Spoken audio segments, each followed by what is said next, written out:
Well, that's happening in China, but China has also perpetrated a huge amount of distress in another country, that is the Emerald Isle of Sri Lanka. There is a huge crisis brewing with protesters taking to the streets and camping through nights on the streets, thousands of them, because the crisis in Sri Lanka seems to burgeon every day, with the government turning out and saying there is no way they can service a debt of more than $51 billion that because of the current situation in the country. Purnima Murli is presently in Colombo getting us these reports, with which we wind up this edition of The Nation at 5. Take us through the mood of the people. Everyone is raising slogans, but everyone is angry about the way things have happened. What do you think has led to this? Yeah, look, it's a historic moment in Sri Lanka. We have never seen anything like this before. People representing all religions and all ethnic groups have united under one banner. That is, they want a corrupted regime led by Rajapaksas to leave immediately. The people will lose jobs, and the people, they don't have essential supplies like medicine and gas, oil. So the people are not asking for any luxury. It's basic human rights for survival is not in there in Sri Lanka right now. So there's a huge scarcity. So therefore people are suffocating. So that is why they are angry. That is why they want to change the system.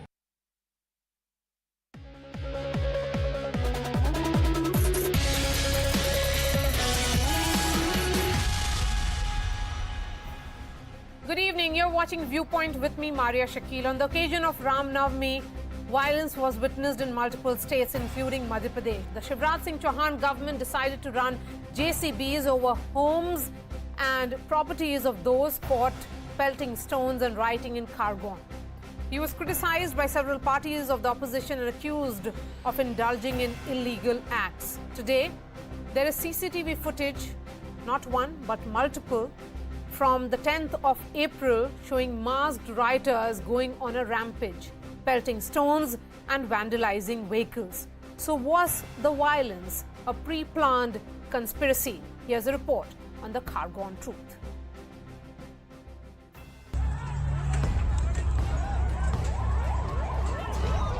Days after a Ram Navami procession was attacked in Madhya Pradesh's Khargone,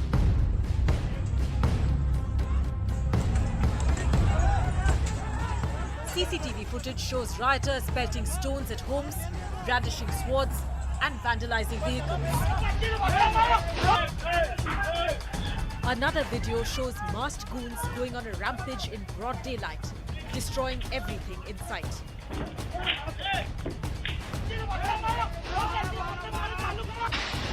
It's irrefutable proof that the violence was premeditated. अगर किसी ने दंगा फैलाया तो मामा छोड़ेगा नहीं किसी भी कीमत पे. On the 10th of April, stones were allegedly pelted at a Ram Navami procession, prompting the police to fire tear gas shells to control the situation. This allegedly triggered communal violence, resulting in arson and vandalism.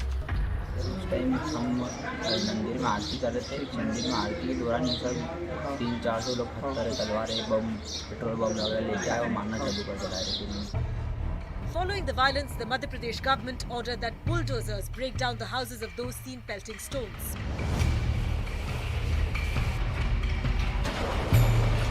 The opposition objected to the move, accusing the MP government of high-handedness. Now, bulldozer politics has spread to Gujarat, which also witnessed violence on Ram Navami. The BJP government in the state ordered demolition of properties belonging to the accused in the riots in Khambat. Joining me now, China NC spokesperson of the BJP, Gurdeep Sappal, representing the Congress, Yashwardhan Azad, former IPS officer, Swapnil Kothari, senior lawyer. Before I bring in the politicians, Yashwardhan Azad, what is becoming increasingly clear that this was some kind of conspiracy, that this was premeditated violence. That is the reason why the state government is trying to justify what followed post the violence, that is essentially bringing down these homes. Is this model of justice than justified? Well, bulldozer model is certainly not the model of justice. I totally agree that due process of law should be followed. But what happened earlier is something extremely sensational, I would say, and horrific. There is no doubt that preparations were made from both sides. But I'll tell you, this kind of a pattern has been rolling out year after year, not only now, but for the last 25 years. So before any procession of Ram Navami or Janmashtami or anything which starts and passes through a masjid, people are well aware what is going to happen. And that is why a kind of an assessment which was required to be done by the states was not done. And if it was done, then they did not care to take any action upon it. Mind you, the very important point to note is all the states have failed uniformly. Yes. Of the 7 states, half are ruled by the BJP and the other half are ruled by the non-BJP. While the BJP complains that the other side is creating all the trouble, the non-BJP states blame the BJP for creating an environment, forgetting that the state is supposed to not complain, but state is supposed to take action, fire, kill, whatever, but stop the riots in time. And in that respect, unfortunately, all the states have failed. Yes, Shaina and see, yes, action must be taken against those who are involved in stone throwing and arson. But because there is a larger conspiracy, and this larger conspiracy has come to light post this is also a case of intelligence failure. It's your government for over 20 years. What did you do to prevent this? Could this have been prevented? Well, obviously it should have been prevented, but does that mean that rioters can be viewed as some kind of machinery that you can determine when they're going to riot? Absolutely not. Do understand that the total of 16 houses and the 29 shops that we're talking about in 5 localities was a targeted conspiracy. Unfortunately, we talk about Baba Saheb Ambedkar and we talk about the learnings, and we hope that as a society we can assimilate, integrate, respect each other. And there you have atrocities where there are certain sections of society that just want mayhem. Now, to blame the government would be, I think, a disservice, because action has been taken and Shivraj Singh Ji himself has said that not one perpetrator of crime will get away scot-free. Now, who is behind this is obviously a matter of investigation. Yes. We can sit here and say the opposition, we can sit here and say the ruling party failed, we can sit here and just keep debating. But the fact is, if there are miscreants in our society that are trying to destabilize the fabric of India, it will not be allowed and it will not be spared by the government in the center or in the states. So Absolutely. I would please appeal to all that rioters need to be viewed as rioters, not supporters of I agree with you, and that is the or B. reason why what you said was important, which is essentially it is a subject of investigation. If it is a subject of investigation, then how can the state government order demolition of homes without an order of a court? Shaina. Well, let's understand that the homes of the rioters that were bulldozed is part of a process of law which was in accordance with the investigative findings of the police and the administration. Now, if we are going to question them on why they have taken action to contain a situation, I think that is also wrong. Do we want to maintain law and order? If we want to maintain, yes, but if we want to maintain law and order, and if there is some news that comes to the administration that they need to take cognizance of the conspiracy that can erupt further. But this is post-violence. Obviously, the state government is well within its So this was more punitive. Yes, I am aware totally, Maria. This is more punitive but there rather could be than other preventive. Information which is no. No, You're that punishing them. Can be an argument. Yes, punishing clearly. them who are seen as That alleged can be an writers. argument. Alleged writers. Because That it's a can be an subject of argument, investigation. But I'll give you a contrary. Yes. See, if we are going to wait only for the investigation and let the rioters be scot-free and not realize that they have wronged, then what message are we sending to other rioters who would probably be sitting on the fence and just waiting to see what the situation is going to be? According to the state government, understand there is a this is more to ensure that there is fear of law. and that is the reason why this action has been taken. I'll begin with your first question, Maria. First question is whether there was a conspiracy. When something happens across 9 states, of course there's a conspiracy. Question is, who did the conspiracy? For a minute, let us forget about whatever vitriolic speeches are given by BJP and its supporters. Let us forget about whatever slogans are raised by people in saffron scarf. Let us forget about it. Let us go by what BJP says. BJP says it is PFI. PFI who is doing it. What is BJP doing about PFI? First time BJP government raised the issue of PFI was in 2014. We are now in 2022. On January 1, 2020, UP government wrote to central government asking to ban PFI. They did not ban. On 8th March this year, the Karnataka Home Minister said, no, we are not banning PFI. So BJP tries to promote an organization, tries to provoke sentiments in name of that organization, but will do nothing against that organization. That is fact one. Number two, if a state or the representatives of a state resort to lies to justify their action, then we must question their action. What are the lies? Lies are that we did it because it was part of an investigation. It was the result of an investigation and bulldozers were used.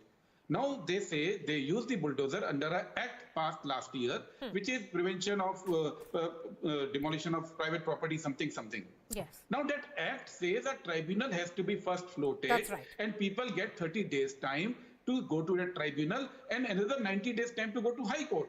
And here they did it without a tribunal. Tribunal was floated after demolition.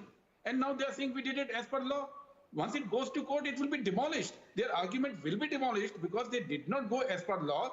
They are hiding behind the law to justify their illegal act. Okay. Right? Earlier in riots, Maria, the rioters used to target particular buildings, particular shops or houses and raise them. Now the state is doing it. And that is very unfortunate. Shaina, before I get in that law, which is essentially the Prevention of Damage to Public and Private Property and Recovery of Damages Bill 2021, I'll take that question to Swapnil Kothari. A quick response from you, China NC. If the government repeatedly thinks that PFI has been involved in multiple incidents of inciting violence, then why has action not been taken against this organization till date? Every year we hear, इस साल ban हो जाएगा, लेकिन कुछ नहीं होता. कर लीजिए ban if they are responsible for instigating violence. So this is a double-edged sword, because if the government does act and acts very fiercely so that there is fear of law, you will say how could they take action without, the investigation coming out in the open. My limited point is, one sec, sir, I heard you. I know exactly where you're coming from and what the opposition is trying to say. Yeah. We are very clear, there's no question of anarchy, there is no question of any miscreant rioter taking law into their hands, and the culprits will be booked, and as has been assured by the central government and the state. Okay. You look pan-India, under the leadership of Narendra Modi ji, have we had any incidents of communal violence? Have we had this kind of atrocity, or have we acted absolutely alertly and got a situation in control? Law and order is a state subject, and we have to leave it to the discretion of the state government to decide how they deem fit to make sure there is no unleashing of a mob fury. Okay. But this template that we are looking at, which is essentially... Maria. Yes, I'm coming to you, Gurdeep. Swapnil Kothari, this law, of course, was passed soon after UP did. This essentially talks about tribunals could recover up to twice the cost of alleged damage. Again, this is a template which should be followed, but here it is about a tribunal. What has been done by the state government, which is also being replicated in another state, is showing neither the respect of law nor the respect for any due process. It is not clear how many of these families whose houses were razed in Khargone were actually complicit in the violence perpetrated earlier. What evidence do they have without investigation, without a tribunal? Well, Maria, the answer is itself in the passage of the bill. Obviously, these bills have been passed in the states where these kind of violence or violent acts are rampant. And once you pass the bill, then obviously what you are doing is, you know that you've got some sort of a handle, some sort of a discretionary handle to do things which are beyond your own powers, and then you leave it for the court to either penalize you or to ratify what you've done or to let you off with a warning, etc. So what these passages of the bills doesn't mean that they really intend to go through a tribunal. That's all a hogwash. The whole idea is to have some sort of a legislative backbone where you say some sort of an interpretative disguise takes place, and then you do the things which are actually beyond your purview, because you cannot have these are called bulldozer politics. So this bulldozer politics is something which is absolutely vicious. Now, as far as this particular case is concerned, obviously they should have waited. There should have been a process followed. They have not followed their process. But as I'm saying, that these bills mean nothing to the people who are passing them. They only want this as some sort of a backbone. Now, as far as this particular incident is concerned, it was very clear that this was a conspiracy hatch. It happened in several states together. Yes. And then thereafter, you wanted to show that, okay, you have to rein in the mob. So let us do the bulldozer politics. Let us bulldoze them. And let us try to kowtow them or intimidate them, which is actually not going to happen, because this is only going to worsen. Now, the unfortunate part is that the BJP, even though it may be well-intentioned as far as stopping of this act is concerned, the process, the means that have been used are absolutely inappropriate. And I think the BJP knew itself that when some sort of a procession is passing through in another religion, of a particular, say, of Hindu religion passing into a masjid area or a Muslim area, then obviously they know that what awaits them. They are not children.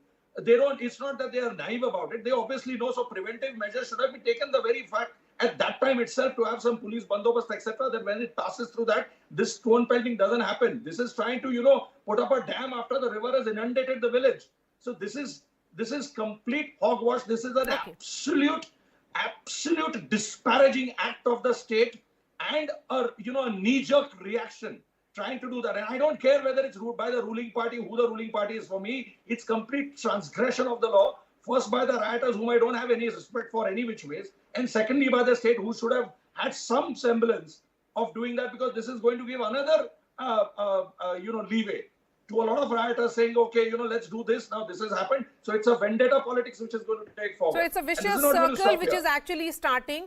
Shaina NC, I'll come to you. But before that, Gurdeep Sappal.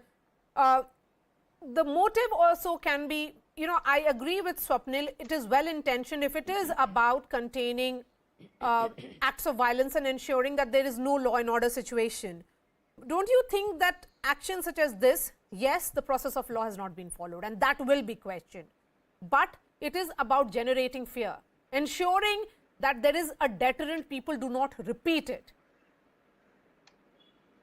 Well, BJP has been trying to generate fear among various sections of society. It's not just Muslims, but many other sections also.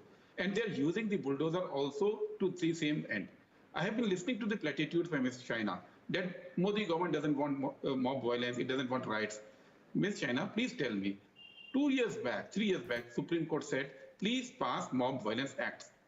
Your governments are not doing it. Even those governments like Jharkhand, like West Bengal, like Rajasthan, like Manipur, who have passed these acts in 2 years, 3 years back, they are not being allowed to be implemented by the union government. They are pending with the union government, with the President of India, with the Home Ministry.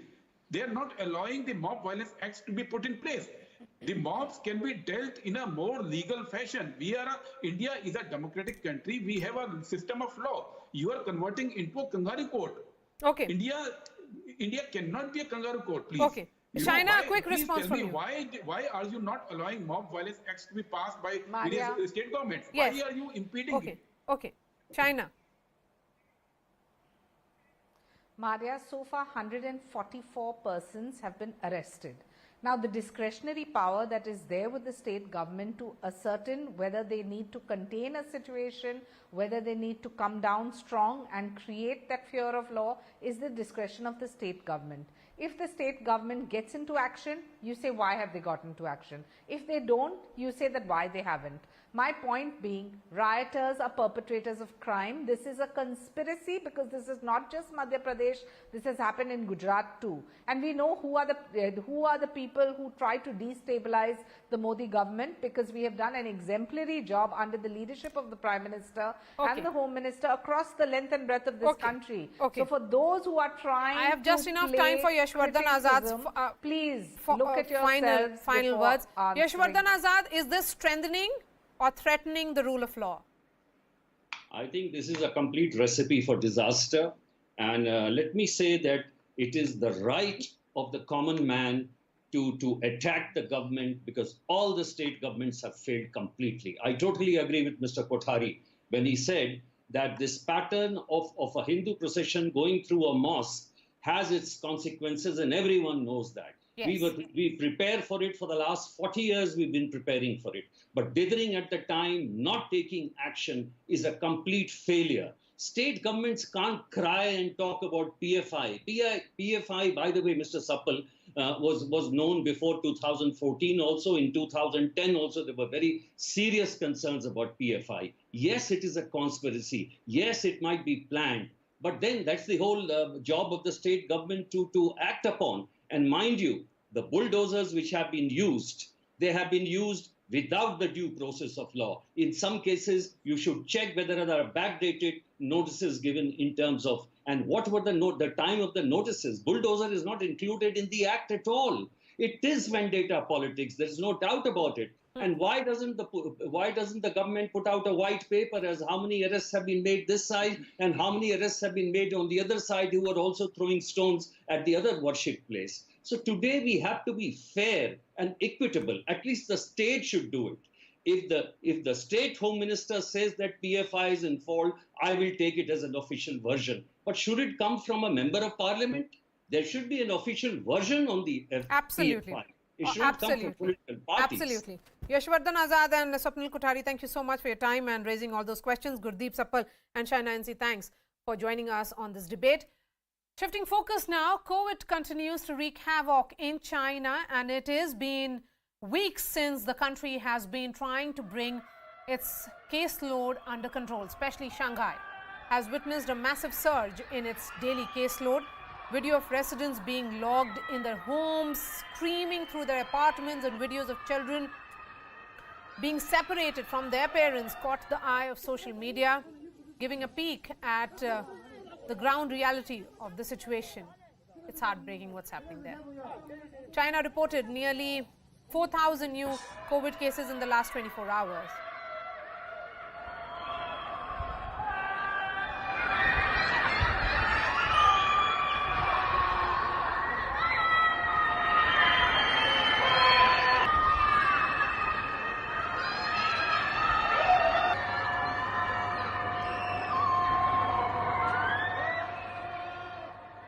Arunima is joining me on the phone line. Arunima, it's heartbreaking to listen to those shrieks and shouting. Why are people just locked in? I mean, what about the entire vaccine drive?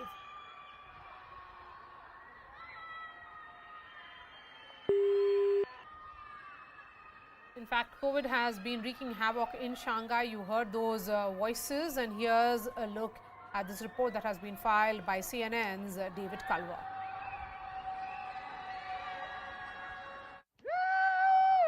A few steps of freedom granted to some Shanghai residents, strolling their own neighborhoods as if taking in some strange new world. But where are you going to go? There's nowhere to go. Most shops still closed and public transportation halted. Still, this woman can't hold back her joy, recording as she and her neighbors roam the empty streets. After forcing 25+ million people into weeks of harsh lockdown, government officials, facing mounting pressure, lifted some restrictions. For communities like mine, without a positive case in the last 7 days, that meant we could actually step outside our apartments. My neighbors enjoying the taste of relative freedom, and so too our pets, eager to stretch their legs, still keeping within the confines of our compound. The extent of my freedom is all the way to here, the compound gate, still double locked. It's been like that for about a month. In recent weeks, we had to get community permission to leave our homes, mostly for COVID tests, of which there were many. We could also step outside to pick up the occasional government distribution. Today's delivery, a bagger price. But even with heavy restrictions still in place, we have it good, for now at least. The majority of this city remains in hard lockdown, kept to their homes, some hungry and suffering. This woman heard begging in the middle of the night, pleading for fever medicine for her child. And this man recording his dwindling food supply. Then there are those who've tested positive, tens of thousands being sent to cramped government quarantine centers, whose residents have described a host of problems, facilities that were quickly and apparently poorly constructed. Outside of Shanghai, panic spreading quicker than the virus. The horror stories from China's financial hub have residents in other Chinese cities stocking up, from Suzhou to Guangzhou. Online, sales for prepackaged foods surging. This as China's National Health Commission warns of more cases and publicly calls out Shanghai for not effectively containing the virus, shifting blame to local officials for allowing it to spread to other places. China's strict zero-COVID approach forcing dozens of cities into weeks-long full or partial lockdowns. Residents in Jilin banging on pots to protest. Most of the 24 million people in the northern Chinese province confined to their homes for more than a month now. Back in Shanghai, the joys of freedom for some might last only a few hours, as it takes just one new case nearby to send them back inside, resetting the clock for their community. Another 14-day sentence in lockdown, a seemingly endless cycle.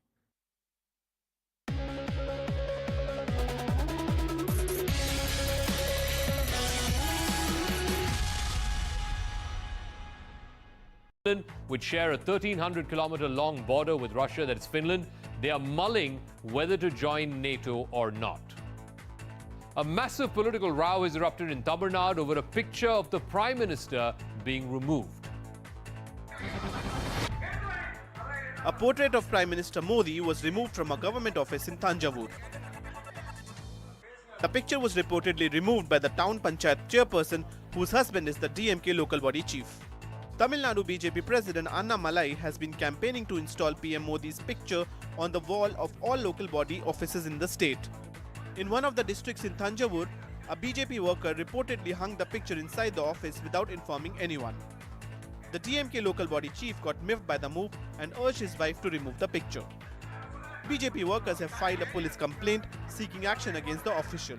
They are also likely to hold a protest outside the town panchayat office soon. Delhi University's Lady Shri Ram College is facing flack for rescinding an invitation to BJP spokesperson Guru Prakash Paswan to speak at the college on the occasion of Ambedkar Jayanti. Paswan was told that his talk was cancelled because of an outcry from the student body.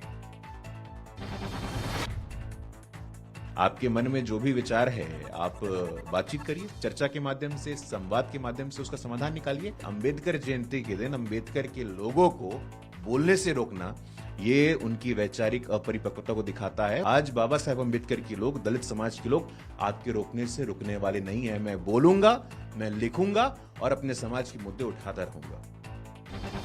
4 terrorists were killed in an encounter in Shopian. The identity and group affiliation of these terrorists is still being ascertained. 2 army personnel were killed and 2 others injured in an incident en route to the site of this gun battle. A 25-year-old woman tried to kill herself by jumping off a building at a Delhi metro station.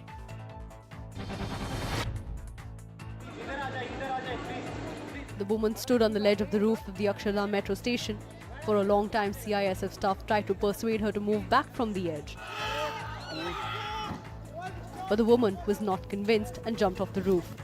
Thankfully, the woman fell on a blanket which was being held by the quick-thinking CISF and metro staff. The woman sustained minor injuries on her legs because of the fall.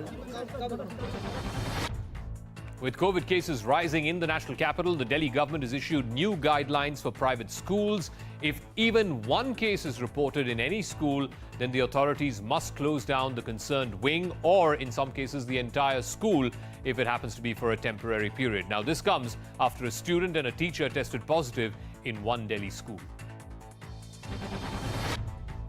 Covid के overall Delhi में देखें तो मामलों में थोड़ी सी बढ़ोतरी हुई है पर अभी तक इसमें कहीं भी कोई ऐसी चिंता की बात नहीं है क्योंकि हॉस्पिटलाइजेशन नहीं है। पिछले 2 साल के बाद अब हम सबको कोविड के साथ जीना सीख के आगे बढ़ना है। कुछ स्कूल से मैं लगातार नज़र रखे हुए हूँ, जनरल गाइडलाइन नए हिसाब से बना के स्कूल्स के लिए जारी करें, तो कल तक हम एक गाइडलाइन भी जारी करेंगे।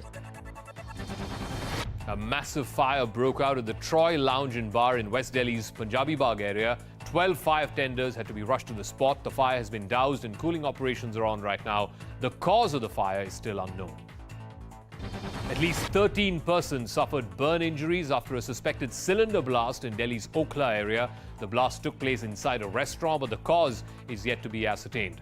The injured are undergoing treatment in hospital. Prime Minister Modi today inaugurated a new museum dedicated to 14 former Prime Ministers of the country. He bought the first ticket to the Pradhan Mantri Sangrahalaya. The museum tells the story of past Prime Ministers and the challenges that they had to face. It also offers glimpses of India's history, starting from the freedom struggle. ये मेरा सौभाग्य है कि आज मुझे प्रधानमंत्री संग्रहालय देश को समर्पित करने का अवसर मिला है। देश आज जिस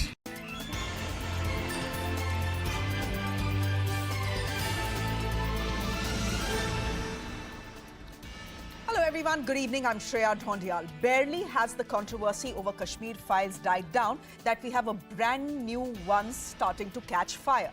This time over a film that has not even gone on the floor. Vivek Agnihotri has just announced that his next film will be on the 1984 anti-Sikh riots, which is a black spot on the Congress's history. The Congress says the film is being sponsored by the BJP. The BJP says what happened happened and facts should come out. My panel this evening is representing every stakeholder in the horrifying 1984 story. Before that, here's how the story has played so far. Kashmir has never been an integral part of India, and this is a historical fact. Free Kashmir!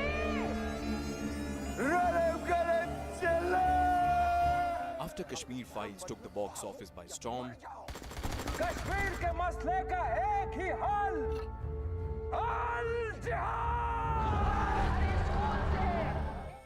director Vivek Agnihotri is getting ready for his next film, Delhi File. And speculation is rife that the movie will be based on the anti-Sikh riots which rocked the capital in 1984.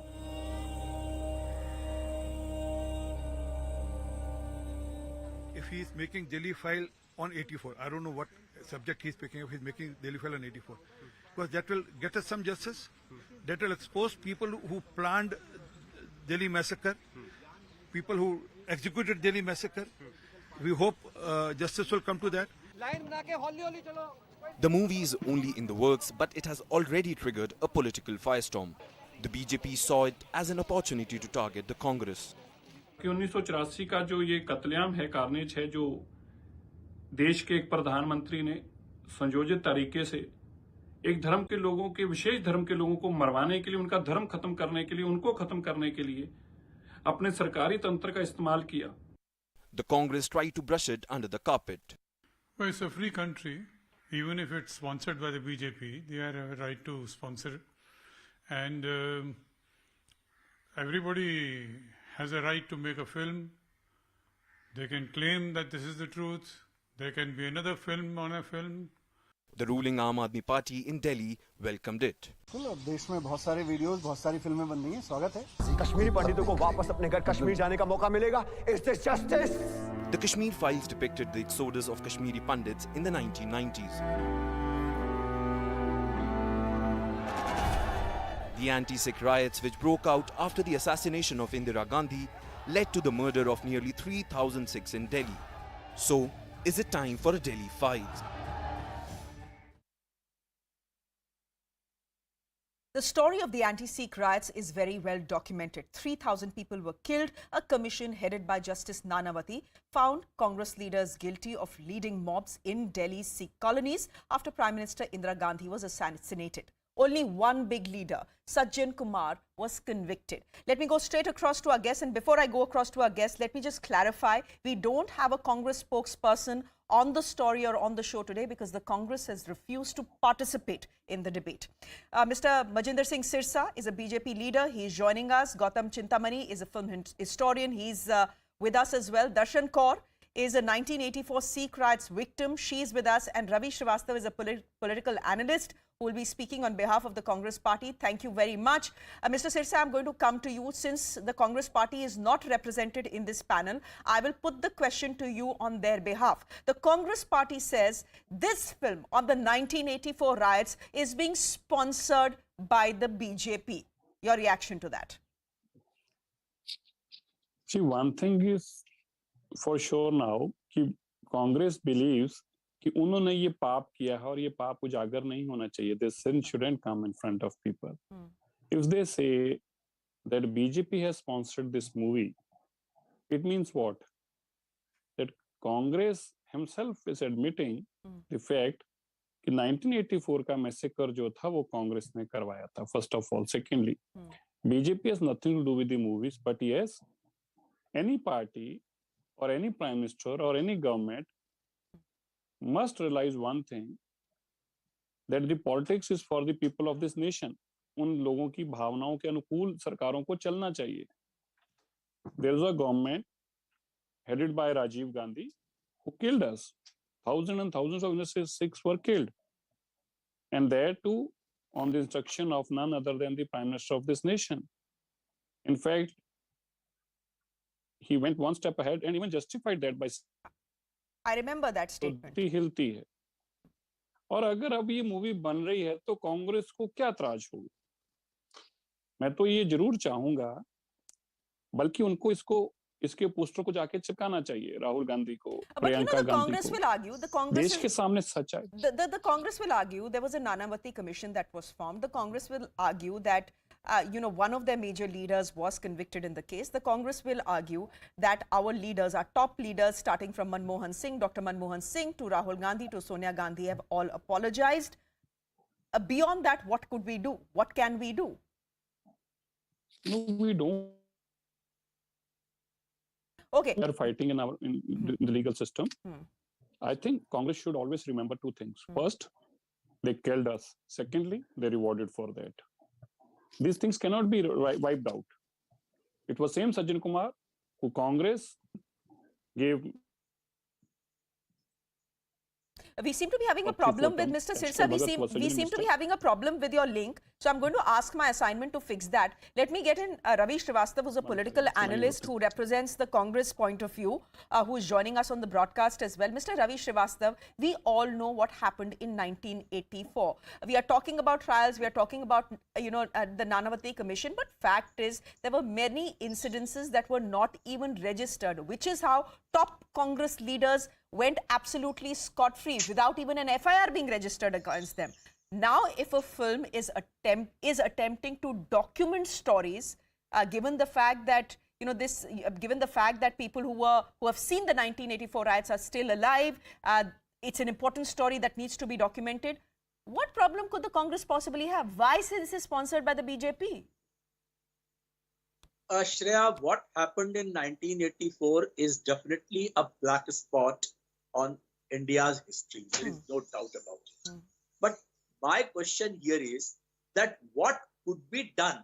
You have yourself mentioned that the entire Gandhi family, Dr. Manmohan Singh as a Prime Minister, apologized for this on the floor of the House. Now, fastening the guilt on one particular party, that there is a legal system, there is a judicial system. You only mentioned Nanavati Commission was there. The people have been convicted. They are jailed. And till date, since then, for 14 years, BJP had been in power. So I would not, if they wanted to fasten the process or speedy trial for the victims of those riots, if they could have done something, they would have done it. But instead of that, my question is, why a film more? If a film is a fiction, if the film provokes violence, if the film provokes, the sentiments and the emotions of the people for a negative reason, I don't think that it's worth it. But negative reason, kya? No, Mr. Srivastava, help me understand this. Kashmir Files, you guys said the same thing about it. Were there any riots after the Kashmir file? No. But yes, it was a story which was emotional for many people in this country, and they felt emotional about it, and they articulated that emotion. What is the problem in that? I want to add a line. Kashmir files had created an animosity between the religions in India. It's a fact. Whether it has turned into a riot or not, it's a different thing. But the kind of repercussions you see on the other side, what all this is happening, you know, the azan, the hijab, the Navratri. That is not a fallout of the Kashmir files, sir. You give Kashmir files too much credit then. That is not a fallout of Kashmir files. No, I'm not saying for the Kashmir files alone. But what I'm saying, Kashmir files was a selective attempt to create an animosity amongst the religions in India. That is incorrect. They should have shown both the sides. Both the sides what actually happened over there. The truth should have been shown over there. But if you want to make a film sponsored by someone, a prime minister is sponsoring it, the team is being felicitated, if all those things are there, you are trying to sell the film of this country and saying that, look, this is what those people have done to you. So you act upon it now. It's a time for the reaction. Okay. Let me get in Darshan Kaur. She's actually a 1984 Sikh riots victim. Darshan ji, Congress party बोल रही है कि ये जो picture बनेगी ये BJP sponsor कर रहा है, बीजेपी पैसे लगा रहा है, और कांग्रेस पार्टी ये भी बोल रही है, जो हमारे साथ रवि श्रीवास्तव जी हैं वो ये भी कह रहे हैं कि ऐसी फिल्में जो हैं गड़े मुर्दे उखाड़ती हैं और दो कम्युनिटीज के बीच में हेट फैलाती हैं। आपको लगता है ये फिल्म बननी चाहिए या नहीं बननी चाहिए? मुझे लगता है कि ये फिल्में जो बननी चाहिए और जनता के सामने आनी चाहिए कि हमारे साथ क्या क्या किया इन्होंने 84 के अंदर और क्या नहीं किया। ये जनता के सामने आनी चाहिए। ऐसी बात दबनी नहीं चाहिए, ऐसी बात सामने आनी चाहिए। ये जो कहते हैं ना इनको ये बीजेपी और ये करवा रहे हैं या ये करवा रहे हैं, ये बस ये इसी के चक्कर में रह जाते हैं। और हमको भी इंसाफ नहीं मिला 39 साल होने को आगे। क्या हमारे क्या हमने मारा था इंदिरा गांधी को? किसने मारा था इंदिरा गांधी को? बेअंत सिंह सतवंत सिंह ने मारा था, उनको तुरंत फांसी दे दी। हमारे हजारों गुरु ग्रंथ साहब जी इन्होंने जला दिए और उन पे पेशाब किया इन्होंने। क्या वो सबका भगवान नहीं था? क्या हमारे गुरु है तो इनके गुरु नहीं थे? हमारे को सबसे बड़ा ये दुख है, हमारे तो मेरे आदमी को मार दिया, हमारे 12 बंदे मारे, मेरे जेठ को तलवार मार दी, उसका पेट काट दिया, मेरे आदमी को जिंदे को जला दिया। ये क्या इंसाफ, ये क्या अच्छा काम किया? हमारा क्या कसूर था? मैं ये पूछना चाहती हूँ कि हमारा कसूर क्या था जो हमारे को ऐसी सजा दी इन्होंने? अब कहते हैं कि ये बीजेपी करवा रही है, वो करवा रही है, ये करवा रही है। क्यों करवा रही है बीजेपी? कोई किसी का बीजेपी का हाथ नहीं है। ये जो फिल्में बनाते हैं वो अच्छा काम करते हैं। डायरेक्टर कोई भी हो फिल्में बनाता है जो वो जनता के सामने लेके आते हैं कि सच्चाई छुपे ना, सच्चाई सबके सामने आए। और हमें इंसाफ नहीं मिला, अभी तक हम इंसाफ के लिए भटक रहे हैं। एक सज्जन कुमार के बंद होने से हमको इंसाफ नहीं मिला। अभी तक कई जिन्होंने मारा, जिन्होंने सब कुछ किया, हमारे को अभी कोई इंसाफ नहीं मिला। हमारे बच्चों को नौकरी नहीं मिली। मेरा छोटा बेटा, मेरे 3 बेटे थे। एक मेरा बेटा था बड़ा 4थी साल में चल रहा था, दूसरा दूसरी साल में। सबसे छोटा जो मेरा बेटा था वो मेरे 15 दिन का मेरे गोदी में था। मैंने क्या कसूर किया था जो मेरे पति को बालों से खींच के और जिंदे को जला दिया? क्या मेरा कसूर था या मेरे पति का कसूर था? किसका कसूर था? हमारे 12 बंदों को मार दिया, हमारे 12 घर में हमारी विधवाएं औरतें हैं। हमारा कसूर क्या था?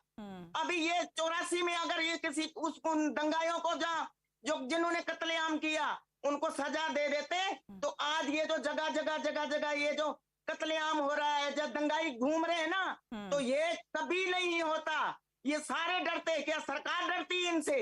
क्या पुलिस वाले डरते हैं इनसे? क्या कौन डरता है? कौन डरता है? क्यों नहीं सजा देते इनको जो गलत काम करते हैं? धर्म को नाम पे जो ऐसे क्यों किसी के धर्म को बिगाड़ते हैं? ये जो जिसको मानता है, भगवान तो एक ही है ना। क्यों किसी के धर्म को कभी मूर्ति को खराब करते हैं? हमारे 84 में इन्होंने कम किया। हमारे गुरु ग्रंथ साहब के ऊपर हमने खुद देखा, इन्होंने लैटरिन की, पेशाब किया, चप्पलों से मारा हमारे गुरु ग्रंथ साहब को। वो क्या इनका भगवान नहीं था? रवि श्रीवास्तव, दर्शन जी दर्शन जी अब मैं जवाब ले लूं। दर्शन जी आपने अपनी कहानी बताई तो रवि श्रीवास्तव से जवाब ले लूं।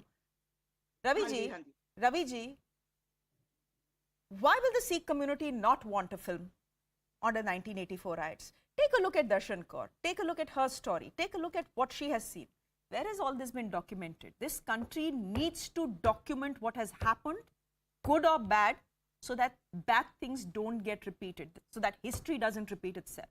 What possibly could be the problem with that? Shreya, मुझे दर्शन कौर जी से पूरी हमदर्दी है और जैसा दुख उन्होंने झेला है, ईश्वर ना करे किसी को भी झेलना पड़े।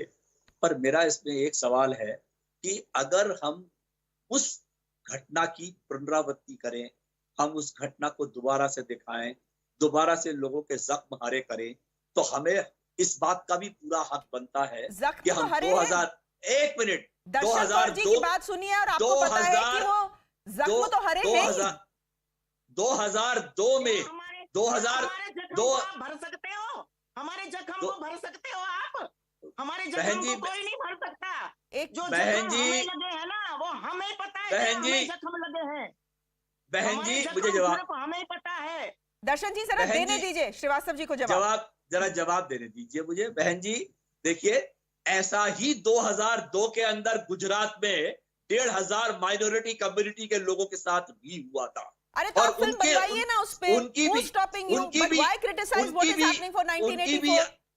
उनकी भी आवाज, उनकी भी कराह जो है वो आज पूरा देश सुनना चाहता है। नहीं, वो सुना मेरा हमने। ये कहना है, वो हमने मेरा सुना ये है। कहना है, उस पे हमने फिल्म सुना बनी है। आप भूल रहे हैं। देखिए मिस्टर श्रीवास्तव, आप भूल रहे हैं, उस पे फिल्म बनी है। उस फिल्म को हमारे प्रधानमंत्री ने स्पॉन्सर नहीं किया था। उस फिल्म को हमारे प्रधानमंत्री ने स्पॉन्सर नहीं किया था। Where is the proof that this film is being sponsored by the BJP, sir? वो देखिए ना, आज आया है उसका ट्रेलर। नाम मैंने नोट करके रखा है प्रोड्यूसर का, अभिषेक अग्रवाल, तेज नारायण अग्रवाल। गूगल सर्च में तो मुझे ये सब बिल्कुल नहीं पता चला कि इनका कोई बीजेपी में लिंक है। परजानिया बनी थी ना राइट्स पे, गुजरात राइट्स पे। परजानिया भी बनी थी, फिराक भी बनी थी, मगर उनको किसी प्रधानमंत्री ने स्पॉन्सर नहीं किया। उनकी टीम के साथ फोटो नहीं खिंचवाए थे, ये आपको याद होगा अच्छी तरीके से। तो मेरा ये कहना है कि आप फिल्म जरूर बनाए, फिल्म बनाने से किसी को कोई आपत्ति नहीं है, मगर फिल्म बनाए सेलेक्टिव तरीके से ना बनाए। फिल्म बनाए तो पूरा सच दिखाने की कोशिश करें। हालांकि फिल्म कभी सच नहीं होती, ये आप ध्यान में रखिए। फिल्म सिर्फ फिक्शन होती है, फिल्म कभी सच नहीं होती। फिल्म कभी सच्ची नहीं होती, लेकिन हमारे साथ जो सच हुआ है वो दिखाएंगे फिल्म में। लोगों को पता लगना चाहिए हमारे साथ तो सच्चाई हुई है ना। जो मार धाड़ हुई है वो तो हमारे साथ सच्चाई हुई है ना। फिल्म चाहे ना सच्चाई दिखाए फिल्मों में, लेकिन हमारे साथ जो सच्चाई हुई है वो कौन नहीं जानता, सब जानते। वो जनता के सामने आनी चाहिए। मिस्टर सिरसा में क्या हुआ हमारे साथ। मिस्टर सिरसा सर आप रिस्पॉन्ड करिए। धरती में मिल गए हम धरती में मिल गए। मुझे एक बात समझ नहीं आ रही कि कांग्रेस को एतराज क्या है। कांग्रेस को ये वो कह रहे, कांग्रेस को एतराज ये है, वो कह रहे हैं ऐसा तो जिंदगी में पहली बार देखा गया है, ये कांग्रेस कह रही है कि प्रधानमंत्री किसी फिल्म का प्रचार कर रहे हैं इस तरह। बाकी एक्टर्स और फिल्म स्टार्स जो हैं कपिल शर्मा शो में जाते हैं, यहाँ पे तो फिल्म जो का पूरा क्रू है वो प्रधानमंत्री के साथ ही बैठ गया। तो जब ऐसी चीज होती है तो शक है कि ये बीजेपी ने स्पॉन्सर किया है। This is their allegation. नहीं देखो, एक पहली बात मैं आपको जरूर कहना चाहता हूँ, देश के अंदर अगर किसी एक प्राणी का दर्द भी है, देश के प्रधानमंत्री का, सरकार का फर्ज बनता है उनकी दर्द की भावनाओं को समझना। मैं उनको इस बात के लिए धन्यवाद करता हूँ। कश्मीर में जो हुआ वो उन्होंने लोगों तक पहुंचाया और उस पहुंचाने वाले लोगों का उन्होंने धन्यवाद किया। मैं तो समझता हूँ चाहे 1947 हो, चाहे जलियांवाला बाग हो, इन सब के ऊपर हमारे इतिहास की जो चीजें सामने आनी चाहिए और सरकार को उन लोगों के जख्मों पे मरहम लग सके, उन लोगों के दर्द लोगों तक पहुंच सके, ये कोई बुरी बात नहीं है। दूसरी बात, कांग्रेस इसको क्यों रोकना चाहती है आप बताएं मेरे को। अभी इन्होंने कहा कि मूवी बनी, देखो मूवी से कितने हालात बिगड़ गए। देखिए मूवी बननी, पोस्ट मूवी तो इतनी बड़ी मूवमेंट हुई, कश्मीर से लोगों को निकाला गया। क्या मूवी के बाद कुछ ऐसा हुआ? बिल्कुल नहीं हुआ, क्योंकि जब ये सच्चाई लोगों के सामने आई तो लोगों को तकलीफ हुई कि यार ये तो जाति हो गया। जिन्होंने जाति की उनको भी शर्म आई, उनके रिश्तेदारों को भी शर्म आई। और आपको याद हो कि कश्मीर में कुछ लोग खड़े भी हुए थे, उन्होंने कहा कि ये तो पाप हुआ था। अगर 1984 की बात करें, कांग्रेस क्यों डर रही है? कांग्रेस ये डरती है कि गांधी परिवार का नाम आएगा, वो डायलॉग आएंगे जिसमें कहा गया था जब बड़ा पेड़ गिरता है तो धरती हिलती है। ये याद कराया जाएगा कि संविधान पर बैठे हुए प्रधानमंत्री ने खुद ये इंस्टिगेट करके वॉयलेंस को और उन लोगों को रिवॉर्ड दिया। अभी भाई साहब कह रहे थे कांग्रेस के प्रवक्ता कि हम और क्या करें, हमने फ्लोर पर माफी मांगी, मनमोहन सिंह जी ने माफी मांगी। आपको कुछ शर्म आनी चाहिए ऐसी बात करते हुए। आपने तो उनको मंत्री बनाया था, सज्जन कुमार को हमने जेल में भेजा है, आपने सज्जन कुमार को एमपी बनाया, कमलनाथ को मुख्यमंत्री बनाया, एचके भगत को मंत्री बनाया, जगदीश टाइगर को मंत्री बनाया। तो आप लोगों ने तो रिवॉर्ड दिया उनको, आप लोगों ने तो जस्टिफाई किया स्टेजों पे खड़े होकर। और आपको डर क्या है? आपको खौफ इस बात का है कि वो खतरनाक चेहरा, आपका घिनौना चेहरा जो है वो लोगों के सामने आएगा। इतना गंदा चेहरा जब लोग देखेंगे, राक्षस रूप चेहरा, तो लोग आपको कभी माफ नहीं करेंगे। आपको ये तकलीफ हो रही है। एक minute, let me get in Gautam Chintamani because he's been sitting listening to all of you and he's been sitting very patiently. Mr. Chintamani, first of all, thank you for your patience. Before anything else, I want you to put this debate in the larger context. Films, you know, carry their own politics. In a case like this, the argument that is being made by the spokesperson of the Congress party on this show is that films are never reality. That if you have to make something on the 1984 riots, make a documentary. What's your take on, you know, how things have played out as far as Kashmir Files is concerned and this debate about the 1984 riots film that has not even gone on the floors? Thank you, Shreya. I think hearing Darshan ji should put all doubts to rest that this is a story which needs to be told. देखिए, cinema जो है वो society का प्रतीक है. It reflects what is in the society, but it also dictates how society behaves in a particular manner. See, that is the reason why even after the independence of India, we fought 4 wars in Kashmir. And yet, when you think of popular Hindi films, at least for the sake of argument, you only think of Kashmir as a paradise. आप एक तरफ की छोड़िए, आप किसी भी तरफ की असली कहानी बता नहीं पाए फिल्मों में। जहां तक कश्मीर की बात थी, वहां पे सिर्फ वादियां थी, सिर्फ गाने थे। Kashmir files brings out a chapter in India's history जहां पे ना सोशल जस्टिस मिला है, ना पॉलिटिकल जस्टिस मिला है। उसके बाद it has started a larger debate where facts which were there, facts which were being reported at that time are just being presented to the present generation. Correct. In the same light. 65% of this country is under the age of 25. They have no idea what their elders have seen in 84 and in Kashmir. दर्शन जी की बातें सुन के ऐसा लगता है कि ये जो programme था जिसके बारे में हम यहाँ वहां सुनते हैं या किताबों में पढ़ते हैं, ये उन्होंने तो लिव किया है। और कितने ऐसे लोग हैं जिनको किसी भी टाइप का जस्टिस नहीं मिला है। So if a film brings facts out there, it could be a documentary, it could be a fictional account. If I hear Darshan ji, then for me it's not a documentary, it's not a fiction story, it is her story. If Delhi Files brings out a certain truth which is well documented, well researched, and which is the experience of people, then it is only going to start a debate as to why we may have failed many people. And जैसे दर्शन जी ने कहा, she said a very good thing, कि अगर उस time पे the law and order and the system would have punished those who were guilty as far as the reports came out, as far as the commission's findings came out, तो शायद आगे के दंगाइयों को वो ताकत नहीं मिलती, वो हिम्मत नहीं मिलती। मुझे ऐसा लगता है कि after watching Kashmir Files, Srivastav ji was saying that it has created an atmosphere which is not right in this country. I don't think so. I think, and I totally agree with you, Shreya, जैसे आपने कहा, that nothing has happened. People are actually expressing their shock that they didn't know about this, or their forgetfulness that they knew but they could never do anything about this. Yes. And if now today certain questions are being asked, and if social and political justice comes to people who have seen the worst kind of pogrom recorded in human history, then I don't think there is anything wrong. और अगर ये एक film के माध्यम से आती है, तो चाहे वो डॉक्यूमेंट्री हो, चाहे वो फिक्शन हो, I am all for it. All right, we'll leave it there for the moment. I will wrap this debate up here. Thank you very much, Majinder Singh Sirsa, for joining us, Mr. Gautam Chintamani, Darshan Kaur ji, हमारे साथ जुड़ने के लिए बहुत-बहुत धन्यवाद, and Ravi Srivastav as well. Thank you very much. A quick look now at what's been happening in Ukraine. The war there has now lasted 51 days. The International Criminal Court's chief prosecutor has declared Ukraine a crime scene and said there are reasonable grounds to believe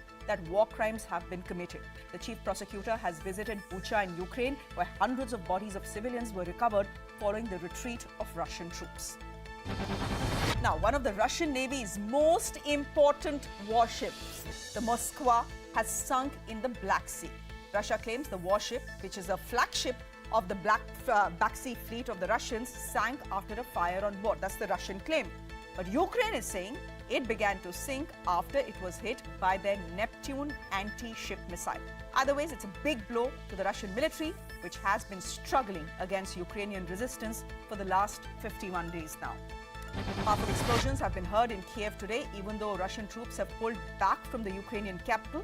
After its Black Sea naval flagship sank, Russia is now warning that it will step up missile attacks on Kiev in response to sorties across the border.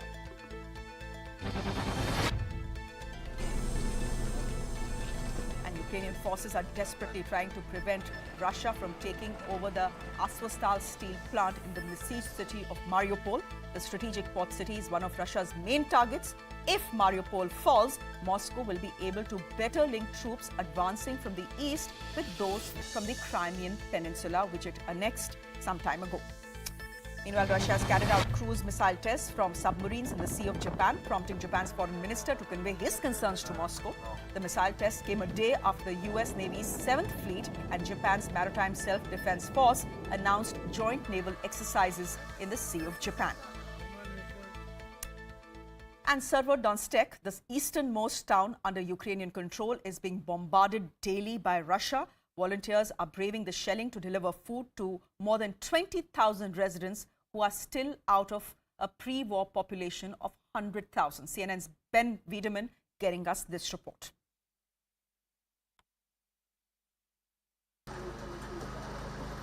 Denise loads food in his car for a delivery run. The supplies sorted by volunteers in this old warehouse were donated from around Ukraine and abroad. Denise was a musician before the war. My town broken. Destroyed. Severodonetsk is the city furthest east under Ukrainian government control and under constant bombardment from Russian forces nearby. The supplies Denise and other volunteers deliver are what keep this city alive. 2 missiles landed outside Nadia's decrepit Soviet-era apartment building. The strain of living under the shelling, more than she can take. It's hard, she says. I can't stay in this room. I'm so afraid. I want it to be quiet and calm again. With Russian forces massing in the east, there will be no quiet. There will be no calm. Sitting on a hospital bed, Ulyana recounts the night her house was hit. I was in the kitchen and it started, she says. Her home is now in ruins. More than 20 corpses lie scattered in the hospital's morgue, wrapped in sheets and blankets, awaiting burial. On the outskirts of the city, more evidence of the toll war has taken. This is a hastily dug graveyard that was started since the war began. Just look at the dates: 7th of April, 9th of April, 3rd of April, 4th of April. It goes on and on and on. And more graves will soon be filled.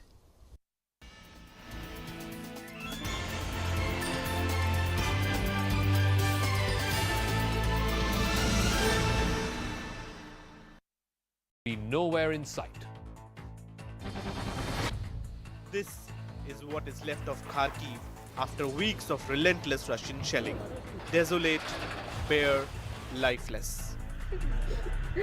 The shelling's just been absolutely relentless. From the moment that we've arrived, we've been hearing it.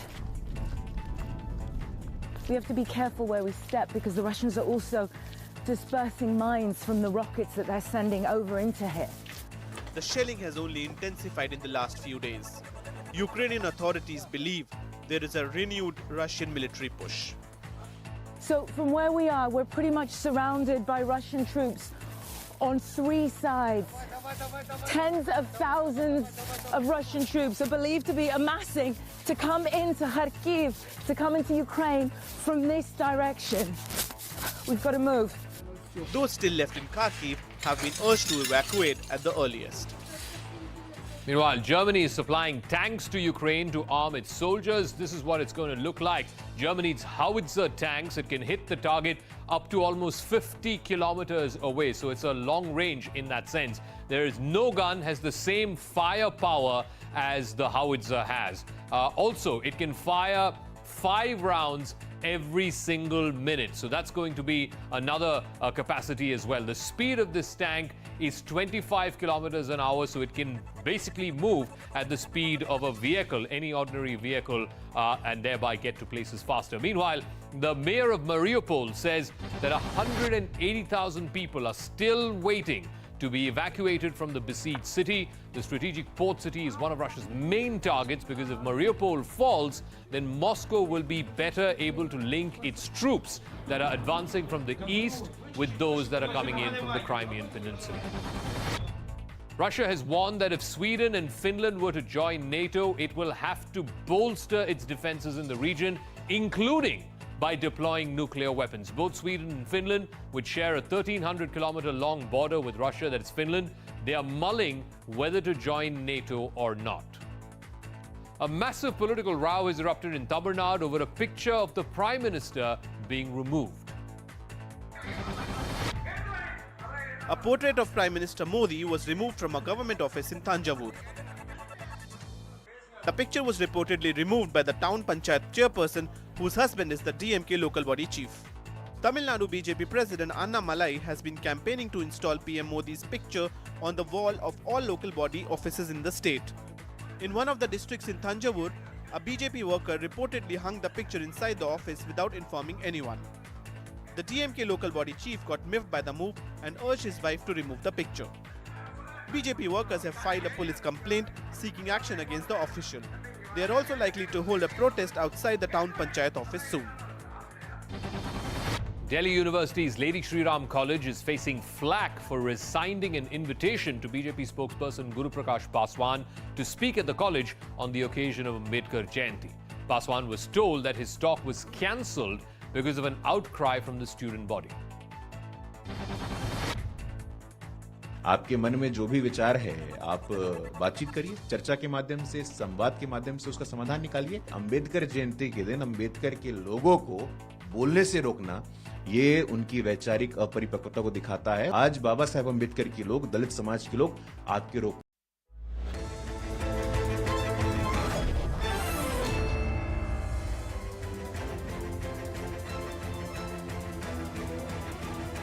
Good evening, everyone. You're watching Plain Speak on CNN News 18, our brand new show with me, Shivani Gupta.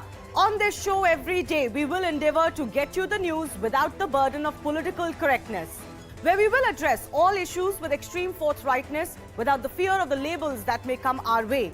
A show where we will not allow age-old narratives to keep us from reasoned, fresh perspective. On today's show, we will get you more on how the centre is mulling a nationwide ban on a controversial PFI, a radical Islamic front that has been found guilty in and is under scrutiny in many cases of violence. So first up, I want to break down only a few of the big cases that the PFI has been involved in. Remember, the first big case was in July 2010, more than a decade ago. They attacked Professor T.J. Joseph, hacked his hand. 13 have been convicted in that. April 2013, they organized a training camp for explosives and weapons, and there was a live raid that was conducted. People were caught in the act. 21 have been convicted in that act. October 2016, some of the more recent cases. Killed RSS member Rudresh, a charge sheet has been filed in that case. The same year and same month, criminal conspiracy case for a truck with IS, ISIL, ISIS, Daesh. A charge sheet has also been filed in that case. There have been countless other cases of local violence and even conspiracies against them since. Now we all know that the PFI is only a regrouping of the banned terror organization SIMI, but there was another front in between, and that's the National Development Front. This is a precursor to the Popular Front of India. This organization was formed in the aftermath of the Babri demolition. It was formed by ex-SIMI cadre with pan-Islamic aspirations. Its masterminds are all PFI or SDPI position holders. initial presence was mainly in the state of Kerala, but later it merged with other Islamic groups to form the PFI in 2006. The PFI now is well established in 11 states, but has a presence in as many as 23 states. I also want to break down the nexus that PFI has. It is associated directly or otherwise with as many as 12 to 13 other organizations, each focusing on one element of social or political life. So let's look at the nexus and the large web. The CFI, it's a students and campus front. There is a women's wing. Its political arm, of course, is the SDPI that actually fights elections in India frighteningly. It is also associated with the All India Imams Council. Several of PFI founders were instrumental in building this organization.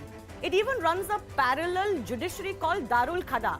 There is a human rights body, a charity outfit, a community for expats, a relief network that caters to the Muslims, a media research body, and remember, it is also accused of running Satya Sarani, which is essentially a religious conversion center. So it comes in many forms and shapes. It has association with many Islamic organizations. Many of them look perfectly okay on paper, as does the PFI in its stated aim. But its link has been established to all of these organizations, and the sinister aim, couched as fighting for Muslims and their rights in India, its apparent links to foreign funding and even international Islamic terror groups. It has become, especially in the last few months and years, absolutely imperative that the PFI is controlled or completely banned. I'll tell you why. The PFI is estimated to have more than 50,000 members already. It also has 1 to 1.5 lakh sympathizers just in the state of Kerala, with a growth rate of 3 to 5% per annum. SDPI, its political arm, its Facebook page has almost 2 lakh subscribers. There are 14 PFI district committees that exist in Kerala already, while 15 member state executive committees are present nationwide.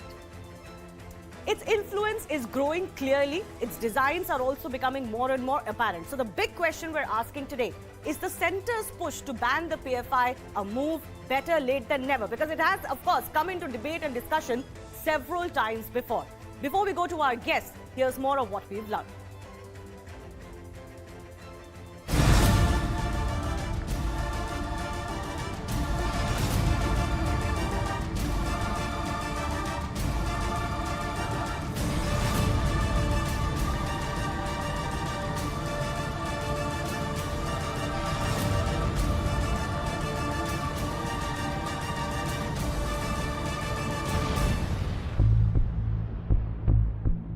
CNN News 18 has accessed exclusive information that the centre is considering a proposal to ban the PFI via a central notification. Multiple states have blamed the outfit for violence and stoking communal tensions. The PFI has been accused of radicalizing Muslim youth, using lethal weapons, political murders in Kerala. The PFI's real objective is to balkanize India, create communal polarization on the violent basis. Therefore, any ban on PFI, an earliest ban on PFI, would be helpful to restore the harmony in the country. We have also accessed the NIA dossier based on which a ban on PFI was sought. Here are the key pointers. The PFI wants India to run on the Taliban style of Islam, which is Sharia law. The group has been radicalizing and recruiting Muslim youth. The outfit also holds training camps on making bombs and using weapons. The PFI runs religious conversion centers and conspires to heighten existing social divisions and communalize the nation's polity. Popular Front has not done anything that is against the nation.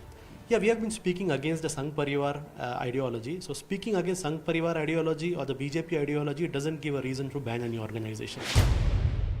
But how did the PFI come about in India? It is a Kerala-based radical Muslim organization. Intel agencies have revealed that the PFI is a successor of SIMI. On its website, the PFI claims to work for Muslim welfare, but several PFI members are being probed for their ties to the Islamic State. The organization is active in 23 Indian states. The demand to ban the Popular Front of India has come up many times in state assemblies and even the parliament. But so far, no concrete steps have been taken. Is a ban by the centre imminent now? With Natasha Menden, Shivani Gupta, CNN News 18.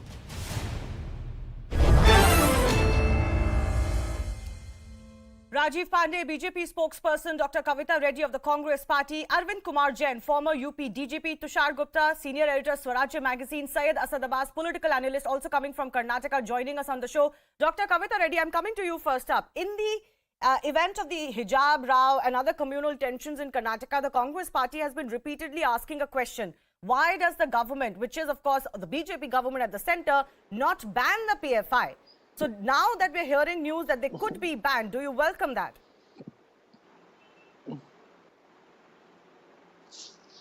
Dr. Reddy?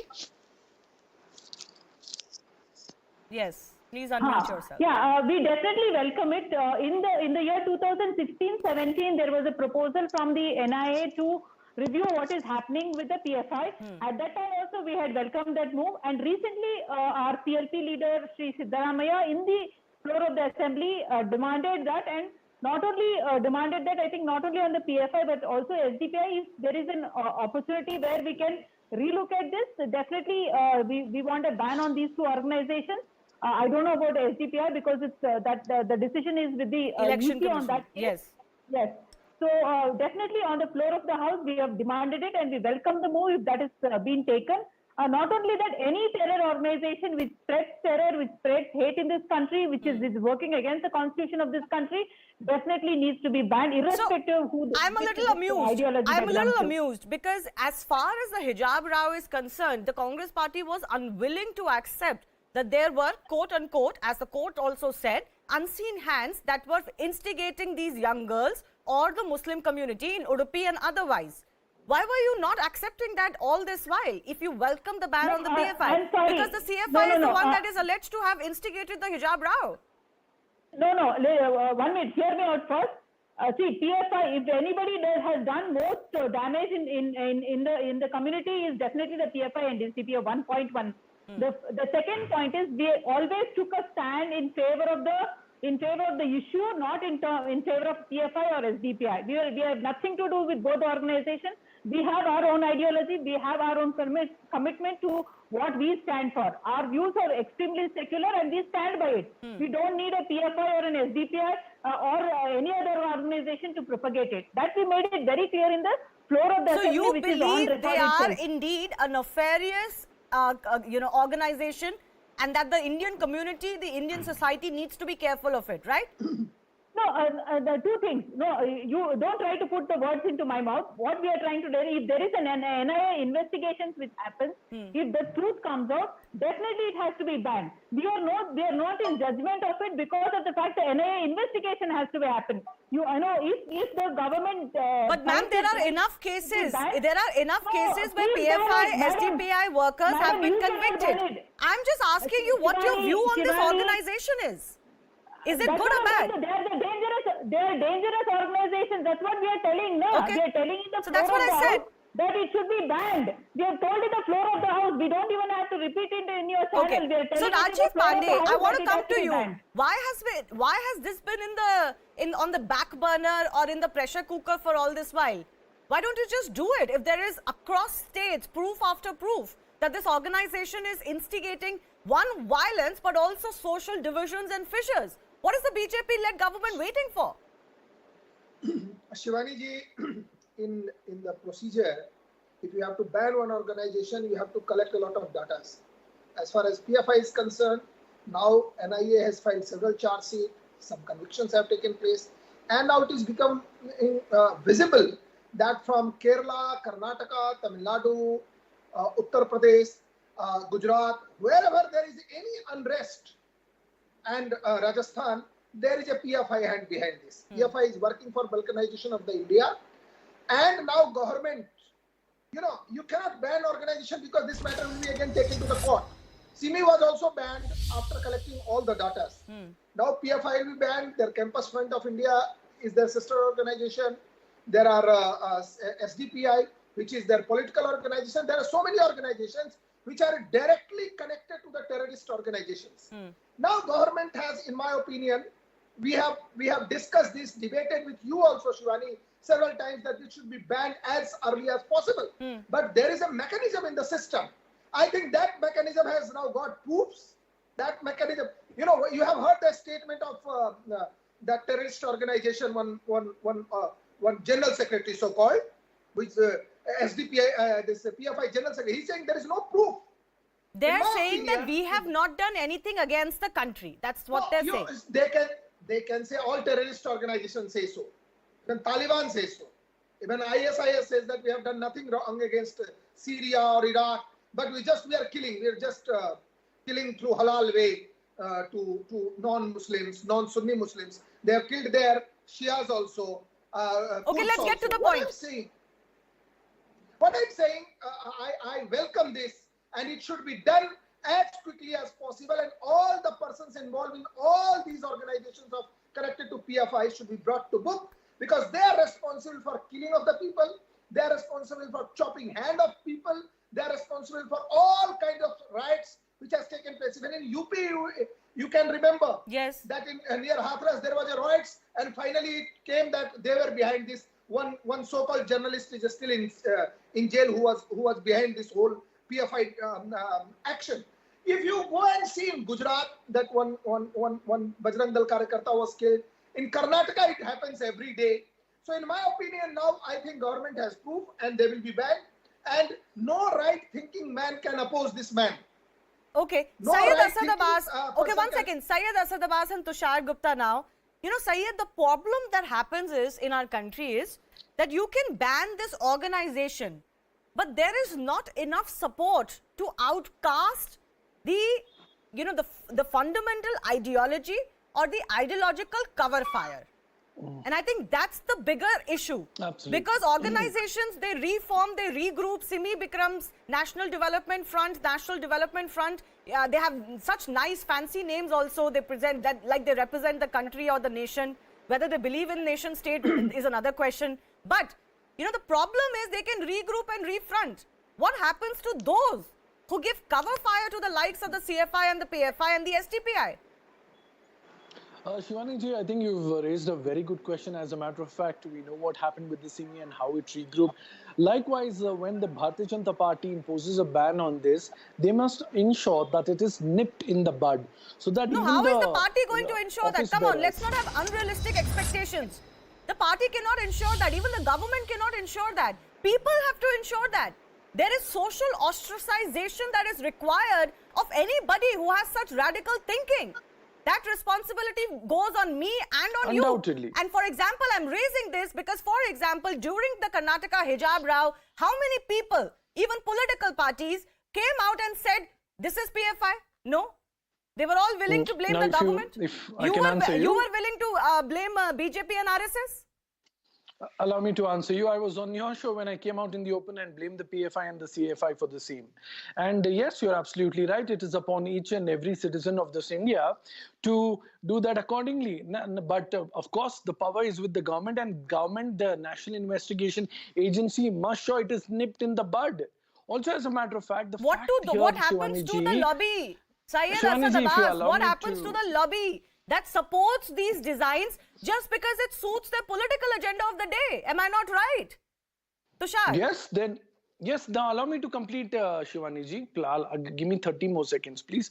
The fact of the matter that the BJP government, not just 2014 when they've been in power, 2010, 11, 12, 13, they've been parroting the lines that when we come into power, we will ban the PFI. 8 years into power and they have not banned the PFI. You're not answering my question. Even BJP ruling states haven't banned the PFI. Why? Rajiv Pandey ji has no answer. They have not done it. They need to take it upon themselves. So my question, are they complicit with the crimes of the PFI? Are they keeping the PFI to eat into the vote banks of the Congress? You've come exactly to that. Okay, let Rajiv Pandey respond to that. Tushar, before I come to you, let Rajiv Pandey respond to that, because I knew this charge is going to come that you wouldn't want to ban the PFI because everything they do does polarization, that counter polarization helps you. Absolutely, Shivani ji. That's my question. It's not like that. Can I respond? Abbas, can I respond? What I'm saying? Go ahead, Bhai Saab, go ahead. Finally, if central government bans it, the ban will be across the country. To understand, there is a difference. It will be across the country. And when central government will take decisions, certainly several states would have given representation. तो करो ना, तो भाई साहब ban करो ना. कौन रोक रहा है आपको? 1 second. Who is stopping you, sir? Nobody, I told in the beginning, opening comment, that you have to have a procedure that is going on.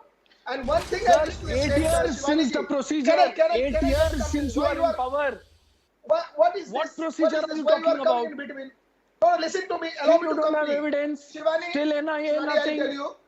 Shivani, I'll you tell have you. enough evidence. Even in the you CME have a also track you of are the talking. terror records. All and the still, top leadership of CMEs sir, let's agree were here. arrested and brought to Existence book. of PFI, CFI, What SDPI I'm helps saying, you in winning elections. These people They help you have polarize. supported. Abbas Please is a confess supporter it on of the show PFI. today. But on channel, he will say that, I support No, that. I am not. These are the people who have I supported. challenge you today. These are the people. I challenge you today. These are the people. Rajiv Why Pandey you are has alleged today. the debate? And I challenge Why him you are- on your show why you are to what he disturbing the said. debate? If Can not, I just then I complete think my you need point, to Shivani? apologize.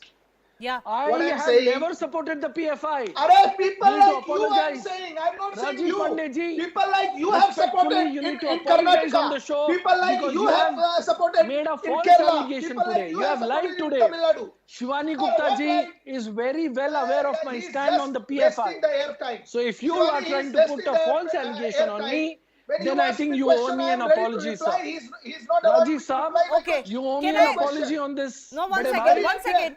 No, I think This is Syed, not fair. your question was valid. Rajiv has responded also.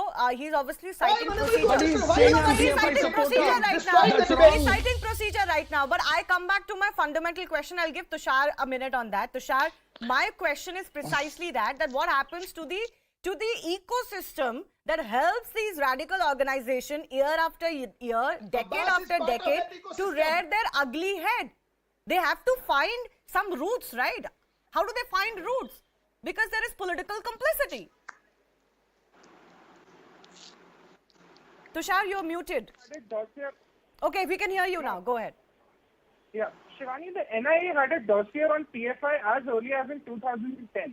When CIMI was banned, a lot of the office bearers in CIMI, a lot of the radicals were actually now the office bearers in PFI.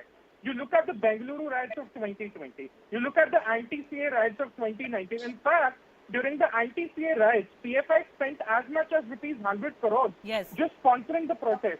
When it comes to RSS workers being killed in Kerala, every now and then you have the hand of a PFI worker. But the problem also there is that as many organizations you ban them, it's like cut one head and two more shall take its place. On the other hand, the government did not have to wait for the hijab case to happen to murmur to think about banning the PFI. This needs to be banned. But the problem, Shivani, I'll tell you is, tomorrow, if the center came out with a notification that PFI was banned, the likes of Syed, who spoke before me, would say, oh, this is a country not safe for Muslims. Oh, this is a country which acts against the interests of Muslim parties. Oh, this is a country where the Muslims are victimized. The problem is, Shivani the cover ji, fire is given by सरेआम the झूठ likes बोला of जा रहा है Syed आपके for show पे. PFI. How can you allow him to lie? No, but Syed, he's coming to the bone of the problem that I'm discussing. First of all, don't talk over each other. No, I think Tushar is reiterating what Rajiv was saying and what I was also questioning you on. It may not be you personally. Why is interfering every time? No, one second, Rajiv, 1 second. Hold on. You may not be personally doing it, but there is an ecosystem that does it. There is an ecosystem that did it during anti-CA riots, during Shaheen Bagh riots, during the farmers' protests. That's not fair. So blame them. Why do you want to? So I'm asking your comment on them. Why are you not willing to condemn them? Shivani ji, he's taking my name and saying that I have done it. Yes, so blame that lobby, not me. I'm not saying you. I'm saying the likes of you, sir. I'm saying the likes of you. How can it be the likes of me? I can say the likes of you are PFI. Will it make any logic? Does it even make any logic? I have nothing to do with them. How can you say the likes of you? This is wrong, Shivani ji. I can prove that This is wrong. I will not take it. Yes, Tushar, go ahead. Very quickly, Tushar, finish your point. Syed, let him finish his point. You talk about the roots. There is a pattern to things. You look at the protests which have happened in the last 8 years in India. They have all been directed to cause a political uprising against the current government on the street. You've seen it. Yes, exactly. Street veto. Singhu, Shaheen Bagh and the hijab ban, everything. Now the roots which you talk about, and that's the important point, is the money and the political backing. Now the NIA can take care of the money part. They can take care of snapping all that financial linkages. What happens to the political cover fire? To tomorrow if the PFI were banned, for instance, will the opposition come out and condemn the acts of the PFI? Not in the last year, Kavita Reddy of but the in the Congress last party 10 years? says we have demanded a ban on the PFI That's my ourselves. question. Let her come in. She's been wanting to come in, then Rajiv Pandey can respond. Yeah, two quick points. See, this bogey of banning PFI has been happening from 2016-17. There was an NIA investigation which started in 2016-17. Till date, it has not seen the light, which is more than 4 years, 5 to 6 years now. Right. My question to the government is, if you have taken this, NIA investigation in 2016-17, what is holding on to you in 2022 not to ban or not to release the findings of the NIA? Okay. Our point is very, very clear. If you want to ban, you have gone for an investigation. Please proceed with the investigation, fasten the process, and do it. Okay, let's give Rajiv Pandey 30 seconds. I have to go to Arvind Kumar also. He hasn't spoken. Rajiv Pandey, 30 seconds. Shivani ji, I will only say that government works on the basis of some legal proposition, and that is going to happen very soon. That is one aspect. Second aspect, you know what when I was saying, who are the backbone of PFI in this country? Go and check on the Facebook, go and check on the Twitter, go and check on the social networking sites. Many people who are looking very modern kind of people are the backbone of PFI, and they are supporting ISIS in this country. Why people from Kerala went and joined Taliban and ISIS? Can you go and they were engineers, they were doctors. So what I'm trying to say, let's all be united. It will be banned, and they should be punished. They should be dealt with harshest punishment. All the people who are connected to PFI. The ideology and the radical thoughts may not die though, even if you ban an organization. Arvind Kumar, I'm coming to you. One second. Yeah, Arvind Kumar, I'm coming to you. Tushar, 30 seconds, please. Sure. Shivani, your show is all about ditching the political correctness. So let's cut to the chase. If PFI is banned tomorrow, I want to ask the fellow Congress spokesperson, will her party condemn the Hindu nationalist government, or will her party condemn the heinous activities of the PFI? That's a question I have. Yes, Kavita We have already stated very clearly on the floor of the assembly that the PFI and SDPI has to be banned. We have made a demand, and it is your government which is dragging your feet because it suits you. You're dragging the PFI and SDPI action against them because it suits the BJP agenda. But can I also remind you, Kavita Reddy, while the hijab row was going on, every day I had the Congress on my shows. Every day they blamed the government. Not once they blamed the PFI for what was happening. That's also the truth. Because at that time, politically, narratively wise, it suited you. No. Shivani, you're completely wrong. No, I'm telling you, they said so on my show. That the BJP is responsible. Take the statement. Please take the statement of UT Kader, who comes from the same place, which is Udupi, where this incident happened. Okay. The day when he categorically said this is SDPI and PFI is propagating this. Okay, good. But the senior leaders must also say the same thing. The senior leaders must also say the same thing. Their message goes nationally. Madam, 1 minute. Hear me. UT Kader is a deputy Shivani, opposition leader in our assembly. Shivani, He's a deputy opposition Shivani, leader. one question he's more. not some small-time leader. He's an ex-minister. Shivani, one question more. Okay, Tushar, very quickly. I'm running out of time. Shivani, Tushar. One question. Shivani, one question. Today, suddenly the Congress says we are calling for banning PFI. There was a debate on the protest during Article 370, CAA, farmer protest, hijab, Ram Navami processions, which just happened the last week. Nowhere did we hear any Congress spokesperson saying, the PFI workers must be investigated. Let's talk about the PFI. Every time a Congress spokesperson came, they said, Hindutva is the problem. Yes, and they also do say, at the same time, ban the PFI if it is so bad. Why does the BJP not do it? Arvind Jain, I'm coming to you. Sorry, I've run out of time for everybody else. Arvind Jain, I'm coming to you. There are clear pitfalls we know of in banning an organization. Do you think banning the PFI, even its affiliated arms, will help? Or is it just symptomatic of the larger problem? And if it is, then how do we deal with the larger problem? You are asking me? Yes, go ahead. It should be banned as early as possible. This was demanded by UP government also during CA and RC riots at Lucknow, Meerut and other places. organizational capacity was provided by PFI. In recent times, Khargone riots, Madhya Pradesh government has come out with the statement that PFI was behind it. So many incidents they are related to PFI. I agree to some extent to this point that you have to have a database, you have to have material before you ban the organization, because the organization has the right to go to tribunal against the order. So order should be very well considered order, and shouldn't be struck down by any court of law. So for that purpose,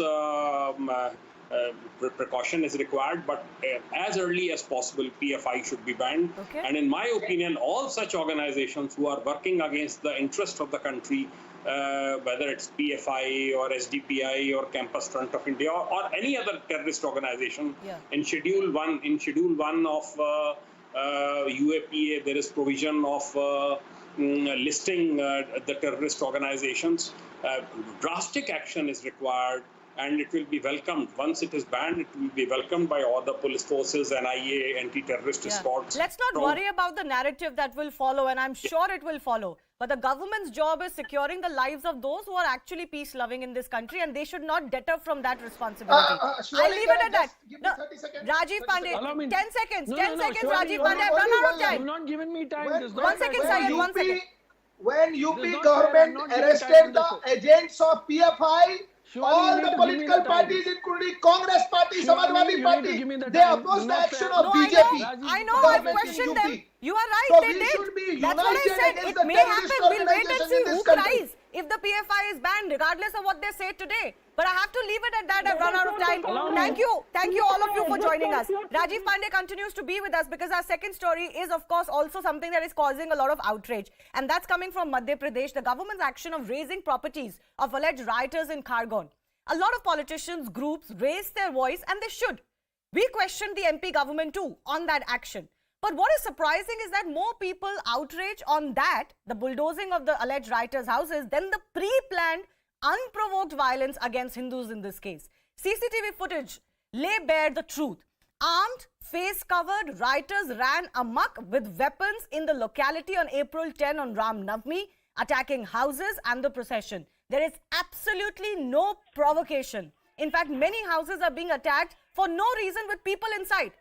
The police was clearly outnumbered and could do very little, but weapons by rioters had been arranged in advance. Till today, the bleeding hearts who raised the bogey of minorities being suppressed in India have been making alibis for this blatant violence.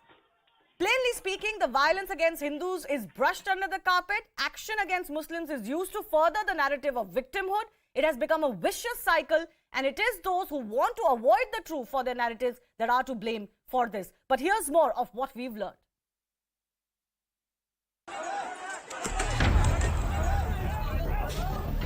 Just under a week ago, a peaceful Ram Navami procession came under attack. As the procession passed by a mosque, stones were pelted at the Hindu group.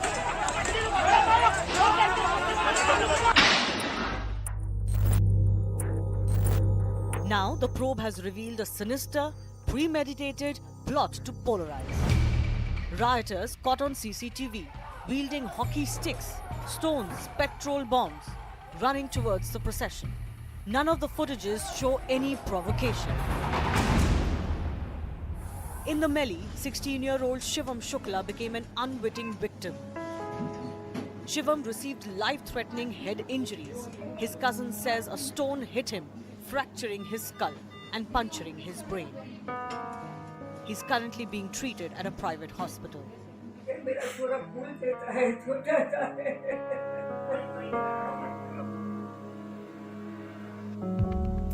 This teen is one of the many innocents who've fallen prey to unwanted elements.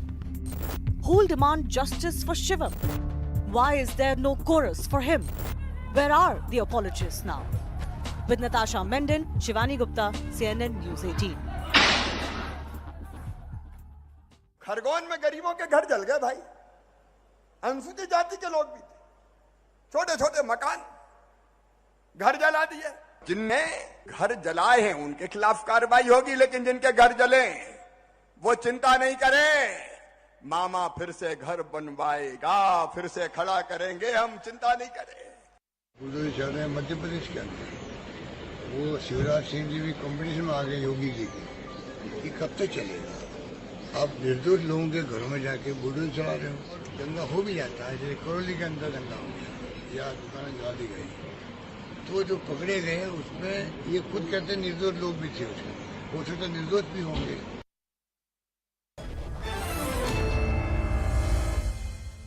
Rajiv Pandey, the BJP spokesperson, continues to be with us. We're also hoping to connect with Ashprit Khadial of the Congress Party. Rajiv Pandey, of course, these CCTV footages speak for themselves, and I don't think there's anything left to imagination. A lot of people were making alibis that, these processions are all provocation. They are deliberately going through Muslim areas. They are trying to instigate the minority community. Some provocative slogans or songs are being played. But in many cases, for example, in Karoli, in Gujarat, in Madhya Pradesh, no such evidence has come to light. Shivani ji, whatever your channel has shown, it is horrific that people are trying to barge into the house of the people who have nothing to do with this whole issue. Shivani, the issue is, what is Muslim area in this country? First of all, many journalists, I cannot say alleged journalists, have written why they went to the Muslim area. Is there any Muslim area, Hindu area in this country? I don't think I tried to read, I am a practicing advocate in Supreme Court of India. I tried to read from the constitution whether there is any definition, if this is a Hindu area, this is a Muslim area. These were the mindset responsible for division of this country. That you give some area to somebody. That cannot happen. This is not 1947. This is not Congress government, this is Modi Sarkar. And in the state, there are Mama Sarkar, Baba Sarkar. What I am trying to say, the tribals were attacked, their house were burnt. And now just imagine, Shivani ji, if these videos would have not surfaced, then what would have happened? No, the narrative would have survived. That narrative that there was provocation would have survived. But I have a question for you, which is about, you said Mama Sarkar and Baba Sarkar. Is bulldozing the house of an accused the right response?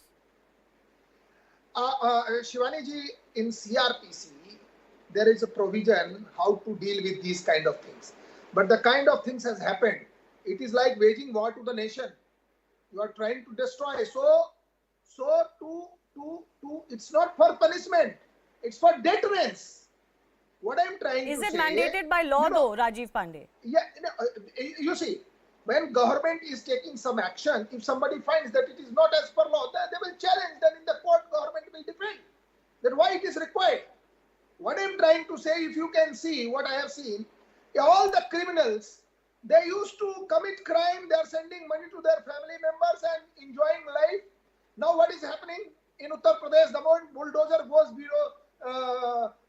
outside the house of an accused goes and surrender. Namaskar, please allow me to surrender.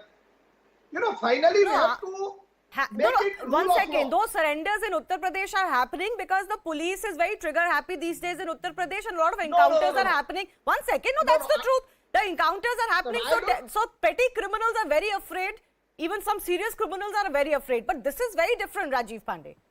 Breaking the house of an accused. The house belongs to others, family members also, who may have no truck with that criminal in that house. There are two aspects, Shivani ji. First, in my opinion, what is my information? Most of the houses which are on which this bulldozer has been used, these are all illegal houses. No, now you're using illegality as an excuse, no?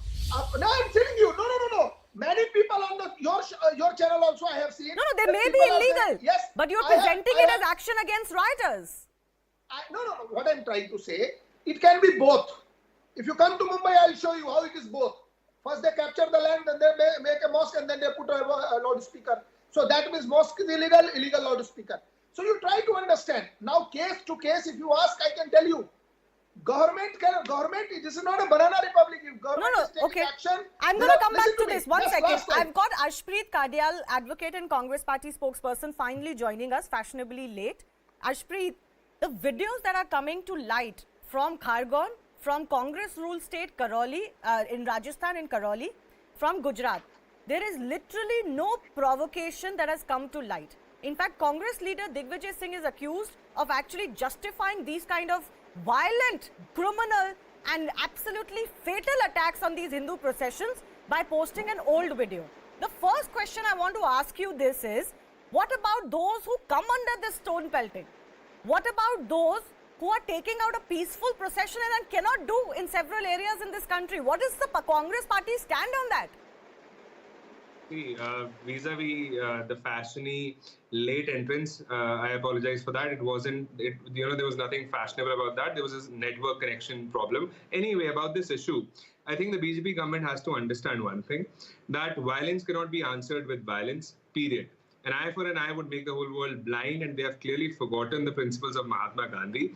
They have forgotten that we have a constitution, we have law, we have a judiciary, and they have disregarded the separation of powers. I don't know if they've forgotten that they're the legislature, they have the executive, but it's the government's job to protect people. Okay, I'll come to that. Ashpreet, don't sidestep my question. Your questions I have already raised to Rajiv Pandey, and you will also get a response. Answer my question. Why in this country, one-sided, these are not clashes, mind you, one-sided violence on Muslims, the Congress party, on Hindus, the Congress party doesn't raise? There is one episode against one Muslim in the country anywhere. You call entire country Lynchistan? Number one, you're wrong about that. You see, Kathua happened, Unnao happened. When, crime happens, it does not see any community, it does not see any religion. Certainly seem to see it. You certainly seem to see it. Answer. Look at the narratives that are coming from senior Congress leaders. The narrative is that, the narrative is that nothing has happened. Don't talk about it. See, you've asked me a question. Allow me to give you an answer for that. All I'm saying is, what's wrong is wrong. There is no religion, there is no community when it comes to doing wrong, when it comes to committing a crime. What the BJP government has done, no matter against which community it would have been, no matter what community those, people were, whose homes, whose houses have been demolished, we would have said that it is wrong. We would have said that the BJP has disregarded the law, they have disregarded the constitution. What about those so-called clashes that were presented as clashes that happened between two communities because of provocation? You just don't want to address that. You don't want to address that problem because it doesn't suit your narrative. Allow me to answer. Number one, Congress party is secular. There is no doubt about that. There is no ambiguity at all whatsoever, and I'm clearing it once and for all. No matter what community it is, no matter what religion it is, no matter what state it is, if a wrong happens, if it is done, we will call it out, and we will make sure to do anything. Where is the Congress? Where is the Congress party outraging that Ram Navami processions in as many as 10 states came under attack? I didn't hear any Congress party leader say this is a very problematic situation, that peaceful processions must not be attacked. But okay, let Rajiv Pandey respond to both of your... Let Rajiv Pandey respond to both of your questions. One, that Congress is secular, it does not see the religion of the criminal. And second, he has asked the question about the fact that the government cannot respond with violence. No, but Ashpreet, I've given you 5 minutes since you joined me. I've now run out of time. Rajiv Pandey, final 30 seconds. Shivani, all the opposition parties, they always talk about Kathua, Unnao and Hathras. In Kathua, trial taken place, the main accused got acquitted, 5 people are convicted. In Unnao, conviction has taken place. In Hathras, people are charge-seated, they are in jail. The problem is opposition has nothing to speak against BJP on these issues. That's why they will take 3 issues.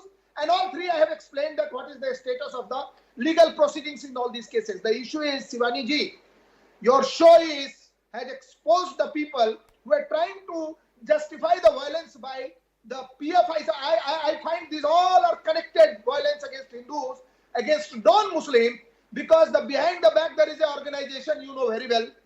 Now everybody knows that in this country there is a madness, but there is a method in madness by these kind of Reuters. They could not produce one video, the current video, that has shown that because of that riot has taken place. It was a pre-planned attack on the procession of Ram Navami. What I am trying to say, let's not make it a Hindu, Muslim, BJP, Congress.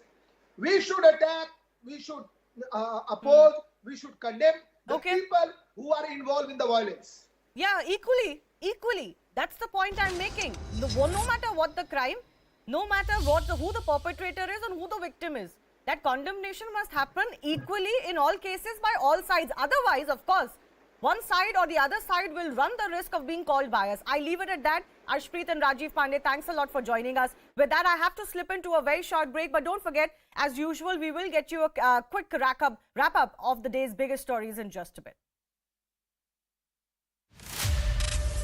Where unpleasant realities and stinging truths will be addressed directly and bluntly. Where neutrality will not be used as a fig leaf to go soft on any side. Where a spade will be called a spade every time. Shun the political correctness. Join Shivani Gupta on Plain Speak at these times on CNN News 18.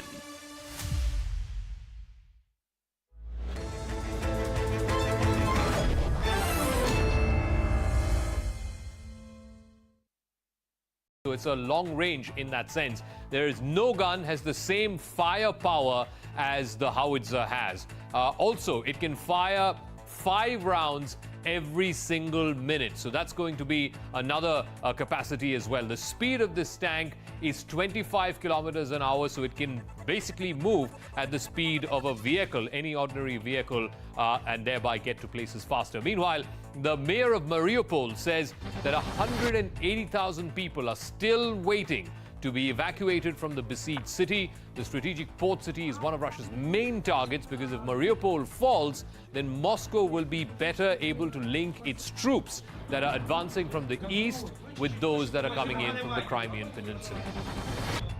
Russia has warned that if Sweden and Finland were to join NATO, it will have to bolster its defenses in the region, including by deploying nuclear weapons. Both Sweden and Finland, which share a 1,300-kilometer long border with Russia, that's Finland, they are mulling whether to join NATO or not. A massive political row has erupted in Tamil Nadu over a picture of the Prime Minister being removed. A portrait of Prime Minister Modi was removed from a government office in Thanjavur. The picture was reportedly removed by the town panchayat chairperson, whose husband is the DMK local body chief. Tamil Nadu BJP President Anna Malai has been campaigning to install PM Modi's picture on the wall of all local body offices in the state. In one of the districts in Thanjavur, a BJP worker reportedly hung the picture inside the office without informing anyone. The DMK local body chief got miffed by the move and urged his wife to remove the picture. BJP workers have filed a police complaint seeking action against the official. They are also likely to hold a protest outside the town panchayat office soon. Delhi University's Lady Shri Ram College is facing flack for rescinding an invitation to BJP spokesperson Guru Prakash Paswan to speak at the college on the occasion of Ambedkar Jayanti. Paswan was told that his talk was cancelled because of an outcry from the student body. आपके मन में जो भी विचार है आप बातचीत करिए, चर्चा के माध्यम से, संवाद के माध्यम से उसका समाधान निकालिए। अंबेडकर जयंती के दिन अंबेडकर के लोगों को बोलने से रोकना, ये उनकी वैचारिक अपरिपक्वता को दिखाता है। आज बाबा साहेब अंबेडकर के लोग, दलित समाज के लोग आपके रोकने से रुकने वाले नहीं है। मैं बोलूंगा, मैं लिखूंगा और अपने समाज के मुद्दे उठाता रहूंगा। 4 terrorists were killed in an encounter in Shopian. The identity and group affiliation of these terrorists is still being ascertained. 2 army personnel were killed and 2 others injured in an incident en route to the site of this gun battle. A 25-year-old woman tried to kill herself by jumping off a building at a Delhi metro station.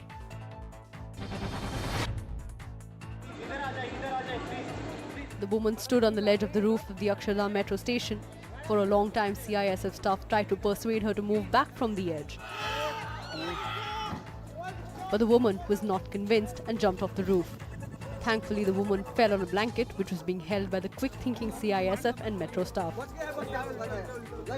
The woman sustained minor injuries on her legs because of the fall. With COVID cases rising in the national capital, the Delhi government has issued new guidelines for private schools. If even one case is reported in any school, then the authorities must close down the concerned wing or, in some cases, the entire school if it happens to be for a temporary period. Now, this comes after a student and a teacher tested positive in one Delhi school. Covid के overall Delhi में देखें तो मामलों में थोड़ी सी बढ़ोतरी हुई है, पर अभी तक इसमें कहीं भी कोई ऐसी चिंता की बात नहीं है क्योंकि हॉस्पिटलाइजेशन नहीं है। पिछले 2 साल के बाद अब हम सबको कोविड के साथ जीना सीख के आगे बढ़ना है। कुछ स्कूल से मैं लगातार नज़र रखे हुए हूँ, जनरल गाइडलाइन नए हिसाब से बना के स्कूल्स के लिए जारी करें, तो कल तक हम एक गाइडलाइन भी जारी करेंगे। A massive fire broke out at the Troy Lounge and Bar in West Delhi's Punjabi Bagh area. 12 fire tenders had to be rushed to the spot. The fire has been doused and cooling operations are on right now. The cause of the fire is still unknown. At least 13 persons suffered burn injuries after a suspected cylinder blast in Delhi's Okhla area. The blast took place inside a restaurant, but the cause is yet to be ascertained. The injured are undergoing treatment in hospital. Prime Minister Modi today inaugurated a new museum dedicated to 14 former Prime Ministers of the country. He bought the first ticket to the Pradhan Mantri Sangrahalaya. The museum tells the story of past Prime Ministers and the challenges that they had to face. It also offers glimpses of India's history, starting from the freedom struggle.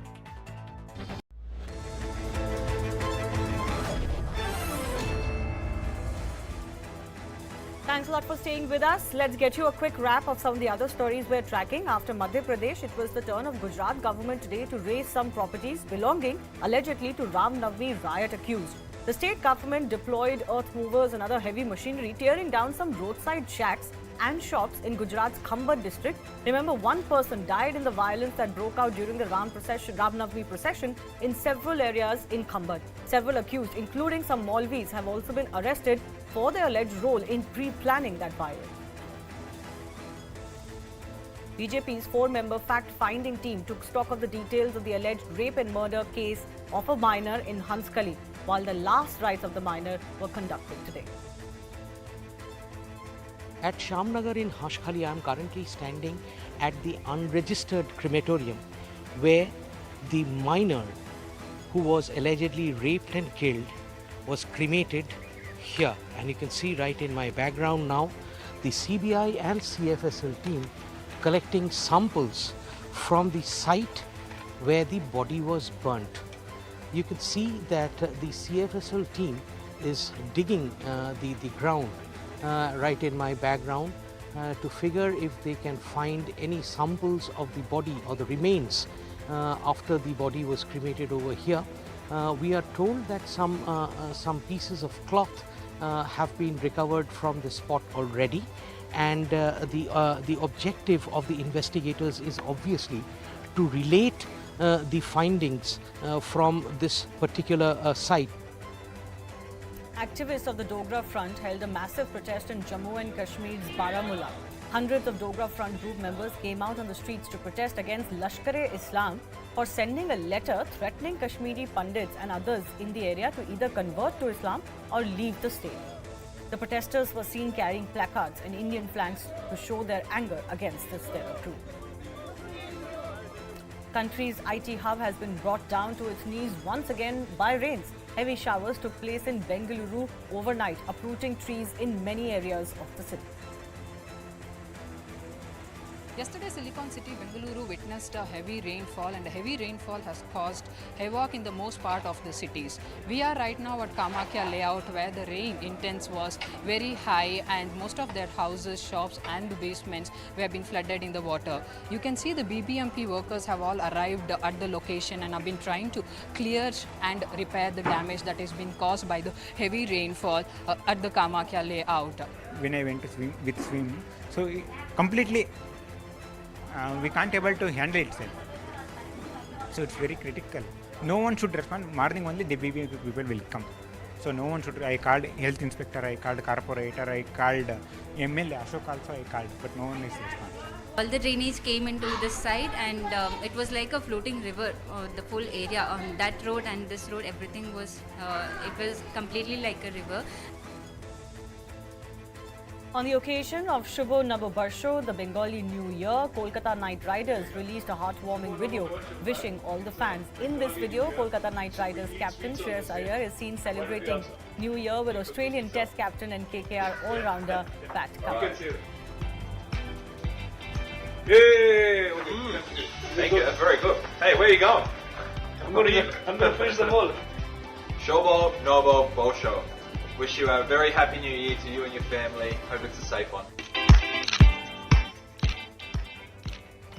Meanwhile, crisis in Sri Lanka continues to worsen every day. People continue to suffer due to the shortage of commodities. The situation in Sri Lanka is worsening every day. Remember, there's shortage of every essential commodity, name it, petrol, fuel, medicines, food, and most importantly, they are not able to get gas to cook. Things are worsening by the day, which is why you can see protests, in fact, escalating. Today is the 7th day of protest outside the presidential secretariat, where thousands of people are raising slogans against the government. They say that government's failed response to the ongoing economic crisis is something that will not do good for the people of Sri Lanka. You know, there's shortage of essential commodities. How is the situation here? People are suffering with fuels, medicines, foods. If there is any food, but according to the rupees, corruptions and everything, people have no money to buy essential things. Even myself, I was having a good life before 1 year. Shocking visuals have also emerged from Shanghai, China, that has been witnessing a massive surge in its daily caseload. Video of residents being locked in their homes, screaming through their apartment, and videos of children being separated from their parents for COVID control give a peek into the ground reality of the situation in the country. Remember, China has reported nearly 4,000 new COVID cases in the last 24 hours.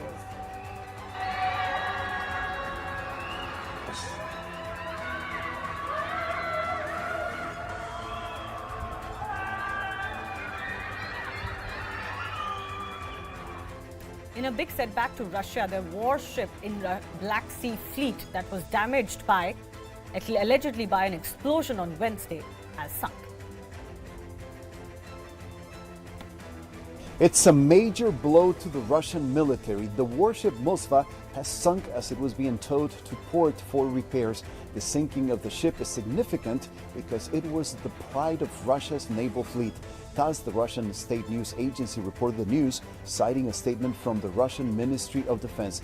During the towing of the cruiser Moskva to the port of destination, the statement said the ship lost its stability due to hull damage received during a fire from the detonation of ammunition.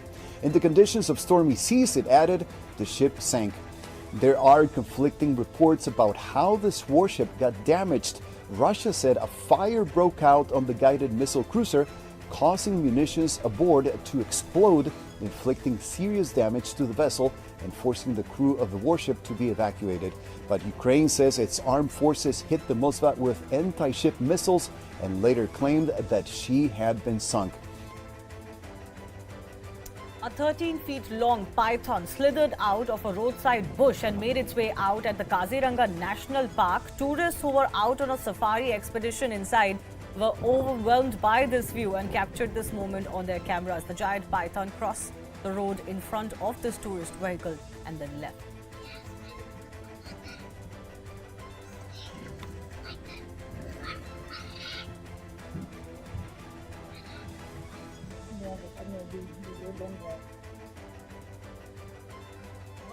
And we've also got this footage of a kebab that has been launched into space. Maybe this spicy kebab from a restaurant in southern Turkey. This isn't just lunch, it's a launch.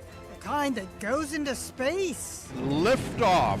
Maybe this spicy kebab from a restaurant in southern Turkey didn't attract cheering throngs at liftoff. But it did get a countdown. The restaurant Kaburgachi Yashar timed its kebab launch to celebrate the 61st anniversary of the first human orbiting Earth, a Russian cosmonaut. And though the veggie garnish immediately fell off, the kebab was lifted towards the heavens by a helium balloon. Joining other weird objects likewise launched, ranging from a beer to bobblehead Obama. Buzz Lightyear actually made it into space by hitching a ride, and SpaceX unloaded a Tesla.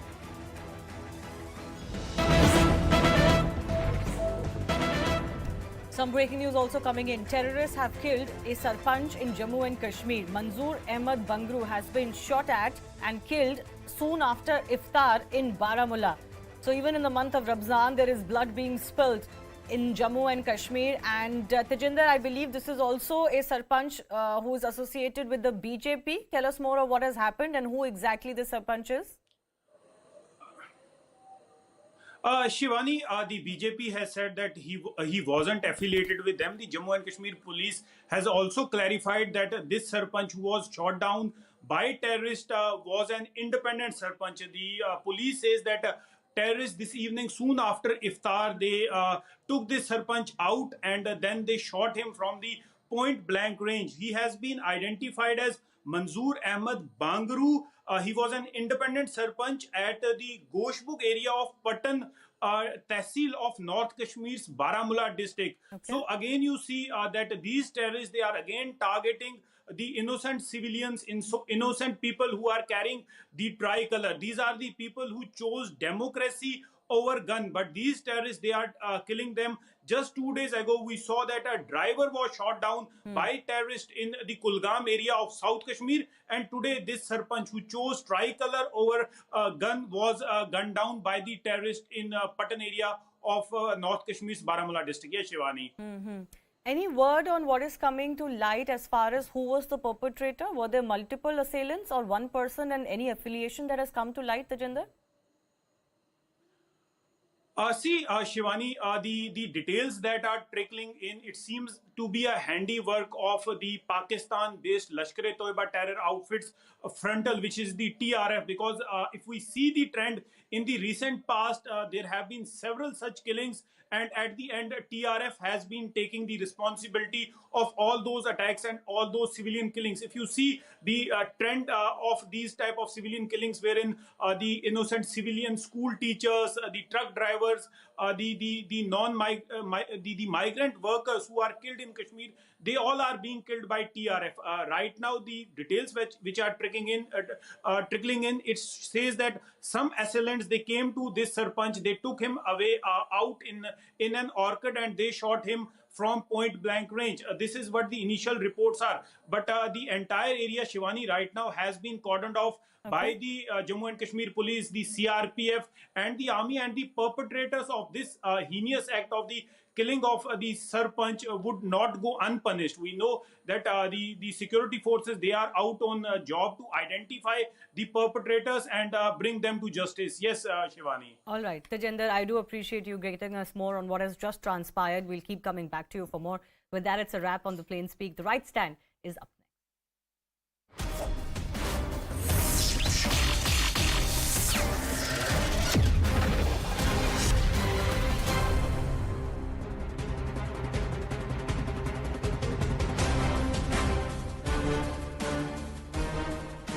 Namaste. Thank you for joining us in this edition of The Right Stand. I'm Anand Narsimhan. Ladies and gentlemen, in our hand is a document. This document is a complete or is portion of a big dossier that's been prepared by our investigating agencies. This is the NIA, which has also dived deep into the antecedents, the activities of the Popular Front of India, which is increasingly under the radar. And here at CNN News 18, we are given to understand that there is serious consideration and the process is on to ban this organization and its functionaries. More than the organization, it's the functionaries. Now sample this, ladies and gentlemen. The PFI is pumping money to lure youth into Islam and persuade them to marry Muslim women. Their strategy is to make Muslims a majority community in Kerala. In 20 years, they want to make Kerala a Muslim majority state. This is the then Chief Minister of the state of Kerala, V.S. Achyutanandan, in July 2010, after the horrific chopping of the hands of a professor who allegedly committed blasphemy when he made comments against the Prophet. Nearly a decade later, much that was alleged by the Kerala police then, the Kerala State former Chief Minister V.S. Achyutanandan and the Kerala High Court is actually coming to pass pan-India. Sample this.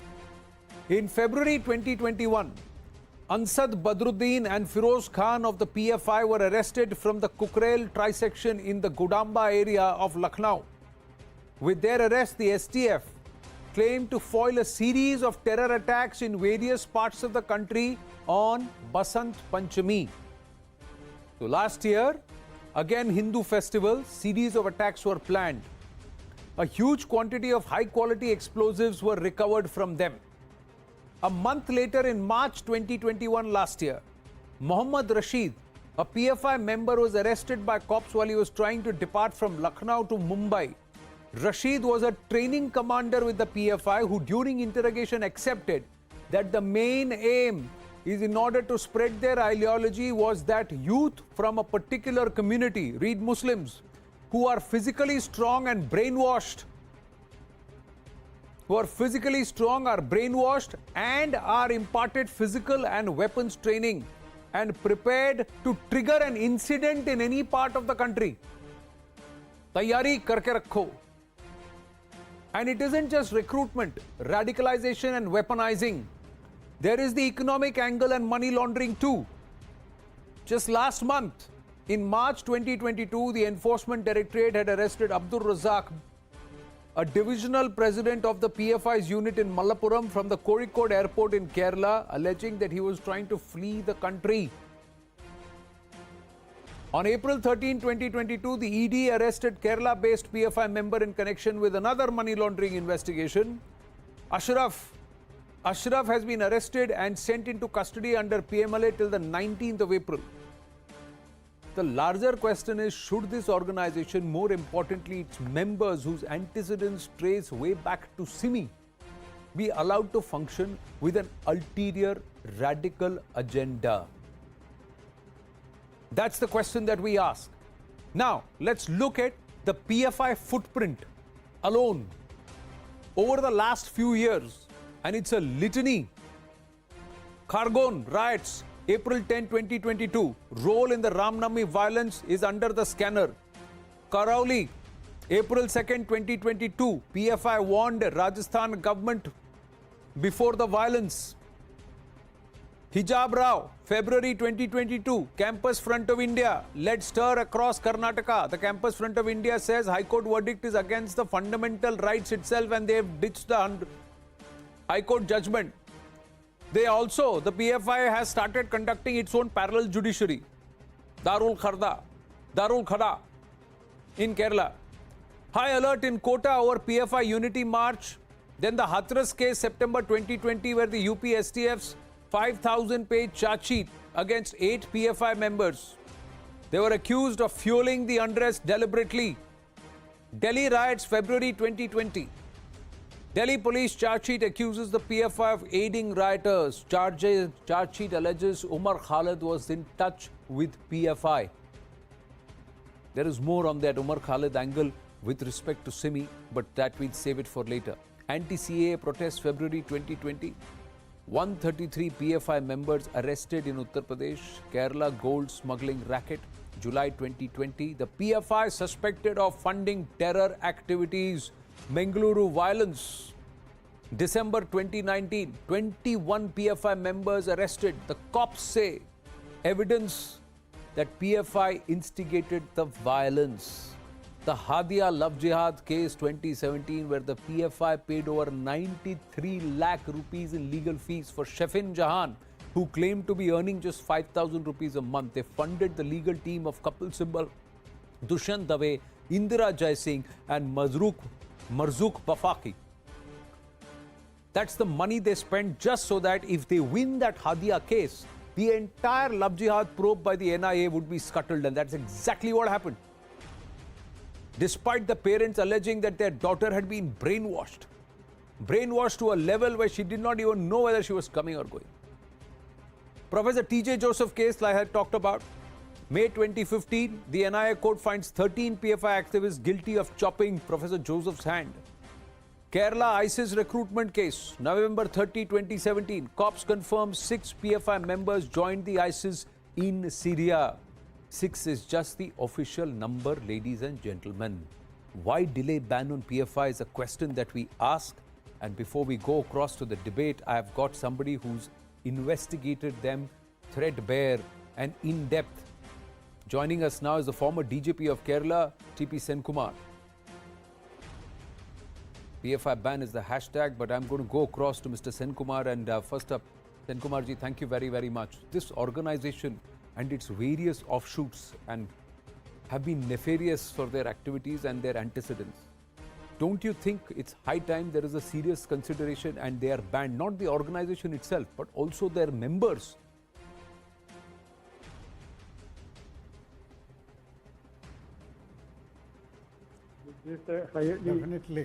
Definitely, this is a highly overdue. Actually, more than the ban, the activities should be banned because banning of SIMI resulted in the formation of so many other organizations, including the PFI. So what we have to do is to ensure that not only that the PFI is banned, but all their activities, anti-national activities, are not conducted any further by any member of the organization or any new member in any new form. So documentation, first of all, documentation should be pakka correct all over India. In many states all over India, they are doing it. So all the states will have to complete their documentation properly.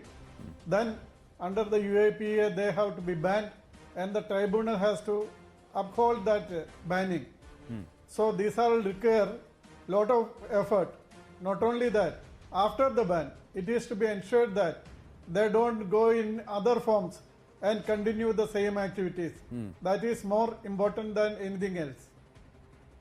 Let me ask you, Mr. Senkumar, the PFI turns around and says they have a political opposition. They have a bone to pick with RSS.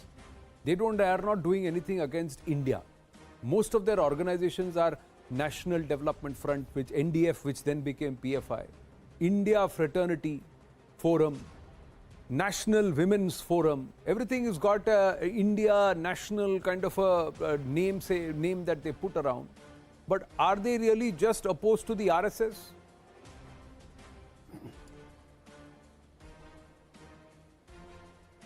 No, they are not. They are not.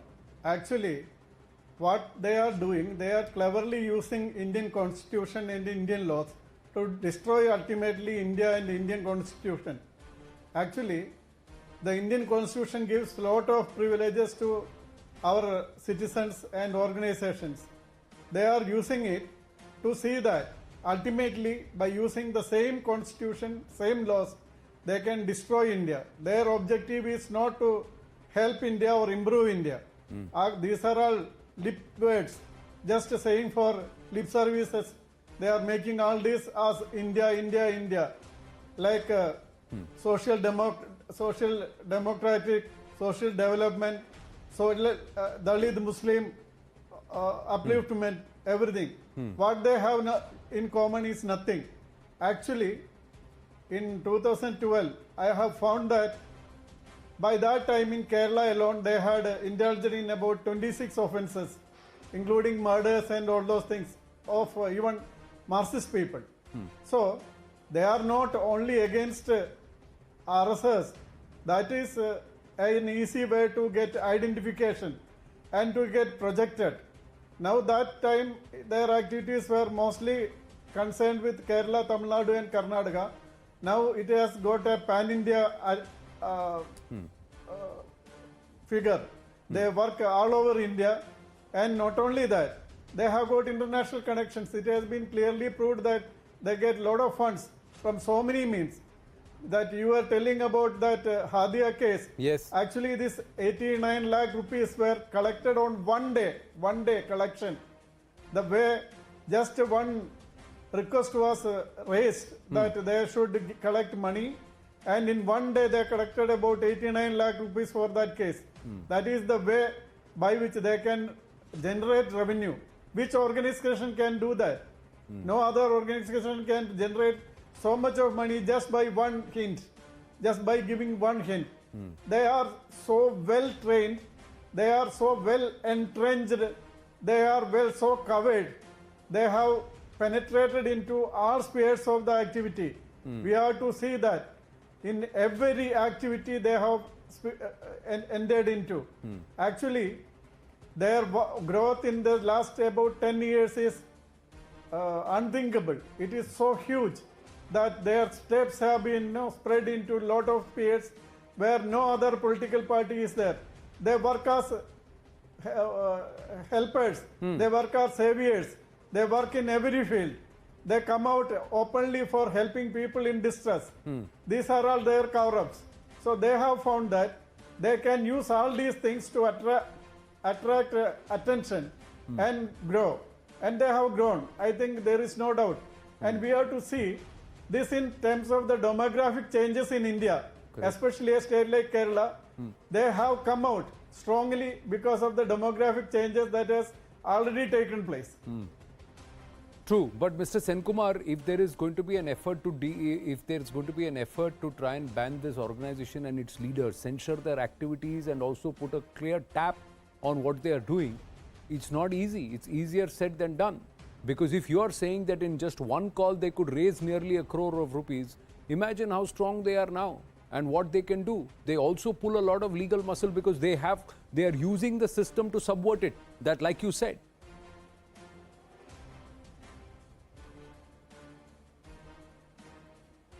Absolutely.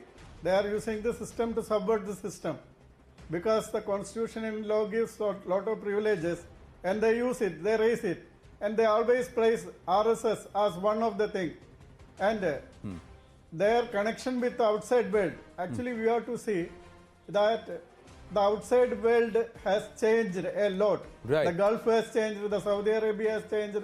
But what happened is that what came from there, the Salafi and such thoughts that came from there in the 70s. Yes. Actually, that is actually fruiting in India now. The fruits are coming out now. So, the problem with India is this, that there is a demographic change that has taken place, and especially in certain states, it is so huge. Right. And those states, you can see Bengal also in the same way, suffer a lot. And every time, they will only say that we are doing only a legal activity which is not banned by any law, or we are doing only service to the people and we are not against India and we are for India. Right. But these things can be uncovered by the investigating agencies like the NIA.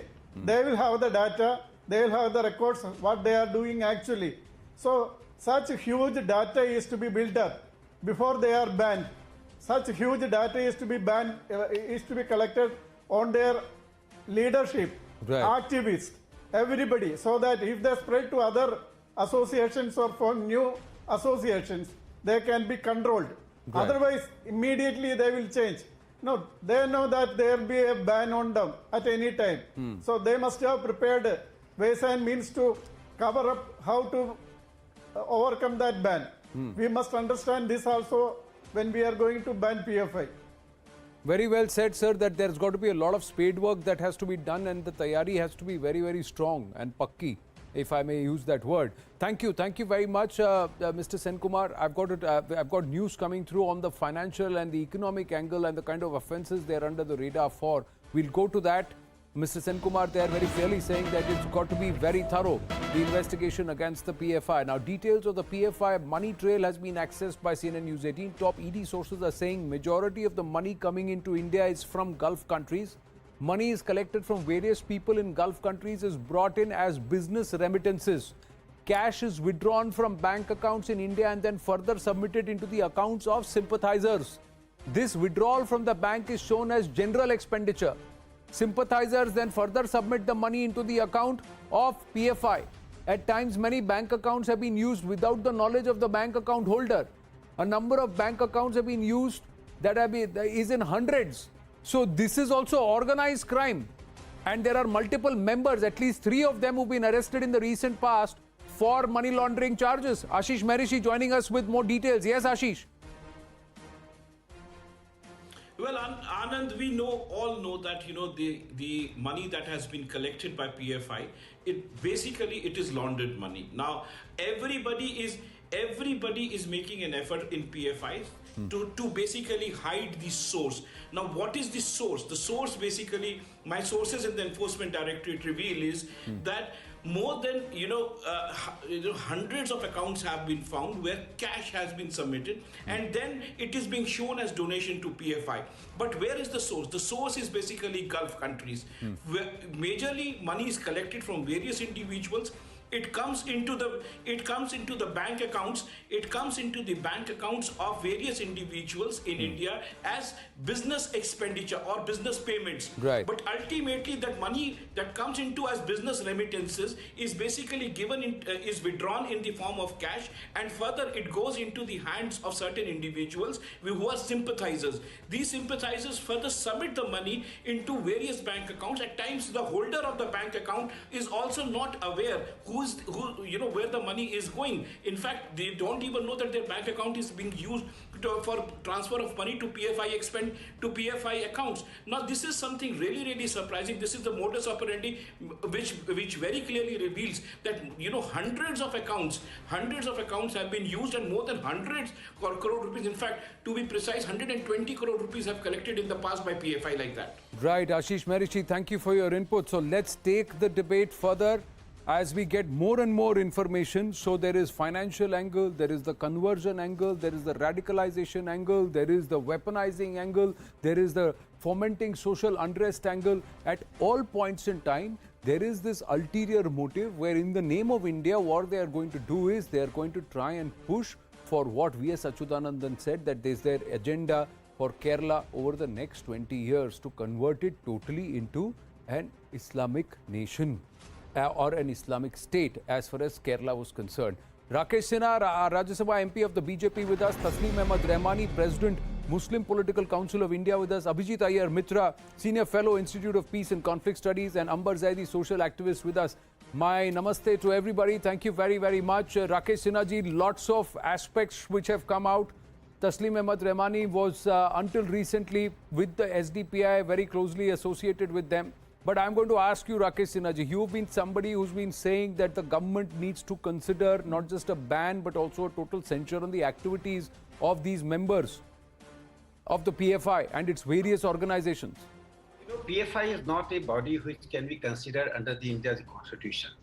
They pretend. You just see that there is a difference between their strategy. Earlier, the name was like Jaish-e-Mohammed, means Army of Prophet Muhammad. Now they have changed. Now they are taking the names, which names is a Popular Democratic Social Domains name, like Popular Democratic Front of India or Popular Front of India. These names sound like that they are a democratic body, but it is the extension of ISIS. It's a categorical link by its ideology. It's most of the literature, particularly in the South Indian language, just like in Malayalam, just go through the literature. I have gone through many literature of PFI that categorically declare that Kerala has to be converted into a Muslim state. That categorically declared that Dalits should be converted. They unfold their strategy there, and they are not ashamed, showing their solidarity with the foreign nations. They may be Muslim states, but you are an Indian. You are first Indian, then you are a Muslim. Therefore, I consider that their strategy is two pronged. One, a vast propaganda against the RSS BJP. You go through the Twitter handle of E.M. Abdul Rahman. He is a Popular Front of India's leader. Yeah. All the tweets are against the BJP, RSS, connecting every violence, local violence, any part of the country. They associate with the BJP, RSS. They associate with the majoritarian rule against the Muslims. So this is the propaganda mechanism. But this is one part. Another part is that they are getting money from outside, and they disguise money in the name of zakat. They declare that money is coming from zakat. That is not true. The money is coming from the foreign country. Third strategy is that clearly radicalizing the Muslim. Their Twitter handles say now Muslim has to work and ready for sacrifice. Which sacrifice? What Muslims are not getting in this country? Equal opportunity, more than equal opportunity they are getting, but they are appealing to the Muslims of the rural area, communitarian life. They are attacking the community life. So PFI has spread, not from Kerala, Karnataka, Tamil Nadu, now to Rajasthan, Uttar Pradesh, and Manipur, even Manipur. Their activities, you go and see there are active PFI activists. Another thing that STPI, Mr. Rahman is there. Earlier he was associated with the STPI and he resigned. I hope that he resigned due to disillusionment with his radical politics and policies and foreign funding and difference of the values. STPI and PFI both together trying to create a Muslim consolidation, just like Muslim solidarity. And third thing is that is association with the violence. One example is that PFI, the activists chopped off the hands of T.J. Joseph in 2010. And he declared that Joseph selected a question which hurt the sentiment of a particular community. It may be. Suppose I do something, it hurts you, there is a court, there is a police, there is a law. We are in a law, we are law-abiding citizens. We are in a society which is ruled by the Constitution. Therefore, I consider that this is a time to ban the PFI and crack down on its funding and thorough investigation by PFI by the NI. Let Taslim Rahmani respond. Taslim ji. Anand, first of all, I want to ask you whether you have invited any PFI representative. PFI refused to join the debate, sir. We reached out, and I'll put it on record. We reached out to Anis Ahmed to join the panel, and he said he will not. I'm not the spokesman. Don't take me. No, I'm not taking you as part. I very clearly said that you were formerly with the SDPI. Please. No. We very clearly said you were formerly with the SDPI. Then my submission is that you have presented a very long list of crimes committed by PFI and its associates, and you have presented a version of an ex-police officer who has investigated. There was a very long list. For 10 minutes you have elaborated on that. Then after listening all these submissions, the question is directed towards the government. In 2018, the UP government has recommended a ban on PFI in Uttar Pradesh. And since the last 4 years, the government has not taken any decision. The Kerala government and the Rajasthan government, when the Vijay Raja Sindhya was the chief minister over there, and so many other things. Then the question is a very pertinent question that for last 8 years, BJP is in central rule.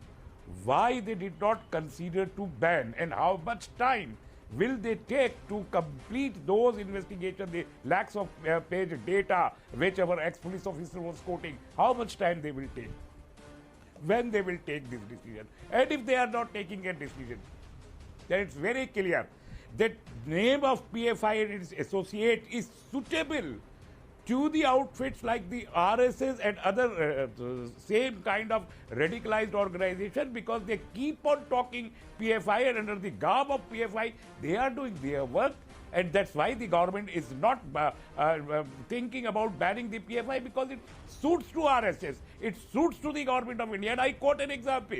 The day when the Foreign Minister of the United States say that we are watching and we are monitoring the human rights violation in the country, the same day there was a leaflet from CFI in Madhya Pradesh that we will counter.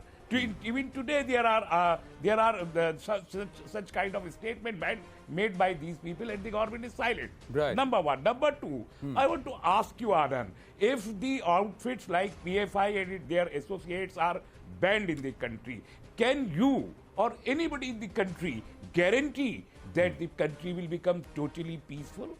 Is there any guarantee? Are there not any more organizations who are creating the same kind of hatred in the country, same kind of violence and unrest in the country? Is it the only PFI in the country?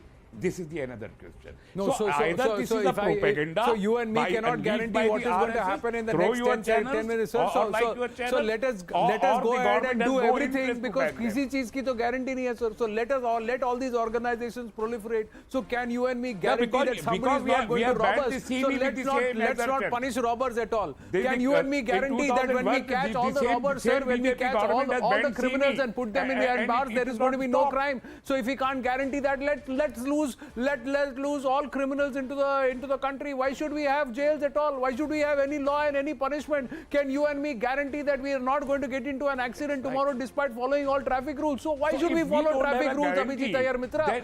Why should we do it? Let us not follow any traffic rules. Let us go and ram our cars into everybody else, because kya guarantee hai? There is no guarantee, Abhijit Iyer Mitra. Look at the argument. Can you guarantee? What, sir, the guarantee has to be that such people should be made an example of. They should not be allowed to understand the system so much that they embed themselves and they can support the system. Abhijit Iyer Mitra. Bring them to the books. Sir. Anand, I can't hear you. That gentleman's been talking over you throughout. That's his strategy all the time. So it's okay. That is between me and Rahmani Saab, but please go ahead. Okay. Look, the thing about the why this ban needs to be very carefully thought out is, the sort of word alphabet of terror organizations that Pakistan keeps reinventing every time they officially ban one organization. So what happens is it seems that PFI has been mimicking that exact pattern for a very long time now. It's essentially there's a big school of thought that it is in fact the Simi that resurrected itself after Simi got banned, where it existed before, but it sort of mutated when there was a significant migration of cadre and things. Yeah. If you remember Muhammad Ilyas, the PFI chap who got arrested for funding the anti-Hindu pogroms in Delhi in 2022. He had also contested as an SDPI member in the Delhi Assembly elections earlier that year. So there's a lot of fluidity between these organizations, which is why a PFI ban, we have to stress, like you very carefully did, has to target the individuals. Now, the logistical problem with that is that instead of just banning the organization, do you then put a permanent ban on all registered or non-registered or associated members of that organization, in which case you open up a big legal loophole? Or do you go in for the direct thing of banning individuals, in which case the evidentiary requirement is massive? So there is a very significant lacuna right now. The question we should be asking ourselves is, in spite of Muhammad Ilyas, in spite of the fact that a member of the PFI was found plotting to kill Tejasvi Surya, in spite of the fact that we've had consistent, verifiable shows that members of the PFI have been associated with other banned organizations, why has that dossier not existed so far? And why has this step not been taken out so far? And why do we not have, more importantly, why do we not have the intelligence or the dossier to enact it rapidly? True. Very rightly said. Rakesh Sinha ji is back with us. I'm just looking at this entire litany of groups, that organizations that continued. It's the same people who have jumped organizations. So it was Simi earlier. From Simi, it became the National Democratic Front soon after the Babri Masjid demolition. And this is what the document very clearly says. It says during infancy itself, the NDF had a quantum jump in its cadre base as it absorbed considerate number of ex-Islamic Sevak Sangh cadre after it was dismantled by Abdul Nazir Madani in 1992 in a preemptive move to overcome an expected ban on the ISS soon after the Babri Masjid demolition. So from 93 onwards, NDF grew into a well-organized outfit spread throughout the state, projecting themselves as the sole savior of the Muslim community. Then what happened? The NDF leadership had an all-India perspective right from its inception, and it gradually encouraged evolution of like-minded groups such as MNP, Manida Nidhi Pasarai in Tamil Nadu, KFD, Karnataka Forum for Dignity in Karnataka in late 90s by directly guiding and supervising these outfits. So then what do? You're creating subsidiaries, and eventually in 2006 they merged. Who did they merge with? MNP, KFD, Citizens Forum Goa, Community and Social Education Society Rajasthan. So this is the Kota connection. Nagrik Adhikar Suraksha Samiti Andhra Pradesh to form Popular Front of India. So PFI was announced on 9/11/2006. Look at the date. So there is an underlying machination which is very, very evident. Ambar Zaidi, why shouldn't this organization be banned? And if this organization shouldn't be banned, then the people who are behind this organization and their machinations are questionable. They should be then persona non grata in our country. Anand, who is being associated with PFI as organization or as the member, they all should be investigated and banned. I totally support the complete ban on PFI, and I wanted to revert to Mr. Taslim Rahmani, who questioned that why UP government hasn't banned the PFI yet. I wanted to say one simple thing, that this matter is sub judice. Last year, when during September 2020, when this Hathras came up, the FIR has been filed under various provisions against people who were involved with different activities, and they were the member of PFI in like UAP and other illegal activities. 4 members of PFI was arrested. Mr. Rahmani, please allow me to complete my point, and then you can jump into it. Police arrested 4 people having links with the PFI in Mathura: Siddiq Ahmed from Malapuram, Atikur Rahman from Muzaffarnagar, and Masood Ahmed from Bahraich, and Alam from Brampur. There are 4 people who have been arrested having the links with PFI. Kapan was also arrested on the way to Hathras, which has been in the news following the death of the 19-year-old girl who allegedly gag raped and in September, 14 September 2020, yes, in a village in district. So this matter, I wanted to clarify this thing, that this matter is sub judice, and UP government is completely demanding to put a tap on PFI. Also, there are reports that center is also. Ban is not sub judice, not at all. No. Don't try to save the central government. Don't try to save the central government. No, it is not sub judice. That is a different and separate matter, and the recommendation of ban is a separate matter. This matter is sub judice, that people, 4 member of PFI who have been linked with the PFI from UP, who have been arrested in the creating the disrupt in UP, they have been arrested. And when UP government demanded the ban on PFI, this matter is sub judice. You need to understand and follow the case. We were simply peddling the agenda and lies on national television. You need to take the responsibility. Also, that the center government you are just trying to save the government for its inaction. I am the citizen of India, and I am in favor of complete ban on this famous Islamic organization who are always against India. Why are you in support of such organization? Aren't you equally Indian as me or anybody else is? When we have given n number and numeric example of PFI's involvement in illegal activities. We are asking the same question from our government. No, so we are asking because the government Amber, this is what they are doing now. Rakesh Sinha ji is back with us. Rakesh Sinha ji is back with us. This is what they are doing. कि कोई किसी को, we think that somebody has, we'll have our own courts which is like Darul Khada, and we'll decide. They are telling people don't go to the civil courts, but there is no action taken against such people. Rakesh Sinha, there is no action taken against such people. They are people who are saying कि somebody who we believe is speaking against our religion or our tenets or our prophet, then we will go ahead and chop off their hands. No, wait, I'll read from the document, sir. I'm not manufacturing anything from my head. Let me correct you. No, one minute, sir. Darul Qada are arbitrary courts controlled. No, Darul Qada are arbitrary courts controlled by who? Not aware of it. No, and controlled by who? By Muslim Personal Board.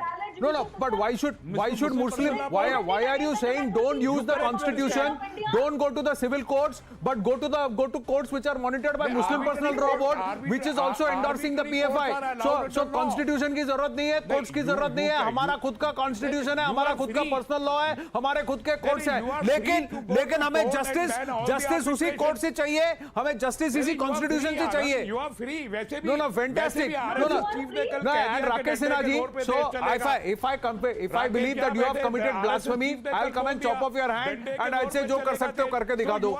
Touch a hair on my head. Let me see what you can do. I will ensure. I will lure Christian girls. I will lure Hindu girls, vulnerable Hindu girls, convert them, brainwash them. जो कर सकते हो कर लो. Sir, more than 1,000 cases were there. All of them brushed under the carpet. 1 second, Amber Zaidi.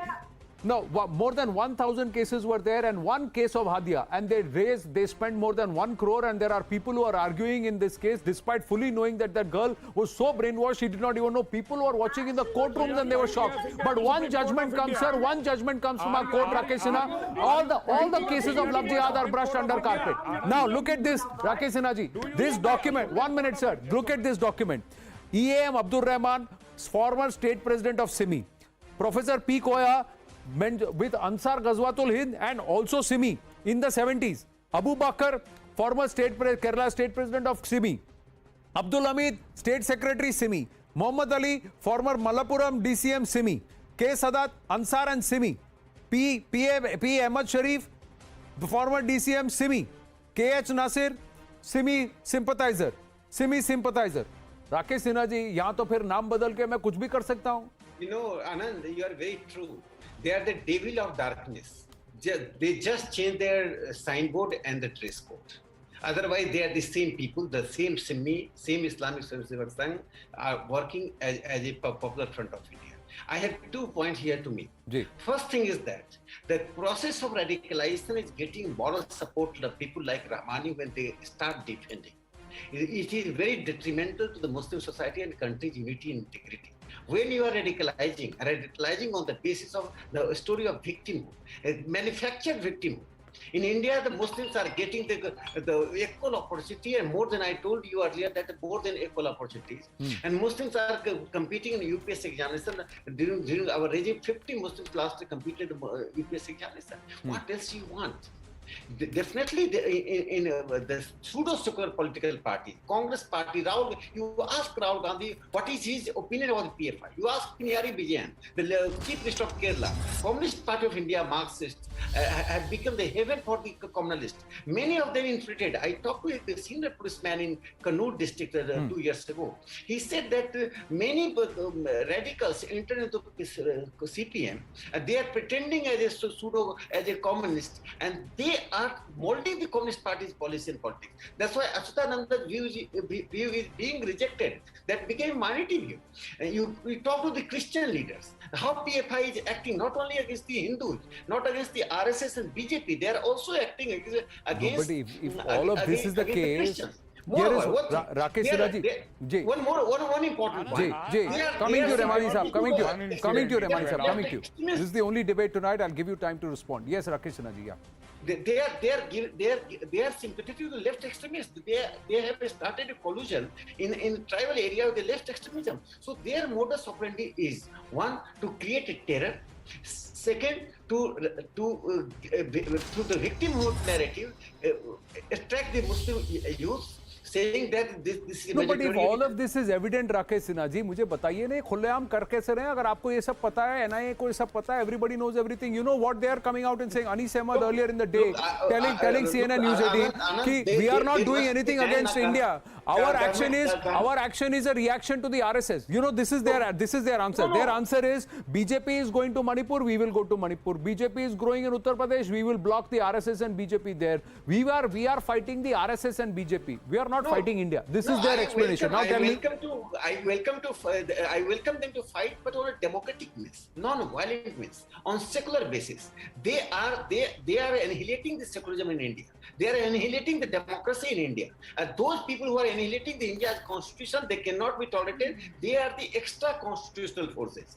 They are the forces who don't believe in constitution. They exploit constitutional freedom of expression just to strengthen their anti-India activities. No, so then if this constitution and the system is made for entities like the PFI to subvert using the system, then are we going to allow this to happen? 40 साल से वो करते आ रहे हैं, and they will continue to do it. Not at all. Anand, you have given a very good narrative that the same Simi is now PFI, same Islamic Swayamsevak Sangh is PFI. You have just shown the several names who are the office bearer of the Simi. So here is the important thing. That ban is very important. They must be banned. But they will come again with some different name. This time they will come a democratic society of India. What will you do? The same people. So Amber Jadi is very true. There are some people who are the brain behind that, they must be investigated, and their entire activities must be investigated, so that you have to. Sir, that is what you have. That is what I'm trying to say, sir. That you have allowed them 40 years to perfect their craft of deceit. Anand, I want to make Charlie, yes, Ambar Zaidi, and then I'll go to Tasneem Rahmani, and then I'll come back. Then I'll come back. Then I'll come to. I have three. Sir, coming to you, Rahmani sir. Just allow Amber to speak. Let Amber make a point, and then I'll come to you. Before the festivities, the PFI people, they were running a campaign on social media that RSS and BJP people, they are going to attack Muslims during their festivals. So you should support us by giving money, by donating money to us. They were collecting funds openly on social media by peddling such lies. So I want to say here is that they are openly radicalizing people and inciting hate in a democratic country like India, and later they come out and they play a victim card. So openly they are inciting hate in people, and they want to radicalize, and they use them as their political tool. People of this country, as I'm talking about the Muslim people, they should understand that they should not be used as political tool of such organizations who are using people of this country for their own benefit. And they are getting money through illegal ways from different countries, and how they are using the money, that is concerning. They are radicalizing people openly across India. They are spreading so fast. They are reaching to different states, and everything is evident. NIA have so many. No, but that is the thing. This NIA document for the PFI Ambar Zaidi and for their people, they believe that cops can find whatever. We have got enough legal muscle to win this case and argue this case in court. The court, what happens is at what point in time and what will convince the courts. Like you said, when you go after individuals, you have got to have solid hard proof. Today one can ban the PFI. You ban the PFI, tomorrow they'll say I am FFI. Then they'll say I am JFI. They'll keep going right down the alphabet, and they'll revisit the alphabet. What will you do? That's another question. But Tasneem Rahmani wanted to say something, then I'll come back to this issue. Abhijit Iyer Mitra coming to you after Mr. Rahmani. Please respond to him too. Anand, I reminded one incident in 2009 when P. Chidambaram was the Home Minister in the country. He convened a meeting at the house of then Vice President of India, K. Rahman Khan. I want to quote this incident. There were so many Muslim leaders, and there Mr. P. Chidambaram has convinced the Muslim leadership that PFI is a radicalized organization and we are going to ban them. I was there. I was present in that meeting. Correct. And then since 2009, P. Chidambaram days to till date, there was no ban. And secondly, why I left SDPI, I contested an election in Mallapuram. In Mallapuram, Lok Sabha constituency has 46 panchayat, and every panchayat has an SDPI unit. But when I asked, do you have the booth membership? There are 1,800 booths. They don't have even 2 or 3 or 4 booths alone on one panchayat section. They don't have a cadre there. It is all a show off. It's all. I mean, it is radicalized, no doubt about that, but it's more a show off, and this suits to RSS.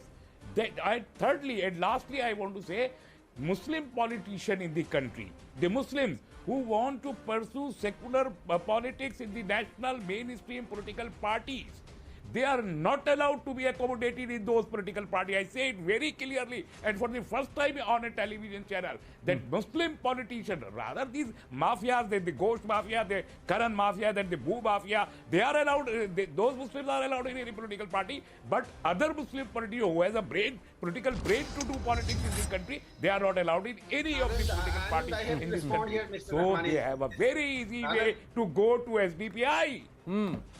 Anand, yes. Anand, I am responding to Mr. Rahmani. Yes, please. He raised a very fundamental question, and that question must be discussed here.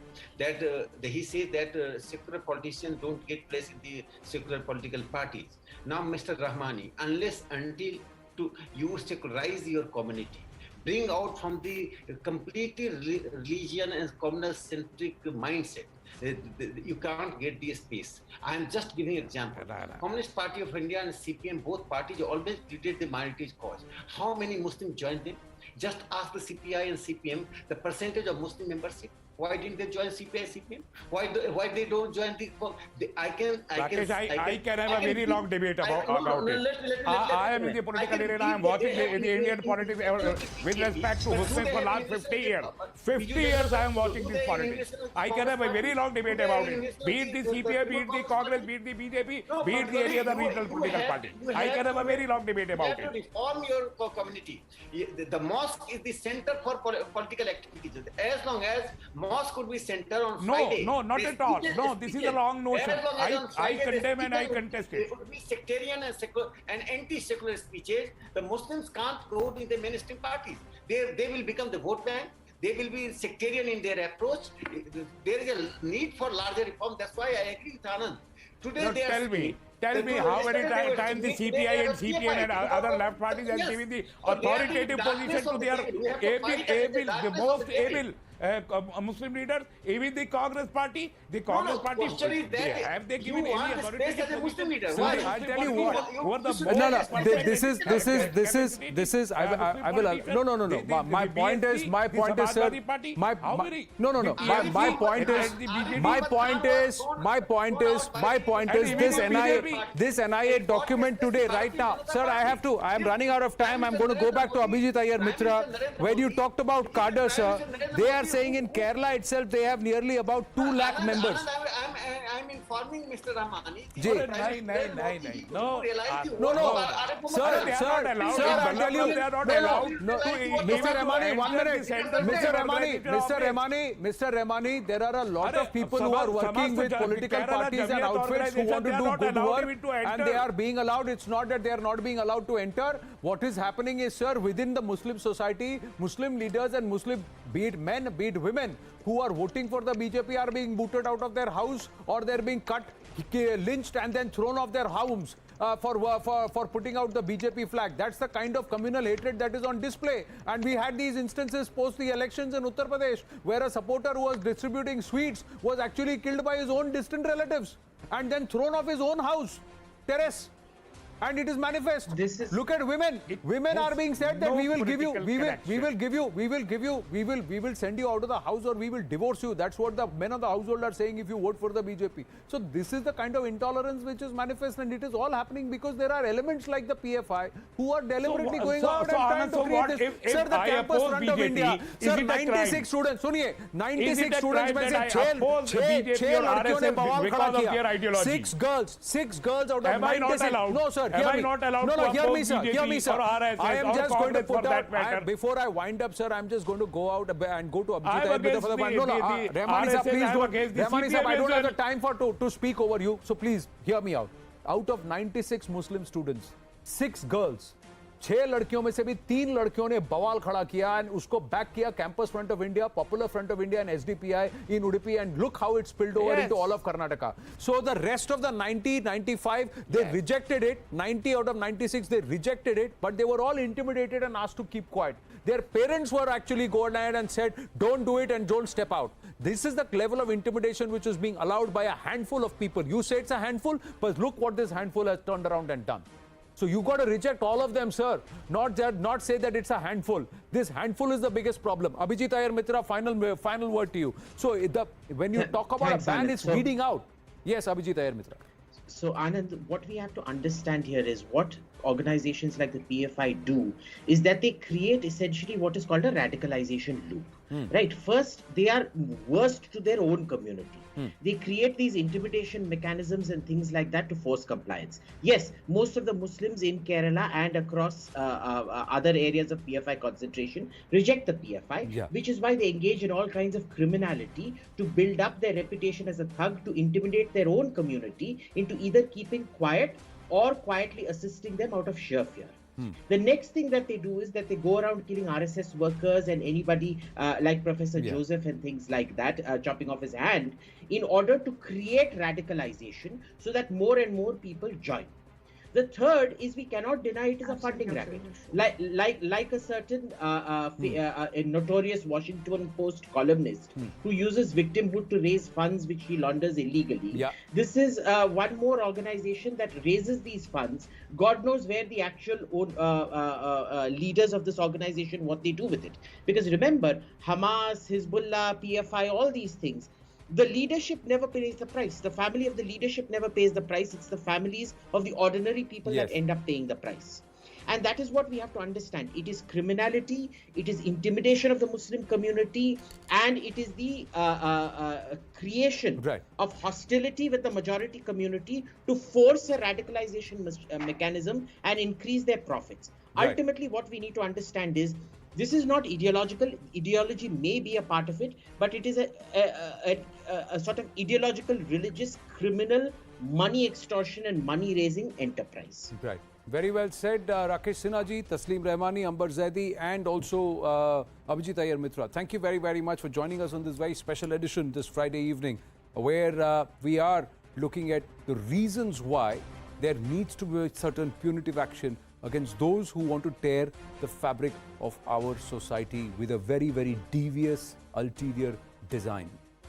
We're taking a very, very short break. When we come back, the day's top stories and something very, very special. Stay with us.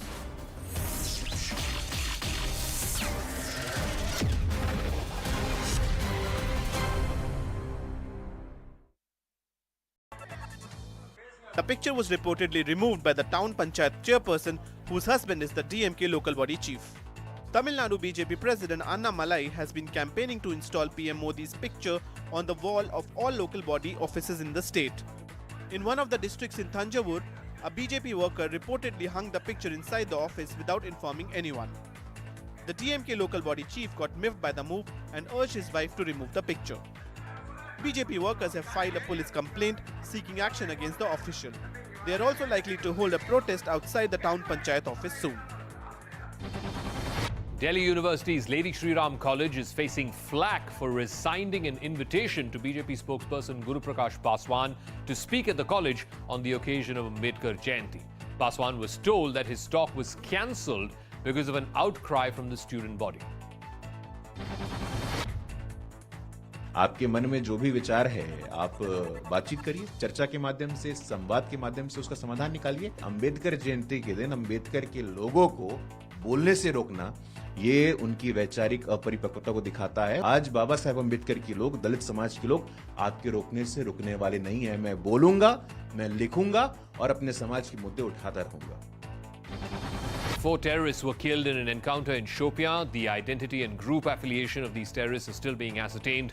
2 army personnel were killed and 2 others injured in an incident en route to the site of this gun battle. A 25-year-old woman tried to kill herself by jumping off a building at a Delhi metro station.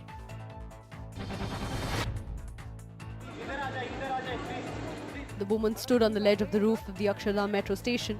For a long time, CISF staff tried to persuade her to move back from the edge.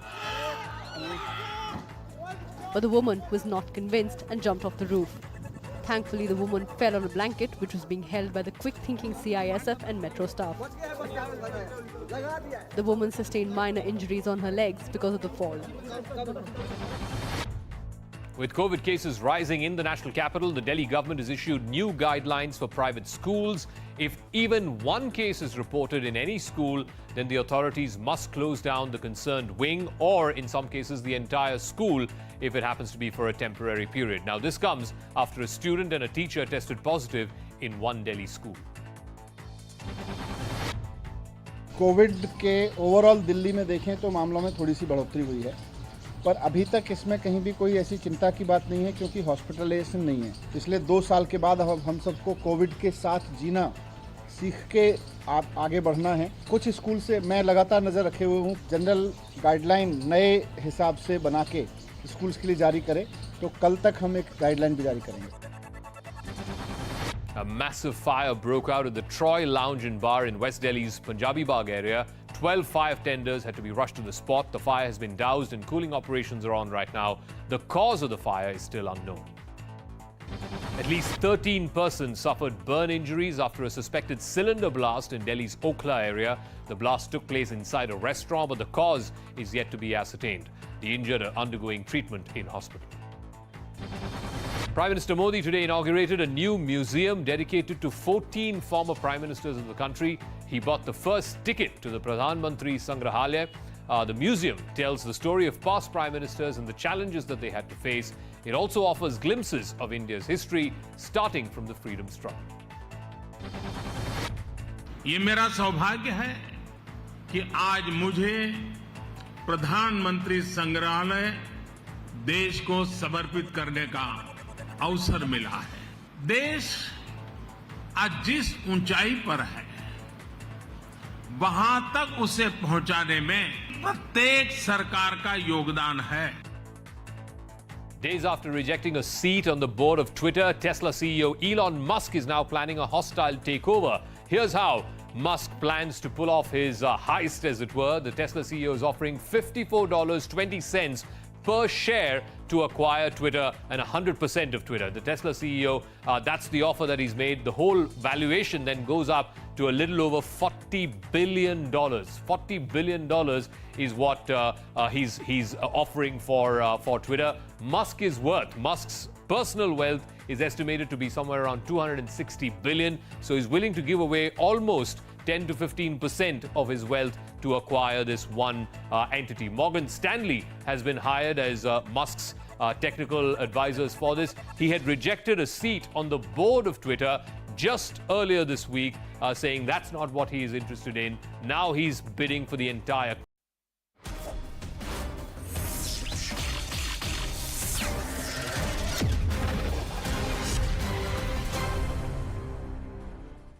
Back on with a quick check of the day's top stories, where Madhya Pradesh Chief Minister Shivraj Singh Chauhan openly defending his bulldozer action against rioters in Khargone. He's also said that some people want to set the state on fire and added that stern action on the alleged rioters will continue. This comes as CNN News 18 has accessed more videos showing how the carnage in Khargone was pre-planned. Another gruesome gang rape coming to the fore from West Bengal Shanti Niketan. The incident took place when a minor was returning from a mela in Adityapur. The family has alleged that she was with a group of adolescents who giraud and raped her. As per the police officials, a case has been registered, but till now no arrests have been made. After Kashmir Files, filmmaker Vivek Agnihotri has hinted at his next project, the Tele Files, which will be based on the 1984 Sikh massacre and more. A political war has already ensued, with the Congress and other parties accusing Vivek Agnihotri of running propaganda factory for the BJP. The BJP meanwhile has hit out at the opposition, accusing them of being afraid of the truth. Covid-19 continues to wreak havoc in China, the country that gave the world the China virus. Cases are on a massive rise and some shocking videos have come through where people are being forced into incarceration. Shanghai witnessing a massive surge. Video of residents being dragged into quarantine centers have caught the eye of social media, giving a peek on the ground reality. China reporting nearly 4,000 fresh cases in the last 24 hours.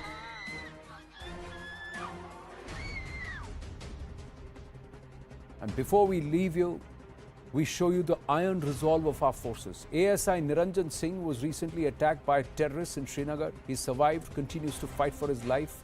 But here's a peek into his jazba. His colleague, Head Constable Vishal Kumar, was martyred. Lieutenant General D.P. Pandey of the Srinagar-based Chinar Corps made a promise to him that he will take revenge. The forces made good on that. We wind up with that. Bye for now.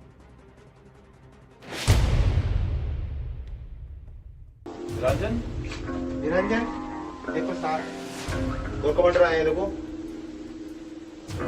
हाँ देखो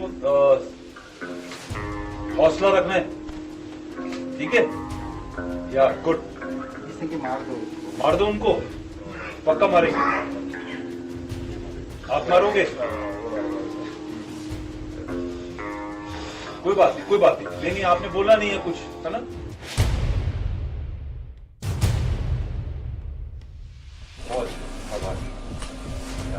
तुमने बोला था ना कि उनको मारना है मार दिया पता है तुम्हें हाँ कल मार दिया दोनों को या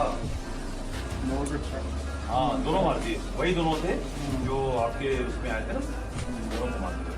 अरे मैं तो क्या करूँ, पकड़ मार के साथ पीछे से गोली मार दिया, पीछे से गोली पीछे।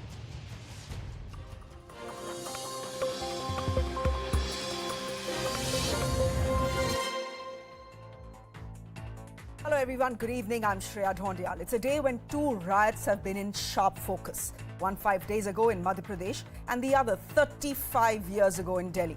We are debating both today on Brass Tack as questions are raised on the kind of justice that was delivered. Let's start with the 1984 riots. Barely has the controversy over the Kashmir files died down, we have a brand new one that is starting to catch fire. This time over a film that has not even gone on the floor. Vivek Agnihotri has just announced that his next film will be on the 1984 anti-Sikh riots in which 3,000 Sikhs were killed. It happened immediately after Indira Gandhi's assassination, implicated senior congressmen, and till today continues to be a black spot on the party's history. The Congress says the film is being sponsored by the BJP. The BJP says what happened happened and facts need to come out. My panel this evening represents every stakeholder in the 1984 story on whether the film should be made or not. Before that, how the story has played through the day-to-day. Kashmir has never been an integral part of India, and this is a historical fact. Free Kashmir! After Kashmir Files took the box office by storm, Kashmir के मसले का एक ही हल, अल जिहाद! director Vivek Agnihotri is getting ready for his next film, Delhi File. And speculation is rife that the movie will be based on the anti-Sikh riots which rocked the capital in 1984.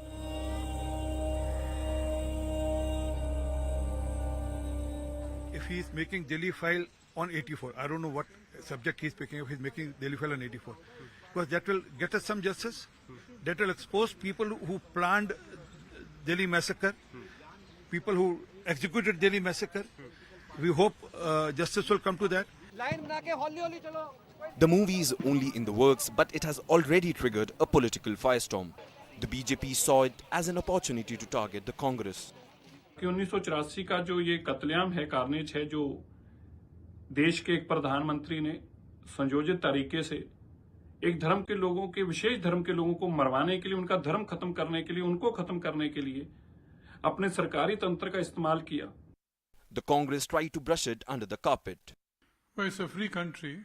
Even if it's sponsored by the BJP, they have a right to sponsor it. And everybody has a right to make a film. They can claim that this is the truth. There can be another film on a film. The ruling Aam Aadmi Party in Delhi welcomed it. देश में बहुत सारे videos, बहुत सारी फिल्में बन रही हैं, स्वागत है. कश्मीरी पंडितों को वापस अपने घर कश्मीर जाने का मौका मिलेगा. Is this justice? The Kashmir Files depicted the exodus of Kashmiri Pandits in the 1990s. The anti-Sikh riots which broke out after the assassination of Indira Gandhi led to the murder of nearly 3,000 Sikhs in Delhi. So, is it time for a Delhi Files? Let me go straight to my guest this evening. Tejinder Pal Singh Nalwa will be joining us in just a bit. He's a 1984 Sikh riots victim. We have RP Singh, who's with us. He's the BJP spokesperson. Sujata Paul is a Congress leader.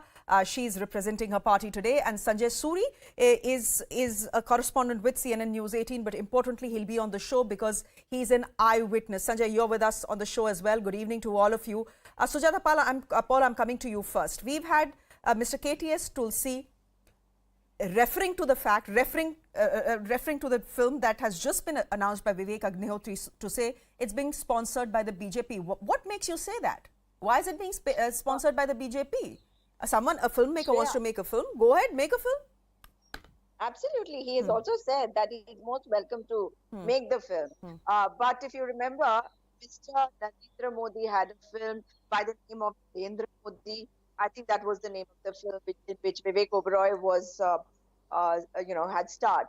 Then after that, before the elections this time, we had another film. So obviously in the run-up to the 2024 election, there will be a film which will be sponsored by the BJP. But there is no problem with the film. And as far as creativity is concerned, we should welcome creativity. However, when a government tries to govern the country, or rather rule the country like the present dispensation is doing, it does through films, by diverting from issues, by communalizing and polarizing. So this is the agenda. But it's absolutely fine if they want to make a film. They've got another film made earlier, the Kashmir Files. Now it'll be Delhi Files, and they'll go to the voters talking only about Delhi Files. So that is what the Prime Minister is going to be doing, and that shows that that is the caliber of the Prime Minister. Sujata, I want to ask you, on what basis are you saying that Delhi Files, which has not even gone to the floor, and there is some Mr. Agarwal and his family who is sponsoring the film, that this film is being sponsored by the BJP? Do you have, I mean, is there any basis to this claim? See, I don't mean that he's going to be sponsoring it by financing it, but the finances will come to them because BJP is the largest party in the world, and they have money, they have supporters. So the supporters, and they're free to do it. This is a free country, so anybody can do that. But what I am trying to say is that, Shreya, are we going to be seeing the Prime Minister promoting films only? He has already promoted one film. Every person in the Bharatiya Janata Party was given a ticket to go watch the film, if you remember. Kashmir Files. Then, when Delhi Files comes in, is that what the government is going to do? That's fine. Vivek Agnihotri has a right to project whatever he wants to in the manner he wants to. But that's the work of the government. So you are saying that everyone has a right to make a film, but we understand that this film is being sponsored by the BJP. It is part of their agenda, part of their propaganda. R.P. Singh, you're a spokesperson for the BJP. Come in here and respond to what Sujata is saying. Well, I can't respond to the way that Sujata is trying to belittle the subject. The fact is, they are complicit in the 1984 massacre. Let me read out, because Sujata is a woman, let me read out one para from Bhagi Kaur, who was raped 27 times. Her husband was killed, butchered, her son was butchered by a knife, and then all night through it happened. And it was not just Bhagi Kaur, just one name in Tilokpuri. There are more than 500 widows.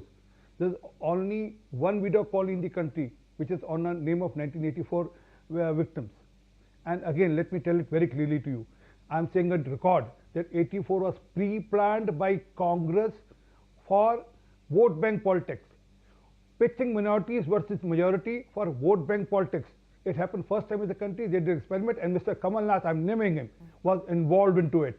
The complete, and there are records on that to say that. There are books which describe that Mr. Kamal Nath and other who were coterie of Mrs. Gandhi at that time, they were involved in that complete thing. It was a matter of chance or a sad part in the history that Mrs. Gandhi died, but the plan was there, already there, and it was all done only for vote bank, to project Mrs. Gandhi as some another Sujata, then come in here. lady. Come in here. Then what Mr. R.P. Singh essentially is saying is that the Congress party has a lot to hide. Given the fact that there are multiple eyewitnesses who have said this on record, that they saw senior Congress leaders lead mobs to harm, to kill, to attack Sikh colonies. They have much to hide, which is why they have started discrediting Delhi Files even before it goes on the floor. Shreya, one very important thing is that when we talk about 1984, not only mine but all of us should just hang our heads in shame that such a thing happened in our country. Then why was Mr. Kamal Nath rewarded? Hang on. But why was Mr. Kamal Nath? What about Jagdish Titler? Why were they rewarded if you feel the Congress and everyone should be hanging our heads in shame for the 1984 riots? Absolutely, we should be hanging our heads in shame. That's what Rajiv Gandhi had said. Absolutely, he did say that, but he didn't say it in the manner in which it is being projected today, because that is the manner of the Bharatiya Janata Party. The fact is nobody... I'll appreciate, play that video again. I'll appreciate, play that complete video again. Such a shameless creature you are, Sujata Paul. 3,000 women, 3,000 men were killed. 3,000 women were widowed. Do you have any shame? You are a woman. Are you a woman? Don't get personal. Mr. R.P. Singh, don't get personal here. We are here to debate a subject. We are not here to call each other names. Complete, No, what she is saying कि किसी और context में बोला था. She is saying it's. Mr. Singh, let her complete her point and then I'll come to you. There are other panelists who are waiting as well. Go ahead, Sujata. I'm giving you 20 seconds to complete your point. Yes, Shreya. And there have been many Congress people also. My mother was one Congress person who did not allow any single person to come and attack a house of a Sikh next to my house. That person was going to sell his house and go away. But she didn't let that happen. Those people still stay here. So they that doesn't cover for the sin of other congressmen, please. That doesn't cover for the sin of other congressmen. I'm asking you that if you are on this program, 1 minute, Mr. RP Singh, let me make my point. Arey, ruk jaiye. No, they have apologized. They have apologized, Mr. RP Singh. Manmohan Singh has apologized. Rahul Gandhi has apologized. Sonia Gandhi has apologized. Not apologized. Show me that video where they apologized. They regretted. There's a difference between regret and apology. There's a difference between regret and apology. Now you say that's not enough. What do you want? There's a difference between regret and apology. You're saying no, this apology is not enough. When before that you were saying they're not apologizing. What are you trying to say? Congress till date has never apologized for 84. I'm saying on record. Show me one video where Congress leader, Congress party president has apologized for 1984. It was Rajiv Gandhi who was complicit in the matter. It was Rajiv Gandhi who got 3,000 people killed in Delhi. It was Rajiv Gandhi who planned it with Kamal Nath, with Jagdish Saitar, with H.K.L. Bhagat, with Sajjan Kumar. Died. He was not going to be busy doing this. Have some shame. If someone's mother dies, and I'm sorry to say, if my mother dies or your mother dies, are you going to be planning to kill people? Have some shame, Mr. R.P. Singh. But they were killed and massacred by Congress leaders. They were killed and massacred by Congress leaders as per plan, just to win election. Now you've gone off the track again. Okay, you know what? I'm just going to ask the party spokesperson to sort of just give this conversation a halt a bit. Fact is, all that you have said in the last 7 to 8 minutes establishes one thing, that the 1984 story needs to be told. Tejinder Pal Singh Nalwa, आप हमारे साथ जुड़ रहे हैं. हमको बताइए, आपने देखा है कि बीजेपी क्या बोल रही है, आपने देखा है कि कांग्रेस क्या बोल रही है. कांग्रेस कह रही है बीजेपी अपनी फिल्म स्पॉन्सर करवा रही है 1984 की, क्योंकि 2024 के इलेक्शन आ रहे हैं और कोई ना कोई इन लोगों को डाइवर्जनरी टैक्टिक चाहिए, मुद्दा चाहिए कि किसी पे बात छिड़ जाए और असली सवाल जो है देश के वो कोई ना उठाए. आपका क्या रिएक्शन है? आपको लगता है फिल्म बननी चाहिए या नहीं बननी चाहिए? सबसे पहले तो ये इलेक्शन का मुद्दा नहीं है, ये हमारी लाइफ्स का और हमारे साथ जो हुआ उसका बहुत इम्पोर्टेंट एस्पेक्ट है. ये हर बार कांग्रेस कह रही थी ये इलेक्शन का मुद्दा है, फलाना मुद्दा है. ये उनके लिए इलेक्शन का मुद्दा हो सकता है, हमारे लिए ये जस्टिस का मुद्दा है. हमें जस्टिस नहीं मिला इतने सालों में, और जो मिला 35 साल में बांट के मिला. अगर कोई फिल्म आती है कश्मीर फाइल्स के बाद और वो दिल्ली में एंटी सिख जेनोसाइड में सारे लोगों को, जो लोग डायरेक्टली और इनडायरेक्टली इन्वॉल्व थे, उनको हाईलाइट करती है, उससे कम आने वाली पीढ़ियां ये समझेंगी कि 1984 के बाद, मेरी रिक्वेस्ट है, एंटी सिख जेनोसाइड ही नहीं, पूरे इंडिया में शायद जेनोसाइड होने बंद हो जाए, क्योंकि पार्टीज के लिए इलेक्शन का मुद्दा हो सकता है, विक्टिम्स के लिए ये एक बहुत. चलिए, तो नलवा साहब मैं आपसे काउंटर क्वेश्चन पूछती हूँ. नलवा साहब मैं आपसे काउंटर क्वेश्चन पूछने वाली हूँ. आप कह रहे हैं कि आपको जस्टिस नहीं मिला. क्या दिल्ली फाइल्स कोई फिल्म आपको जस्टिस दिलाएगी? क्योंकि अगर एक्सपेक्टेशन थी कि कश्मीर फाइल्स से कश्मीरी पंडितों को जस्टिस मिलेगा, वो तो नहीं मिला ना. वो तो अपने घर अभी तक वापस नहीं जा पाए. फिल्म आ गई, बन गई, सबने बहुत तारीफ की, फिल्म ने बहुत पैसे कमाए, काफी तालियां बटोरी, लेकिन कश्मीरी पंडित कम्युनिटी को क्या उससे जस्टिस मिला? नहीं. तो आप एक फिल्म से जस्टिस एक्सपेक्ट कर रहे हैं? जस्टिस तो आपको हमारे सिस्टम से, हमारी जुडिशरी से, हमारे कोर्ट से एक्सपेक्ट करना चाहिए ना. नहीं, मैं उसी पे आ रहा हूँ. मैं खुद भी एक लॉयर हूँ जी. आप जो कह रही हैं वो ठीक कह रही हैं. ये मैं हमेशा कहता हूँ, what stop Indians from giving justice to Indians by the Indian courts in India? I agree, these films cannot provide you justice, but definitely it can highlight the hidden agendas or maybe a research paper it can become, to highlight those who are criminally involved and has been shielded by all the political parties, by their respective leaders. It is not only the Congress, it is the other parties also who got involved. Maybe this movie cannot provide us justice. Yes, it can provide a reminder to those who are not providing justice. Maybe it highlight our wounds, our grievances again. Sanjay Suri, come in here. You are an eyewitness to the riots. You're someone who's reported on it. You're someone who even deposed before the Navami Commission. I want to ask you this. You know, we are talking about this political tutu meme that is going on about this anti-Sikh riot film that is now going to be made by Vivek Agnihotri. There are some stories we know, but a large part of what happened in 1984 remains forgotten. Many people who should have been tried, booked, convicted, they haven't been, simply because there were no cases that were filed against them. Well, that's right. And in fact, I say this, Shreya, with the utmost respect. One of the reasons that we haven't had the truth is, in fact, debates such as this. It has become traditional to have the BJP on one side, Congress on one side. Now, this leads to a slanging match, and this ends up only contributing to smothering the truth. The fact is that we and some of us who were reporting in 84 were reporting what we saw. As far as I remember, there was no BJP party at that time. We who were a part of this, who saw this day and night and remain to this day traumatized by what we saw, we have nothing to do with this debate between the Congress and the BJP. This was not about that. This was about a collusion, very visible, undeniable collusion, a criminal collusion between the police, the government agencies, and the ruling party of the day, which happened to be the Congress Eye. It was a criminal conspiracy that led to murder after murder. We have not had the truth out sufficiently, let alone justice. Talking about leaders, I myself saw Kamal Nath at the head of a mob.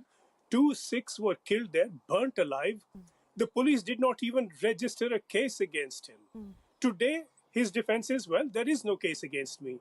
You see the perverse mechanism through which we have come to this state.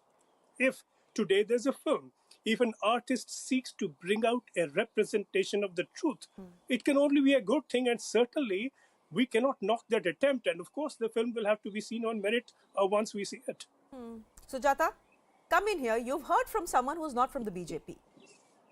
He's a Europe editor. He's someone who's covered the riots. He's an eyewitness. He's naming a man you made Chief Minister of Madhya Pradesh. And yet, the Congress party knew it all along, knew what his role in the riots was, and only rewarded him. So for you to say that this film that has still not gone on the floor is being sponsored by the BJP for the elections to come is a bit rich. There is a worry on the Congress side because senior party leaders will be named, possibly the Gandhis will be named as well. You have much to hide.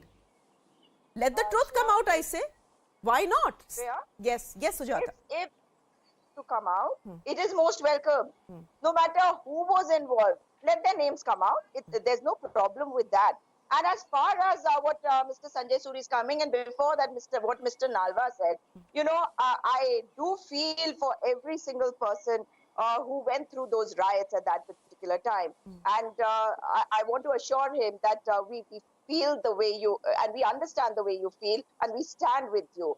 But if you stood with them, if you stood with them, and if your party, and I'm not talking about you individually, I'm talking about your party, if your party stood with the Sikhs, why was someone like Mr. Jagdish Tytler awarded and rewarded instead of being kicked out of the party? Why was someone like Mr. Kamal Nath made the chief ministerial face of Madhya Pradesh instead of being kicked out of the party? ये तो बोलने के लिए अच्छी बातें बोल दीजिए आप टीवी सेट्स पे आके, but you have not really walked the talk, and by you I mean your party has not walked the talk. Shreya, 1980 is when the BJP was founded, and 84 they won their first 2 seats, didn't they? So Mr. Sanjay Suri is quite wrong over here. In 1984, BJP existed very much in the country. And let's look at this now. Supposing these cases were not registered in 1984, what happened later on, 89-90? What happened then? why wasn't the case registered when the next government came in? So if Mr. Sanjay Suri is talking about this and there is proof, why weren't the cases registered when the government supported by the BJP was in place at that time? RP Singh, respond to that.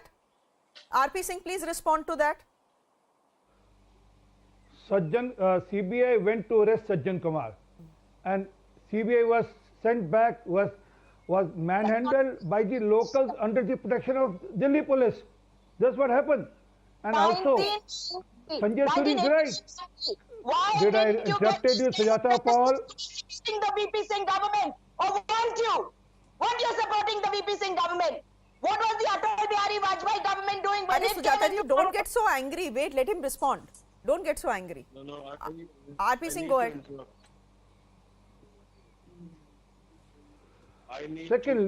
Secondly, Nalva ji is speaking. Nalva, you want to say something? Mr. Nalva, you want to say something, and then I'll let Mr. RP Singh respond. Go ahead, Mr. Nalva. Say what you have to. My mother-in-law to pay 5,000 rupees even to get an FIR registered after losing her 2 boys and her husband, who was an ex-Indian Army officer. So please don't speak lies on national TV. The Congress government denied my mother-in-law even to file her FIR. 2, the judge who was looking after 1984 anti-Sikh genocide cases, Mr. Bal, he refused to record the evidence because he was an ex-junior to then Law Minister, Mr. Hansal Bhardwaj. So please stop speaking lies on national TV, because when 1984 happened, the Law Minister instructed, and I'm saying on oath, we were denied even to file the FIR. So please don't speak lies, and it hurts more for us who have stood by this country, and we still feel that one day India will provide justice to us. Sujata ji, there you go. There you go, Sujata ji. No, there are these stories that need to be told, and not just on television sets, and not just on brass tack, but these need to be recorded for posterity. Shreya, have I said that the film shouldn't be made? What have I said? That the film, if Mr. Vivek Agnihotri wants to make a film, let him make it. But I just hope that there is a director who will show the truth. And I'm not denying that there were politicians who were involved in it. Mr. Sajjan Kumar is serving a life sentence. But you know, when you think about it today, you do feel that it is not enough. And Mr. Nalva, I have not said anything which is untrue. I have not denied anything. But as far as the governments are concerned, if the government of that time stopped you or were obstacles in your way as far as registering FIRs is concerned, what my question was, why couldn't the next government which came into place, which was the VP Singh government supported by the BJP, why didn't they get these FIRs registered?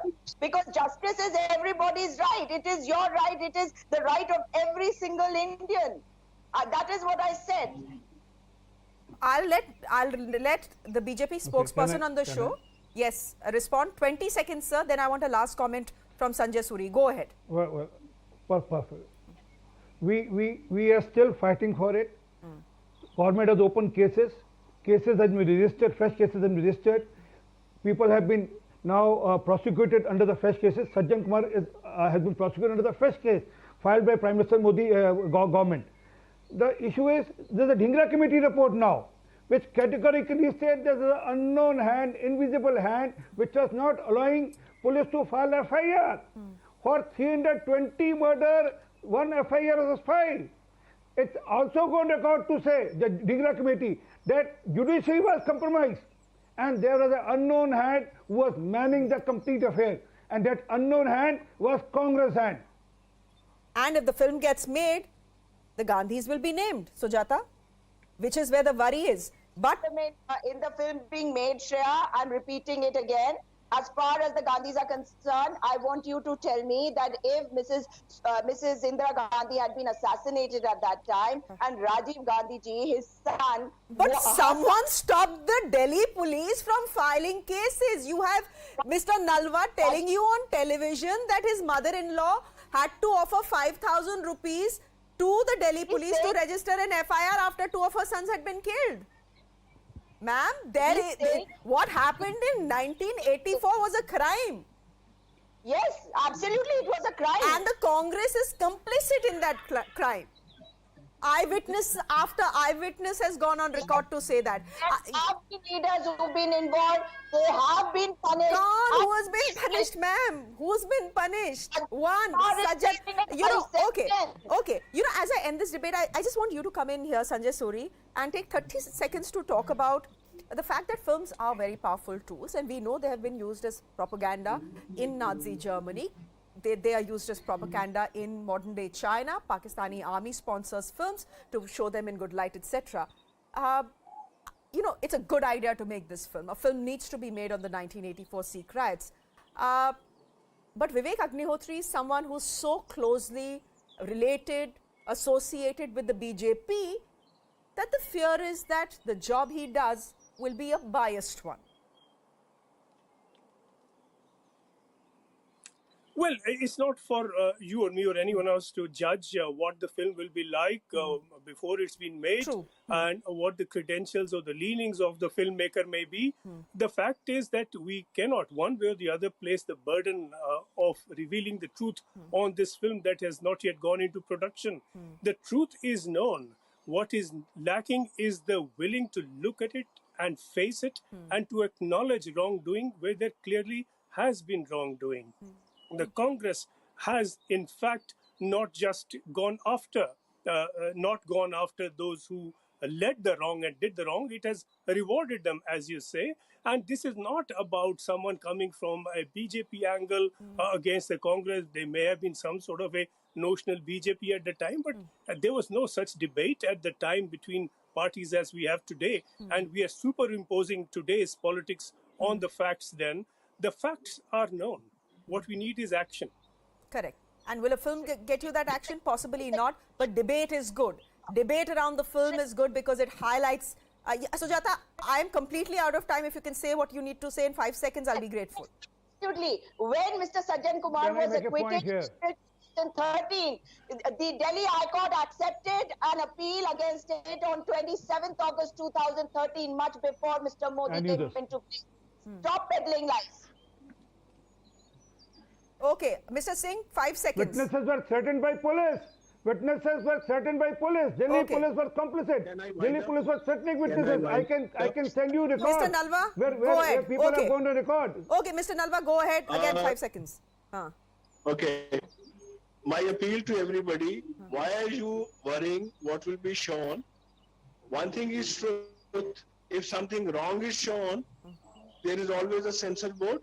But I know that Congress was completely involved, and I, as a victim, can give you evidence of your involvement as a party. Okay, if Mr. Vivek Agnihotri is seeing this show, 2 people he is getting in touch with almost immediately is you, Mr. Nalwa, and Sanjay Suri as well. We'll leave it there for the moment. Let the film be made, I say. Thank you very much for joining us, all of you. Now, from the 1984 riots to the one that we saw barely 5 days ago on Ram Navami. Hindus and Muslims clashing as the Ram Navami procession passed through minority-dominated areas. Now, CCTV footage that has emerged today is showing masked rioters pelting stones, brandishing swords, vandalizing vehicles. The BJP says this is proof that the violence was pre-planned. If that is the case, why was the Shivraj government unable to stop it?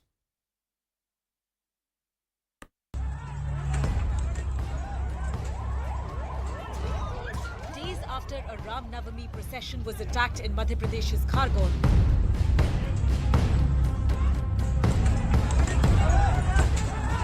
CCTV footage shows rioters pelting stones at homes, brandishing swords and vandalizing vehicles. Another video shows masked goons going on a rampage in broad daylight, destroying everything in sight.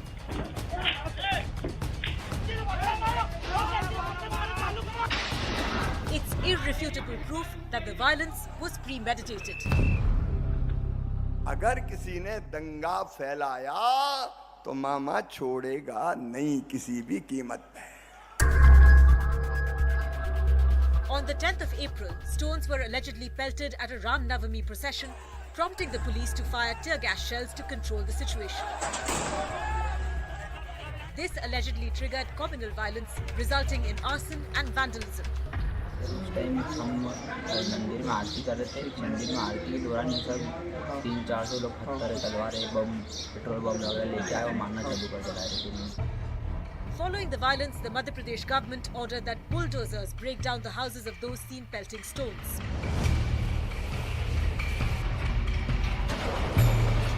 The opposition objected to the move, accusing the MP government of high-handedness. Now, bulldozer politics has spread to Gujarat, which also witnessed violence on Ram Navami.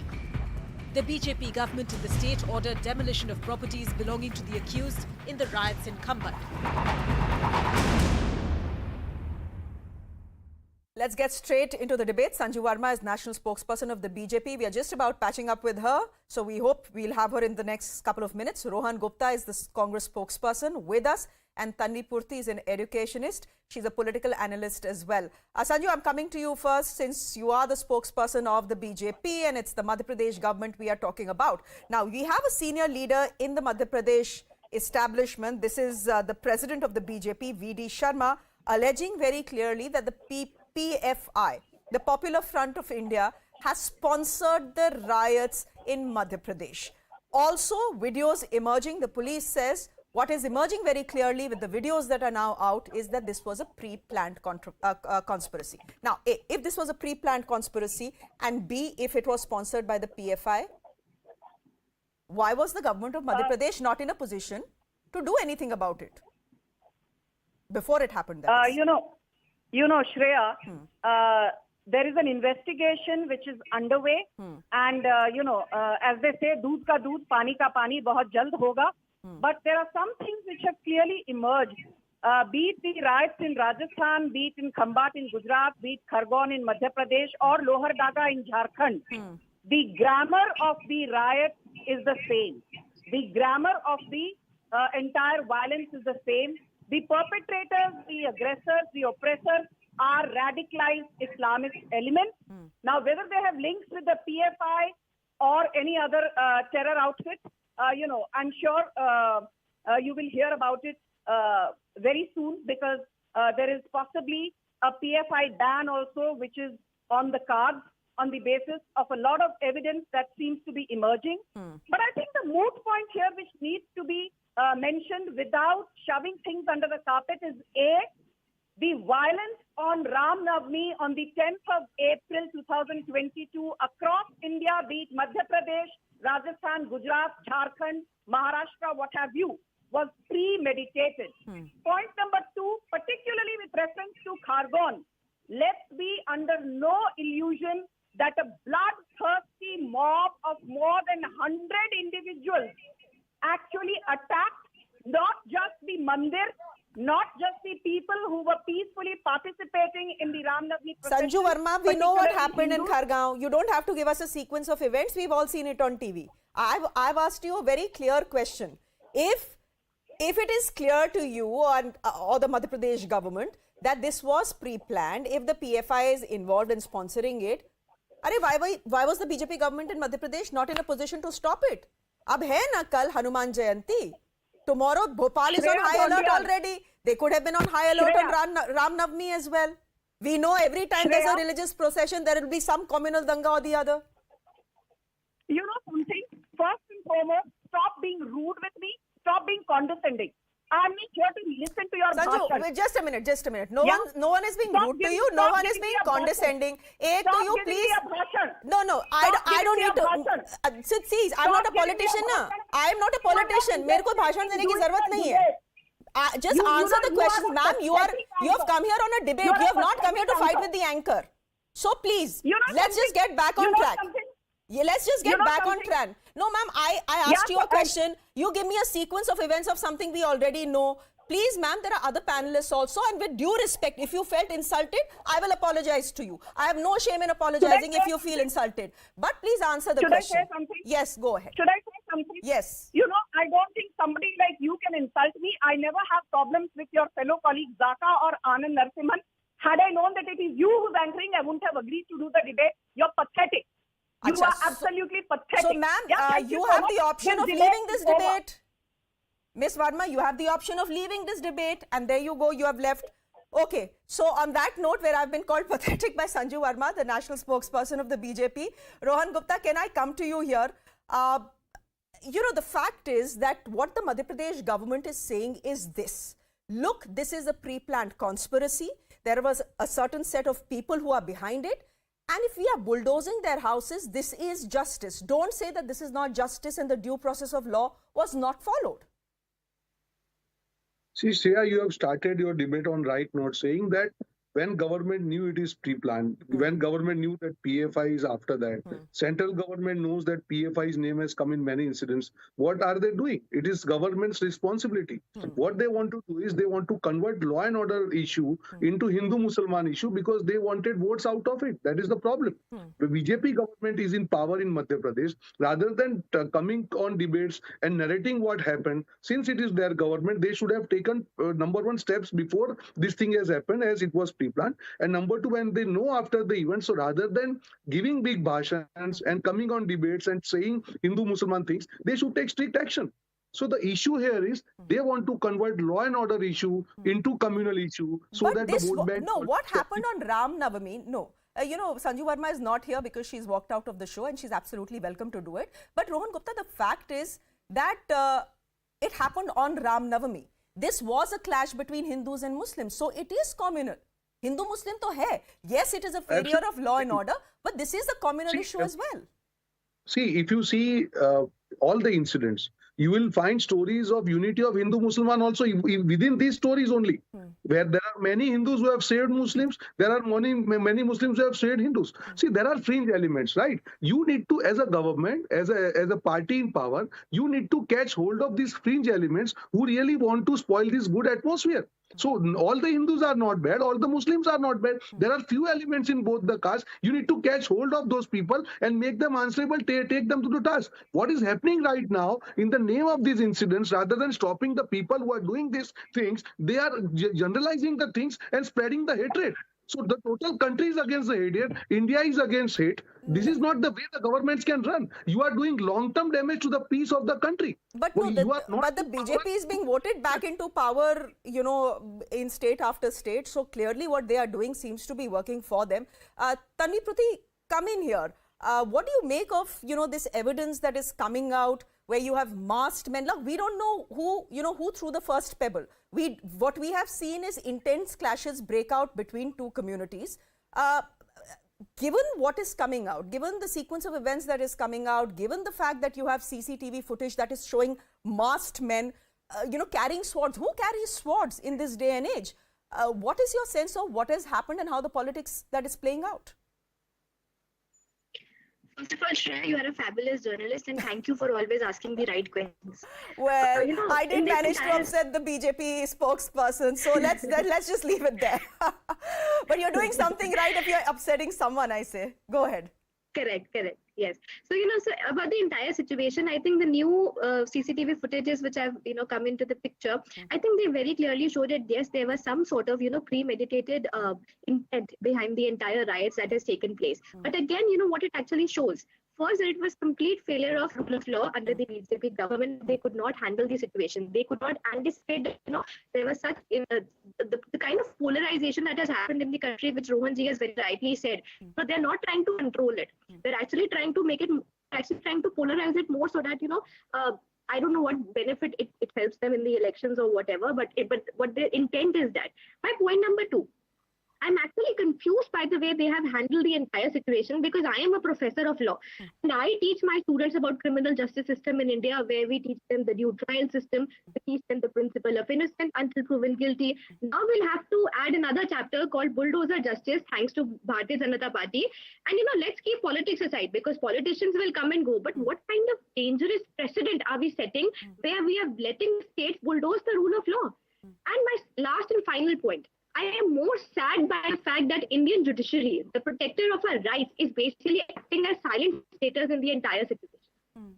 But Aarti Agarwal, come in here. There are many people who will argue that we need to set an example. We need to show that anyone who riots has to pay for it, and that we will not wait for the due course of law, which takes, years and years and years. We will deliver justice instantly so that things like this don't happen again. Essentially, this bulldozer politics is about setting an example. And fact is, it has not even, I don't think it has been challenged in a court of law in Madhya Pradesh so far. No. It hasn't. I want to add here that, I think people keep saying that politicians are making this a communal issue and it's not a communal issue. I have a completely opposite view of this. I am just seeing that Hindu peaceful processions are being attacked, and it is quite, all the names you can see there, sort of names of the criminals, they are most probably Islamists, and this is a Hindu-Muslim issue. And what I'm seeing is in BJP states, Congress is saying, oh, BJP is doing nothing, and Congress states, BJP is saying Congress is doing nothing. They're playing this very nice table tennis game over here, and Hindus are eventually not getting any justice, property is being burned. We are seeing the same pattern. Shreya, this is nothing new we are seeing here, is what I want to emphasize. The same pattern of setting public property, private property ablaze, of forcing a Hindu exodus in certain localities, of pelting stones. Who the hell keeps stones in their home? These are obviously pre-planned. There is obviously assistance given to these criminals, and there is very clear agenda here of pushing Hindus out, of marginalizing Hindus, and no government is taking appropriate action. The bulldozer plan was supposed to address this. I thought it would address this, but apparently, Shivraj Singh Chauhan himself is not under control here, and he really needs to address this urgently. A quick question here. I don't have too much time, but this is something interesting you say. So, counter question here. How can Hindus be marginalized in India where we are 80% of us? So that 80% figure is, not really a very valid figure, because a lot of Hindus live in localities where these Islamists actually hold the power. You see that there are PFI links here. You have 10 people standing with a gun in front of you. Are you going to be scared or not? This is similar to that. If people are pelting stones on your head, you run. That's how Hindus are getting marginalized. And I repeat this. This is not something new. We have seen this in so many places in India where Hindus have been pushed out. There is Kerala, there are places in UP, there are places in Delhi. And the same pattern was followed in the Delhi riots. The same pattern was followed in West Bengal. This is a pattern. This is not something new here. If we are thinking this is something new, we have not been following the news, we have not read enough history. This pattern is being repeated. And why is PFI still functioning in this country? Why is PFI still functioning is a good question. And reports coming in seem to be suggesting that the government is on its way to banning the PFI. In 2017, again, an attempt was made. It didn't happen. The PFI didn't get banned. Will it get banned now? Possibly, because the government seems to believe that the PFI is behind the Ram Navami riots that have taken place all across the country, not just in Madhya Pradesh. We leave it there for the moment. Thank you very much, Rohan, for joining us. Tanvi, thank you very much. And Aarti, thank you very much as well. On that note, I'm slipping into a quick break on the show. Up next, a very harsh lockdown has been imposed in Shanghai. That story and much more. Do stay with us.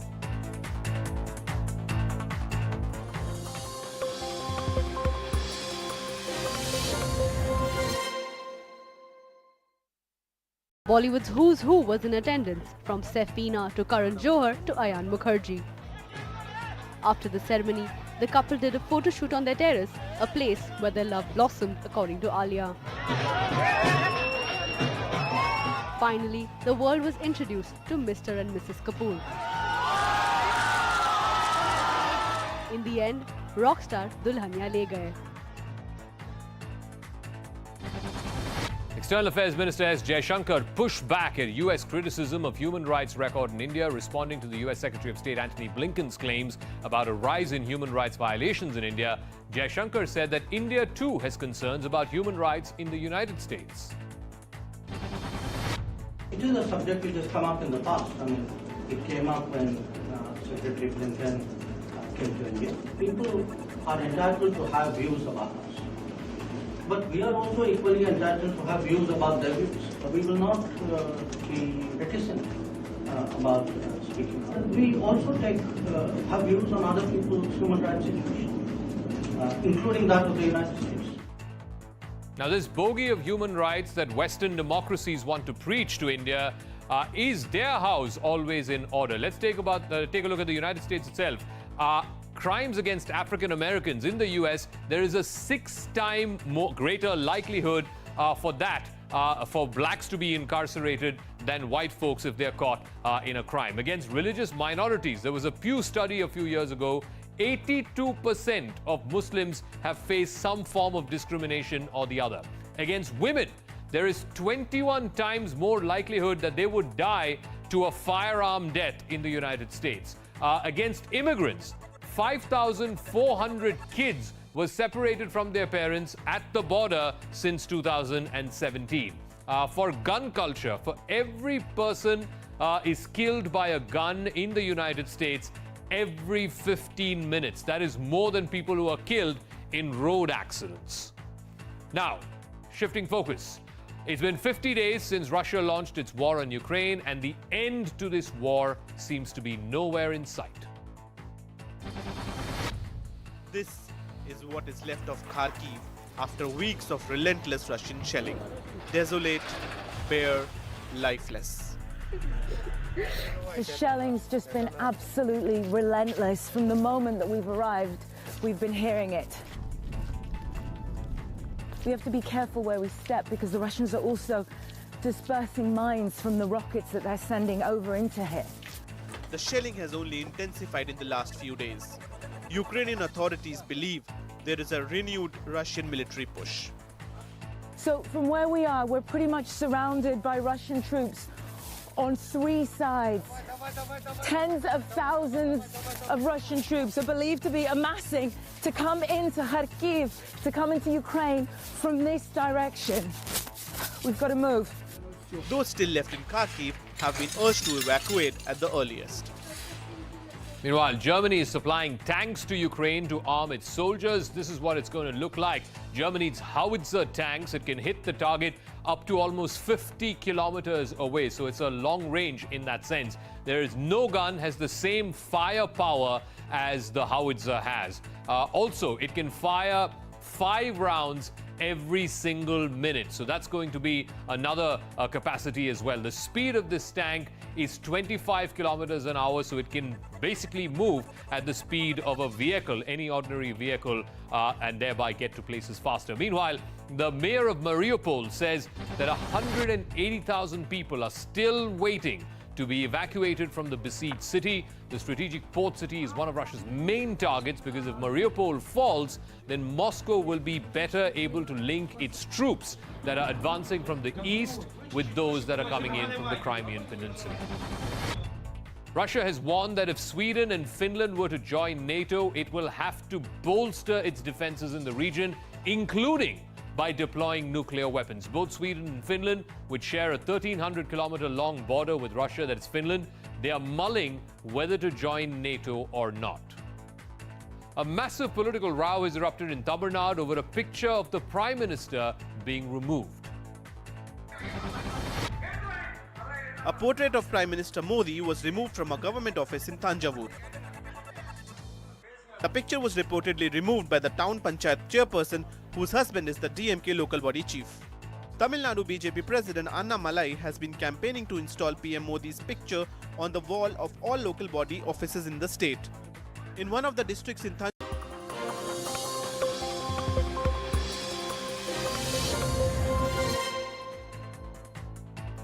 Welcome back. Let's get you up to date with all that has happened in your world today. Let's start with China, whose zero-COVID policy is leaving Shanghai residents completely fuming. Shanghai residents are screaming at the top of their lungs from their windows.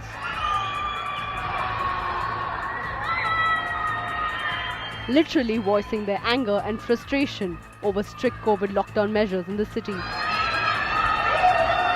China's largest city has been under a draconian lockdown since the 5th of April as part of the country's zero-COVID policy. Some residential compounds are being turned into quarantine centers, but that has also become a flashpoint. Clashes broke out between police and people being forced out of their homes in Shanghai. China is experiencing its biggest COVID outbreak since the peak of the first virus wave in Wuhan over 2 years ago. Meanwhile, the Food and Drug Administration has granted emergency use authorization to the first COVID-19 breathalyzer. What is this breathalyzer? Well, it spots chemical compounds of viruses in your breath. The device is the size of a carry-on luggage piece. It can, under 3 minutes, give you a result, which makes it extra special. And it's been accurately found that 91% of the samples that it has tested, which means it's fairly accurate. But the fact is that an RT-PCR should be done to reconfirm this. Now, COVID is making a comeback in the national capital. Delhi reported 366 fresh cases, taking the active case tally to nearly 1,000. Delhi's positivity rate jumped to 3.95% from 0.5% on April 1st. Home isolation cases have risen nearly 48% in the last 1 week. Now, as you know, COVID cases have more than doubled in the past week in Delhi. Let's take a look at how this has happened. It's quite a steep curve there. Take a look at this. On April 9th, 146, April 10th, 160. By the time it's April 13th, 202, and April 15th, we are standing at 325. Let's shift our focus now to the war in Ukraine. It's day 51. Russian troops may have withdrawn, but authorities in Kiev are continuing to dig out more bodies. Ukraine says more than 1,200 bodies have been found in the Kiev region. 6 more bodies were found in just one basement outside Kiev. The chief Ukrainian prosecutor says evidence is being collected in thousands of cases. Now we started more than 6,000 cases. It's crimes, war crimes, crimes against humanity, aggression crimes. And we started on the first days of war, we started the case about genocide. The investigators' work is further complicated by the fact that the war is still going on. They can't reach many devastated areas like the encircled city of Mariupol. While more and more bodies are discovered, Russia claims its forces never harmed any civilians in Ukraine. Russian President Vladimir Putin was seen with a nuclear briefcase when he traveled to Belarus. What is this briefcase that we are talking about? Well, it opens with a code which only the president of Russia knows. Pressing the white button will launch a nuclear attack. Hopefully that will not happen. Only the president is authorized to order a nuclear attack. As you know, over 6,000 nuclear weapons are controlled via this briefcase, which is what makes this picture from Belarus particularly worrying. The International Criminal Court's chief prosecutor has declared Ukraine a crime scene and said there are reasonable grounds to believe that war crimes have been committed. The chief prosecutor has visited Bucha in Ukraine, where hundreds of bodies of civilians were recovered following the retreat of Russian troops. One of the Russian Navy's most important warships, the Moskva, has sunk at the Black Sea. Russia claims the warship sank after a fire on board, but Ukraine says it began to sink after it was hit by their Neptune anti-ship missile. Either way, it's a big blow to the Russian military, which has been struggling against Ukrainian resistance for the last 51 days. Powerful explosions have been heard in Kiev today, even though Russian troops have pulled back from the Ukrainian capital after its Black Sea naval flagship attack sank. Russia is now warning that it will step up missile attacks on Kiev in response to sorties across the border. Ukrainian forces are desperately trying to prevent Russia from taking over the Azovstal steel plant in the besieged city of Mariupol. The strategic port city is one of Russia's main targets. Now, if Mariupol falls, Moscow will be able to better link troops advancing from the east with those from the Crimean Peninsula. Russia has carried out cruise missile tests from submarines in the Sea of Japan, prompting Japan's foreign minister to convey his concerns to Moscow. The missile test came a day after the US Navy's 7th Fleet and Japan's Maritime Self-Defense Force announced joint naval exercises in the Sea of Japan. Now, the war is being fought on multiple battlegrounds, as you know. A group of anonymous hackers turned Russia's own ransomware against its National Space Agency. Now, this is what it means. These hackers attacked Russia's space agency. Many important files were downloaded. Several Russian files were deleted. And the attack to end Mr. Putin's control over spy satellites was attempted. Russia claims there was no cyber attack, obviously. Now, A sarpanch back home in Delhi, in Jammu and Kashmir, was shot today in Patan's Goshbagh area. An injured Manzoor Ahmad Bangru was rushed to the hospital but was declared dead on arrival. This is the 7th targeted attack on civilians since the beginning of April. Heavy storms and rainfall lashed parts of northeastern states. Assam has faced the brunt of the damage. Several trees were uprooted and many houses were destroyed. 6 people have died in Upper Assam due to the storm so far, 4 in Dibrugarh district and 2 in Tinsukia. The IMD has predicted that the northeast will receive heavy rainfall for the next 3 days. The centre is mulling a ban on the Popular Front of India. The PFI has been accused of radicalising Muslim youth, instigating violence in several states and being involved in 30 political murders in Kerala. An NIA dossier has detailed incidents where the organisation was involved. A ban has been sought based on this very dossier. Now, let's trace the roots of the Popular Front of India, which essentially is the PFI. It was SIMI, if you remember, originally was formed in 1977, but it was banned in 2001. But was that the end of it? It wasn't, because SIMI then reincarnated itself into PFI. It was formed in 2006, and these were the roots to the 1993. Then what you have is the SDPI, which is the political wing of the PFI, and you of course have the CFI, which is the students' wing, accused for the hijab controversy in Karnataka. In more news, BJP's 4-member fact-finding team, constituted by BJP President JP Nadda, has reached Hanskali today to take stock of the details of the alleged rape and murder of a minor. The CBI team is currently looking for evidence and samples at the crematorium where the victim was cremated. Karnataka Minister K.S. Ishwarappa today resigned from his post. He submitted his resignation to Chief Minister Bommai. Addressing party workers this afternoon, Ishwarappa said that he would be cleared of all charges and return as a minister. A contractor, Santosh Patil, died by suicide and blamed a corrupt Ishwarappa before taking this extreme step. A 25-year-old woman jumped off the Akshardham metro station in the national capital yesterday. Quick-thinking CISF personnel managed to catch her in a blanket, but the woman sustained multiple fractures. She ultimately succumbed to her injuries late last night. A fire has ripped through the Ohio neighborhood, damaging multiple homes and vehicles. As one Cleveland house burned, its chimney collapsing in on the rubble. A total of 5 homes and 12 vehicles were damaged in this fire that we're seeing on the streets. Israeli police and Palestinians clashed at the Jerusalem's Al-Aqsa Mosque compound, the third holiest site in Islam. Videos showing officers using tear gas and stun grenades to disperse a crowd, which police said was throwing stones and firecrackers. At least 152 Palestinians were hurt, according to the Palestinian Red Crescent Emergency Service. At least 137 people have died from tropical storm Maggie in the Philippines. The first storm this year. 28 people were missing and 8 reportedly injured. Over 1.7 million people have been affected, with over 3 lakh people displaced. Aerospace manufacturer Lockheed Martin has claimed a record-breaking endurance flight of a lightweight drone. What is this? This Lockheed Martin drone has completed, we are being told, 39-hour flight. This drone weighs some 2.5 kgs and can take and land off very easily. This drone can fly at a speed of up to 93 kilometers per hour, and it can fly up to 12,000 meters in the sky.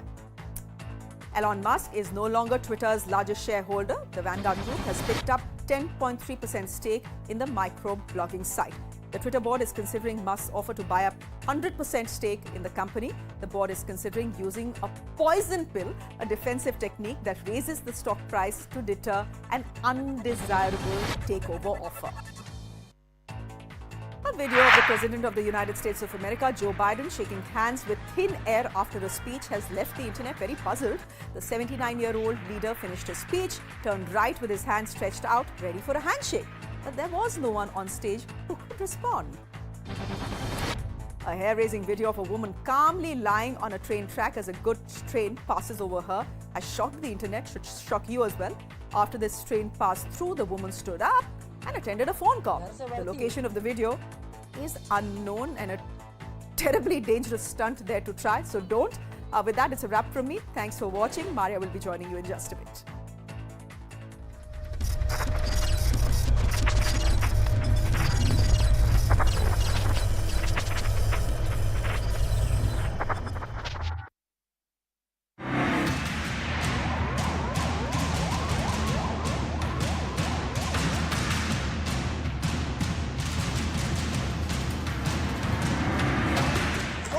मकान घर जला दिए। अब बताइए ऐसे लोग जिन्हें घर जलाया उन पर कार्रवाई होना चाहिए कि नहीं होना चाहिए? अगर कोर्ट ये तय करता है कि जो आरोपी है वो दोषी साबित नहीं होता है तो फिर राज्य सरकार क्या करेगी, आपकी सरकार क्या करेगी? जो न्यायालय आदेश देगा उसको मानेंगे।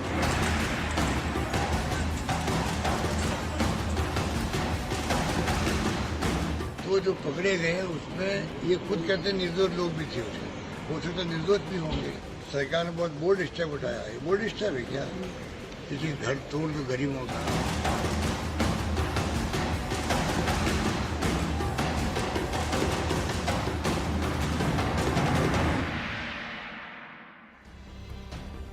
Hello everyone, you're watching News Epicenter with me, Maria Shakil. In the wake of the Ram Navami violence, bulldozer justice is taking the BJP states by storm. First, it was Madhya Pradesh, where in the wake of the Khargone riots, the state came down swiftly on the suspects who were involved in the carnage. They unleashed bulldozers to raze the homes and shops of the suspects. Chief Minister Shivraj Singh Chauhan has defended his move, saying it was justified to punish those who chose to break the law. Over 70 people have been arrested so far, and Khargone remains on the edge with a strict curfew in place. A claims tribunal is also in place to focus on the recovery of damages. The opposition has called the move unjust, and now Gujarat has adopted the bulldozer model. Several illegal properties of suspects involved in the Khambat violence have been razed by the state government. Remember, one person died in the violence, and the Gujarat police has highlighted that it was a pre-planned conspiracy to spread havoc. It is essential to throw the book at vandals involved in this agitation. But the question remains, is bringing down of homes fair? Many people not involved in the violence but linked to the accused are also being punished. The question remains, without a judicial verdict, without the quantum of punishment being announced by the courts of the country, will the razing of homes and shops be upheld by the court of law and meet the legal test? Is this clear overreach by the state governments? Is this valid punishment or the muscle of pure politics? Before we get the guests, here's the story of the day.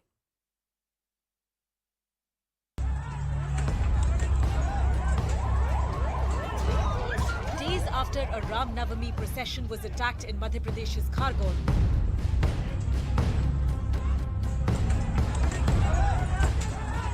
CCTV footage shows rioters pelting stones at homes, brandishing swords and vandalizing vehicles. Another video shows masked goons going on a rampage in broad daylight, destroying everything in sight.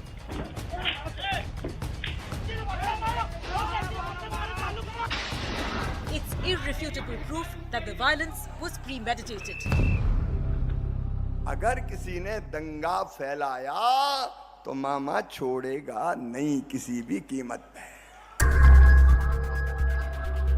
On the 10th of April, stones were allegedly pelted at a Ram Navami procession, prompting the police to fire tear gas shells to control the situation.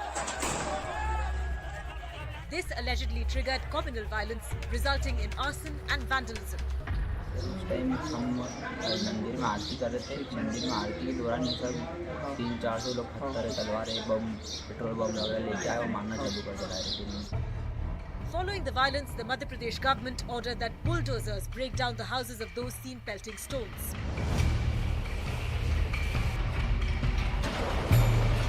The opposition objected to the move, accusing the MP government of high-handedness.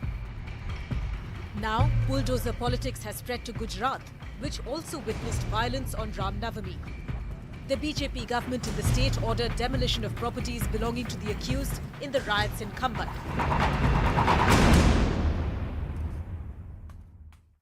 Joining me now, Nupur Sharma, spokesperson of the BJP, Wing Commander Anuma Acharya is the spokesperson of the Congress, Yashwardhan Azad, former IPS officer, Sanjay Hegde, senior advocate, and Tushar Gupta is senior editor of Swarajya magazine.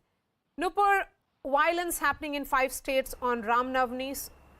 So far, states say it was premeditated, then investigated, booked the culprits, Why go for instant punitive action? Well, good evening, Maria, to you panelists and also to your viewers. You know, I think I should start by applauding. This is the first time I'm seeing the victim card being played by the culprits themselves. I mean, hilarious to say the least. Ek to chori upar se seena chori. And I'm sorry to say, particularly about UP, where the attachment happens, as was actually advised so by the Honorable Supreme Court. A law to this effect is also in the Madhya Pradesh government. It's a state law. And thirdly, as far as Gujarat is concerned, only those properties are being demolished which are already illegal.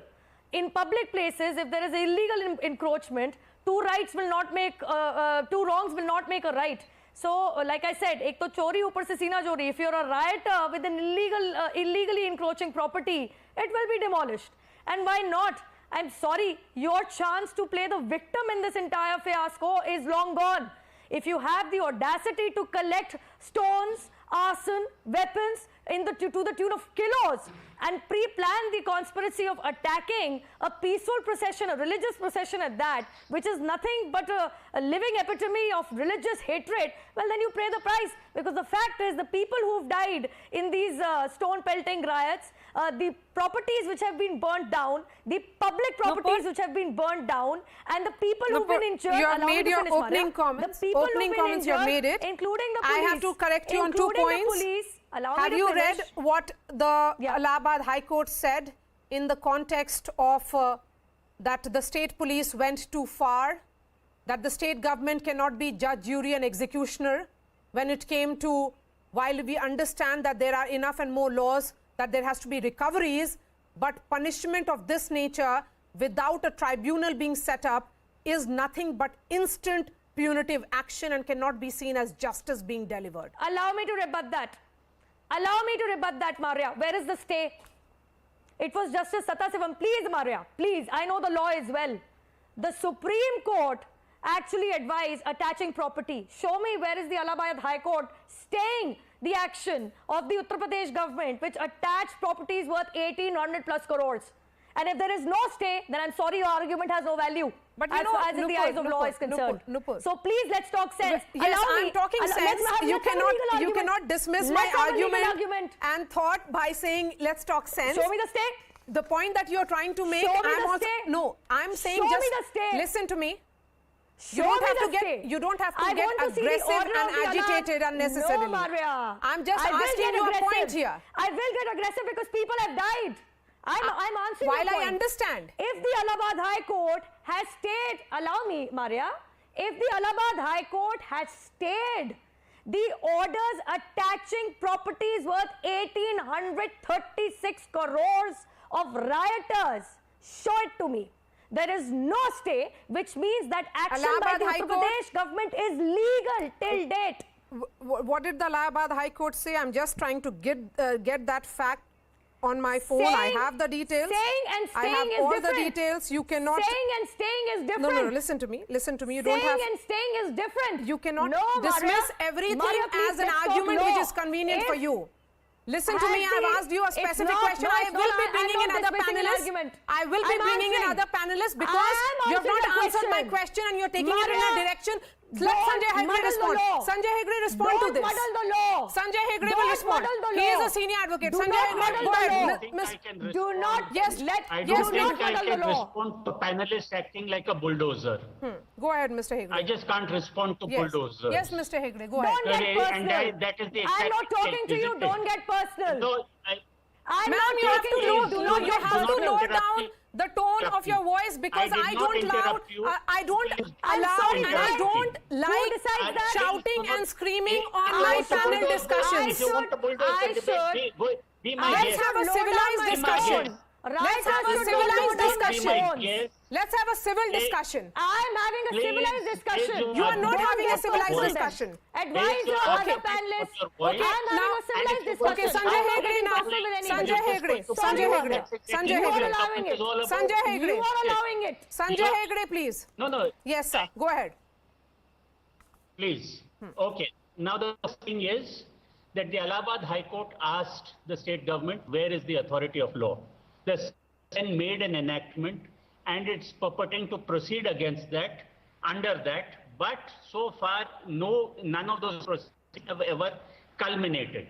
Right now, what is happening is that government after government thinks that it can just run a bulldozer through the rule of law and through everything. Okay, I am accusing so-and-so of being a rioter. I am accusing so-and-so of throwing stones. Therefore, I'm going to bulldoze his house with his family, with everyone, irrespective whether he owns it, he doesn't own it. We shall shoot first and take questions later. That is the argument. So I think we live in a democracy. I think we live in a country ruled by a constitution and the rule of law. This is not how the rule of law operates. This is how the law of the rulers currently operates. At some stage, it will stop. It will stop through the process of law, or it will people start saying that this is simply unfair. Yes. Right now, my panelist seems to be saying that so many people died in the Ram Navami processions. I have been away from the news channels for quite some time. To the best of my knowledge, the people, there are very few people who have died in the processions did raise hateful slogans. They raised provocative slogans. And if I remember rightly, Delhi, while dealing with a bail case of somebody, said that, if you bring a lighted match to the fire, then you're responsible for the consequences. I do hope that the same law is applicable on this side also. But yes, we are now living in a place where we can bulldoze people in debates, and then we can bulldoze their houses later. Okay. That seems to be the ideal on Ram Navami. As far as I am concerned, as a practicing Hindu, Maryada Purushottam Ram also believed in he actually examined every fact, and only thereafter, after a long process, did he take any action. Okay. This was not like burning everything down and then repenting later. Okay. Anuma, now let's look at the Congress ruled state.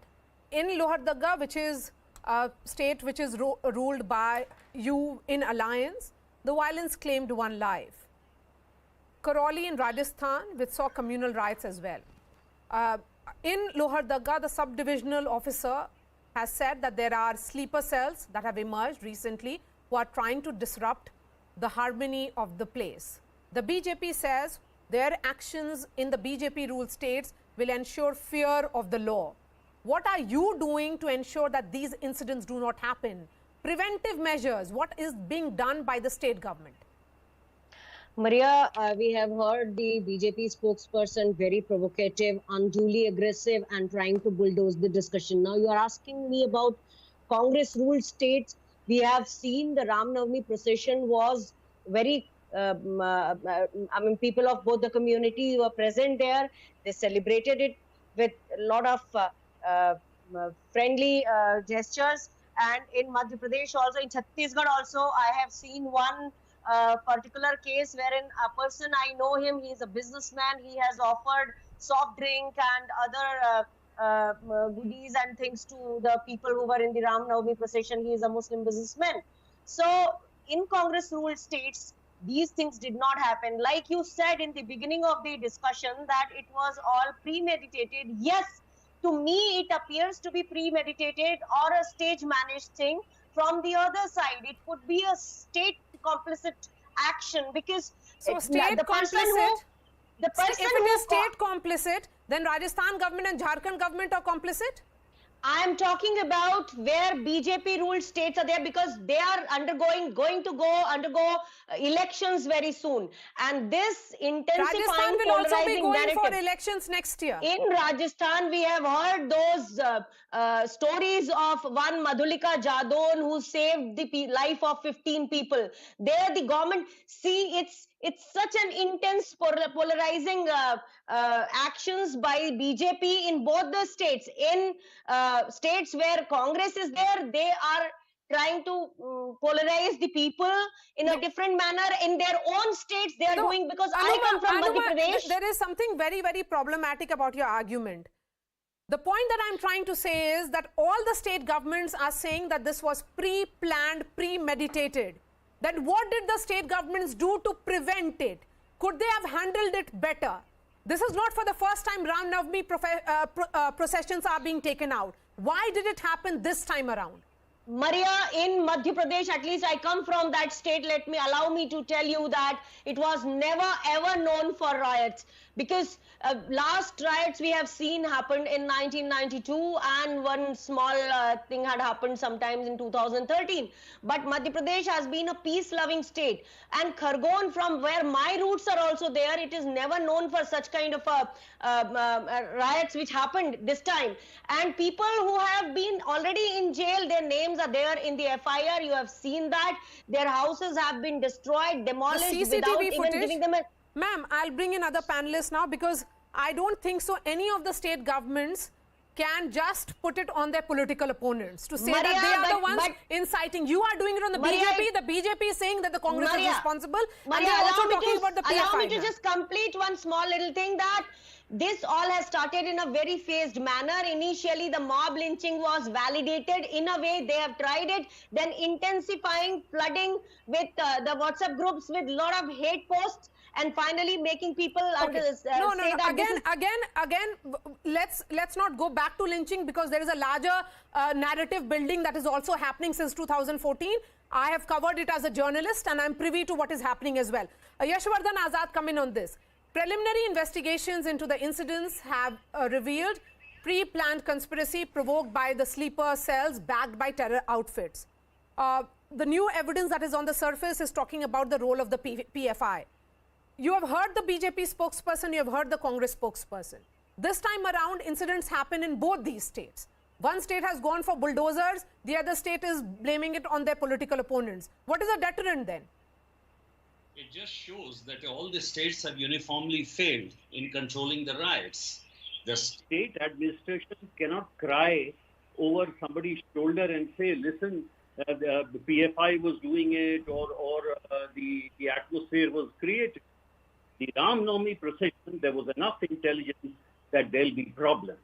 By the way, Madhya Pradesh is a highly sensitive state in terms of communal violence, and districts have been earmarked. And Khargone is a highly sensitive area. It is listed as a communal district, Sindhwa is another, and even Barwani is another. And of course, the worst riot took place. Ma'am, he is a cop. Ma'am, did I interrupt you? Yes, go ahead, sir. Go and see. I don't know why everybody is being so edgy on the show this evening. I've always hosted peaceful shows and have encouraged discussions. I don't know why the panelists are getting, agitated and aggressive unnecessarily. Go ahead, Yashwardhan Azad, finish your point. Let's make it light. Worst right started Usha Bhargav Kand in Jabalpur. In any case, that's Ricardo. Second point which I'm making is there was a complete intelligence, not failure. There was a failure to act at that particular time. Over the last 40 years, the violence proceeds in the same manner, that a procession goes past a mosque, the mosque people object to music, there is patrao from this side, and there is a heavy counter-reaction. So if the intelligence was there, why weren't the CCTV put over there? Why wasn't videography done? It was easy to identify the rioters. We have seen through these riots many, many times. As far as we are mixing two things, the bulldozer is a different thing from identifying rioters. Bulldozer is for encroachment. Go ahead. I mean, Madhya Pradesh is badly afflicted by encroachments.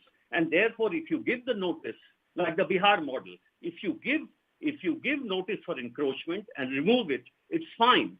But if it is done in the context of a riot and post-riots, we have to check when were the notices given. And if the notices are given in a year back, then why wasn't it acted upon? In fact, if it would have been acted upon, then perhaps the roads would have been clear and there would have been better control of the police. Therefore, what I'm saying is that encroachment is another thing. Action should definitely be taken. Mukhtar Ansari, action was taken. Nobody said anything because he's a known encroacher, and action was taken. Therefore, there are two different things. And I would say, with the kind of political grandstanding which we are having both sides without trying to find a solution is a pure recipe for disaster. Okay. Tushar, appreciate your time and thanks for your patience. How demolition of a home without the court order justified, and how is it justice really? Maria, when you made your opening remarks, you made a very important point, a very important phrase, illegal properties. So the first point is the government claims, the state governments at least, that these were illegal properties that were demolished. Now, if these properties were actually illegal, the state government has all the right to do so. But if they were not, these were legally built properties on lands that were not encroached upon, the victims have a right to claim compensation from the government in the court. And if that happens, that would be in the public, and the state government would have to undergo tremendous embarrassment. But the second and the larger point, today, Maria, there are a lot of people who are cheering the bulldozer politics, and I'll give you a reason why. Because in the last 2-3 years, we've suddenly made heroes out of people who have taken to the streets, illegally occupied critical highways and roads, and stalled important policy reforms. I start with the CAA. I talk about the farm reforms. CAA has not been notified yet. The farm laws had to be taken back. And then there was a whole cartel of the left, of all the political parties who were very happy saying, oh, the government has been brought to its knees. Oh, the government has been, embarrassed. Oh, the policy reforms have been taken aback. No one at that point cared that the highways they were sitting upon were illegally occupied. No one cared that the tractor rally they carried out on 26 January, which led to arsoning and injury of 400 Delhi policemen, was illegal. No one cared about that. So today, everyone is suddenly talking about the law of the land. And Maria, you made one very important point. What is the deterrent? That is what we want to talk about, because bulldozer politics, I don't feel is a solution. But what we need is a law. I am all for the right to protest of citizens. I want people to protest against policies which they do not see best in the interests. But they should be at the designated sites. I do not want protests like Singhu. I do not want protests like CAA. So is there a consideration, or should we start deliberating on a law? This time around, just let me complete. Yes, let me complete. Tushar, this time around, I agree. This time around, demolition has been linked with rioters or suspects. This is being seen as punishment by the state government. That's what they are saying. So, Maria, there is a rationale to that. These rioters cause loss to public property. There is an economic cost attached to it. But so the state is claiming that economic cost. The state, no, the houses that were demolished, they were actually pretty much clear who the people were who were hurling stones from the terrace. So it wasn't that they were random suspects who were just picked up and the houses were demolished. The state governments have been very clear that these were people who were found on CCTV cameras, under video surveillance, to be hurling stones on the procession. Okay. But Maria, the third point, an important point, bulldozer politics is not a sustainable solution. You cannot go around demolishing houses every time a law is broken. That is not sustainable on both sides. Yeah. So what we should really start asking is there a time that the state governments need to deliberate a law where people who protest, like attacking the Ram Navami procession, taking out violent tractor rallies in Delhi, or sitting on illegally on roads and highways, they are somehow barred from the public welfare schemes. Something on those lines, maybe. The law that is being cited was in fact last year passed by Adityanath government in Uttar Pradesh. Madhya Pradesh also passed a strict law to recover damaged property from protesters. This is titled the Prevention of Damage to Public and Private Property and Recovery of Damages Bill 2021. But it has to be done through tribunals. And through these tribunals, you can recover up to twice the cost of alleged damage. Here, they are suspects. There is a difference between a suspect and those who are being seen as the rioters. And that's what Yashwardhan Azad, you were raising your finger. Please go ahead, and then I bring in Nupur Sharma. I'm saying that the law which has been passed says something quite different. You're right. It is that the people will apply and say that their property has been destroyed. The state commissioner is going to assess it. And then from the protesters or the rioters who have been identified and against whose cases have been instituted, twice the cost will be recovered. Their property might be attached. But bulldozer is a different thing altogether. It's being used in a different context. Use the bulldozers wherever you want to, but don't use it in the context of riots and post-riot situation. That is not correct. That's not correct at all. In fact, the rioters cannot be by bulldozing their houses. Yes. Nupur, since you bulldozed your way through the first part, I'm just trying to... I've got that part of the Supreme Court, what it said on February 11th, 2022. It issued warning to the state government and said, that the law laid down by the top court and cannot be sustained. It said the UP government acted like a complainant, adjudicator and prosecutor by itself in conducting the proceedings to attach the properties of the accused. March 12, 2020, the Supreme Court told the Uttar Pradesh government that there is no law which backs its action of putting up posters on roadsides with details of those accused of vandalism during anti-CA protest in Lucknow. The problem here is that the state is supposed to be the reason why we have law enforcing agencies, and every agency is supposed to be doing its job is, and then there is a court of law because every suspect has the right to trial, and then punishment, and the quantum of punishment is decided by the courts, not by political parties or the government of the day. Malia, bit rich, you know, I'm sorry, but I'm going to take you back. Bit rich. None of the observations you have cited are actually dismissing or staying any order direction given by the UP government. And why are we going to UP when we are actually currently discussing Gujarat and Madhya Pradesh? Since you brought UP in the first part, again, which was not needed. Maria, allow me to complete.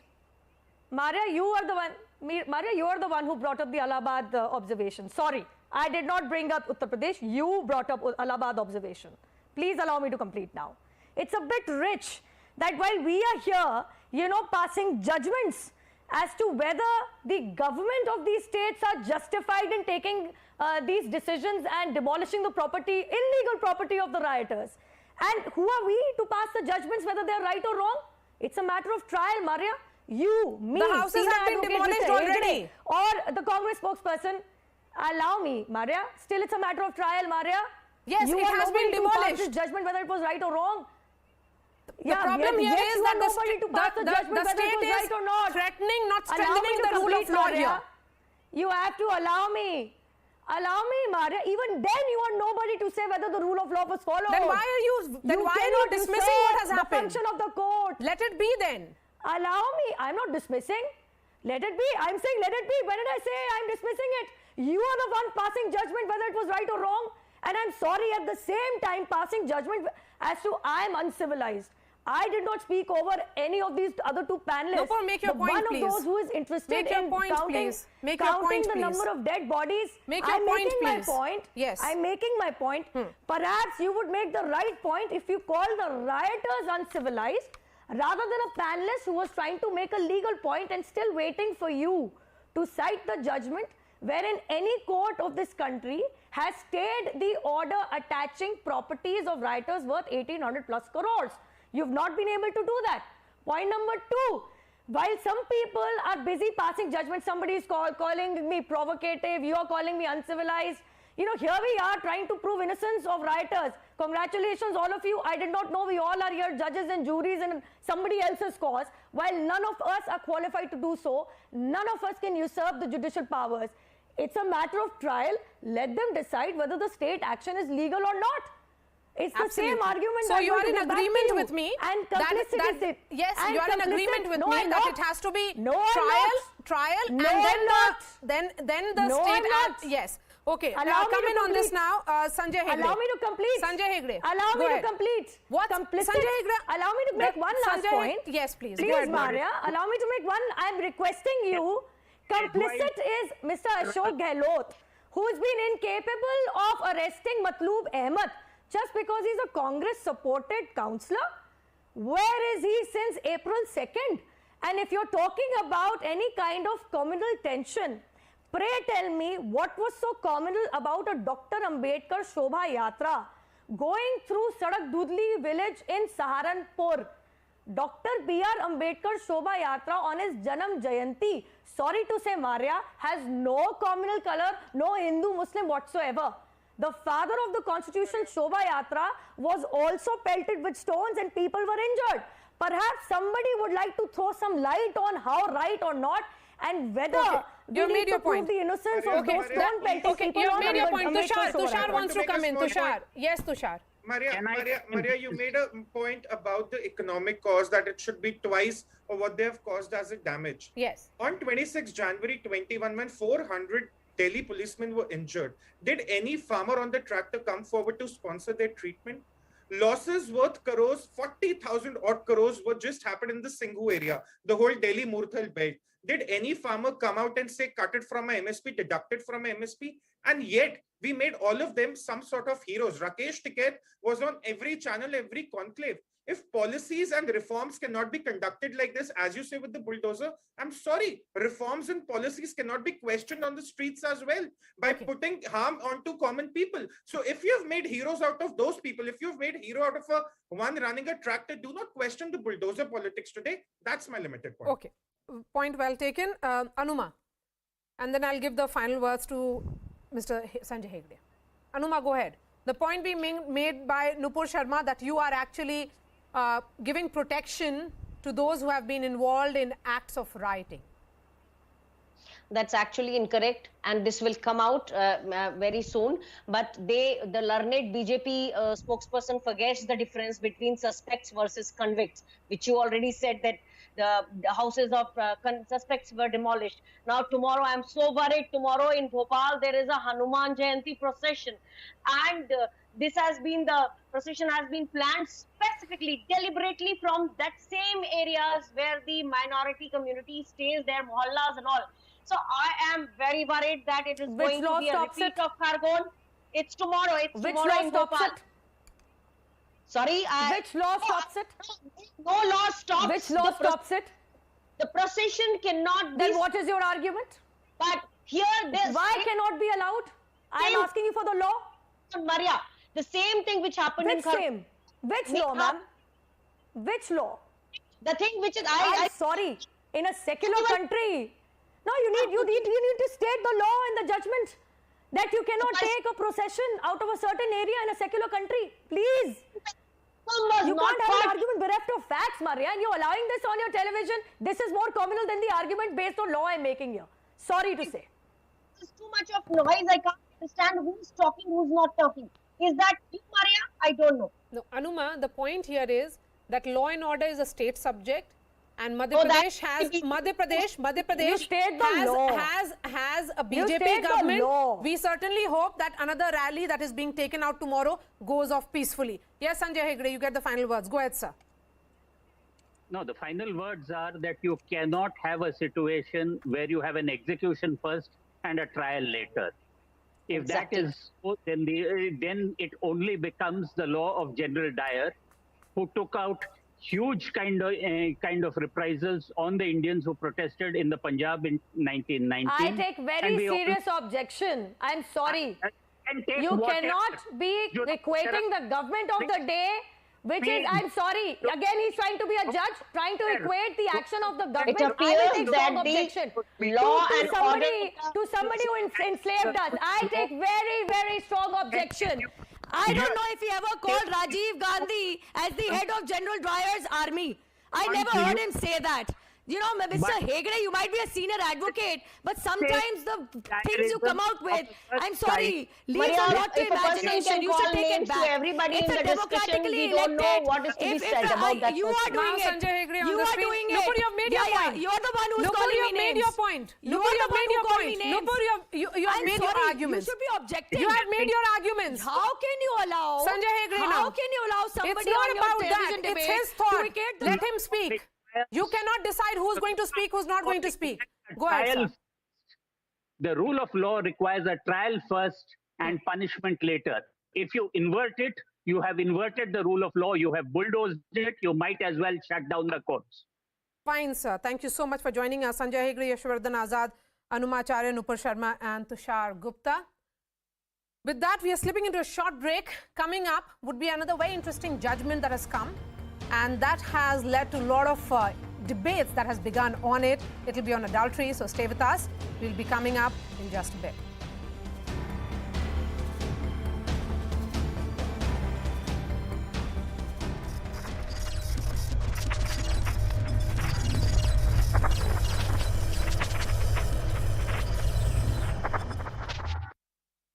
Travel to Belarus. What is this briefcase that we are talking about? Well, it opens with a code which only the president of Russia knows.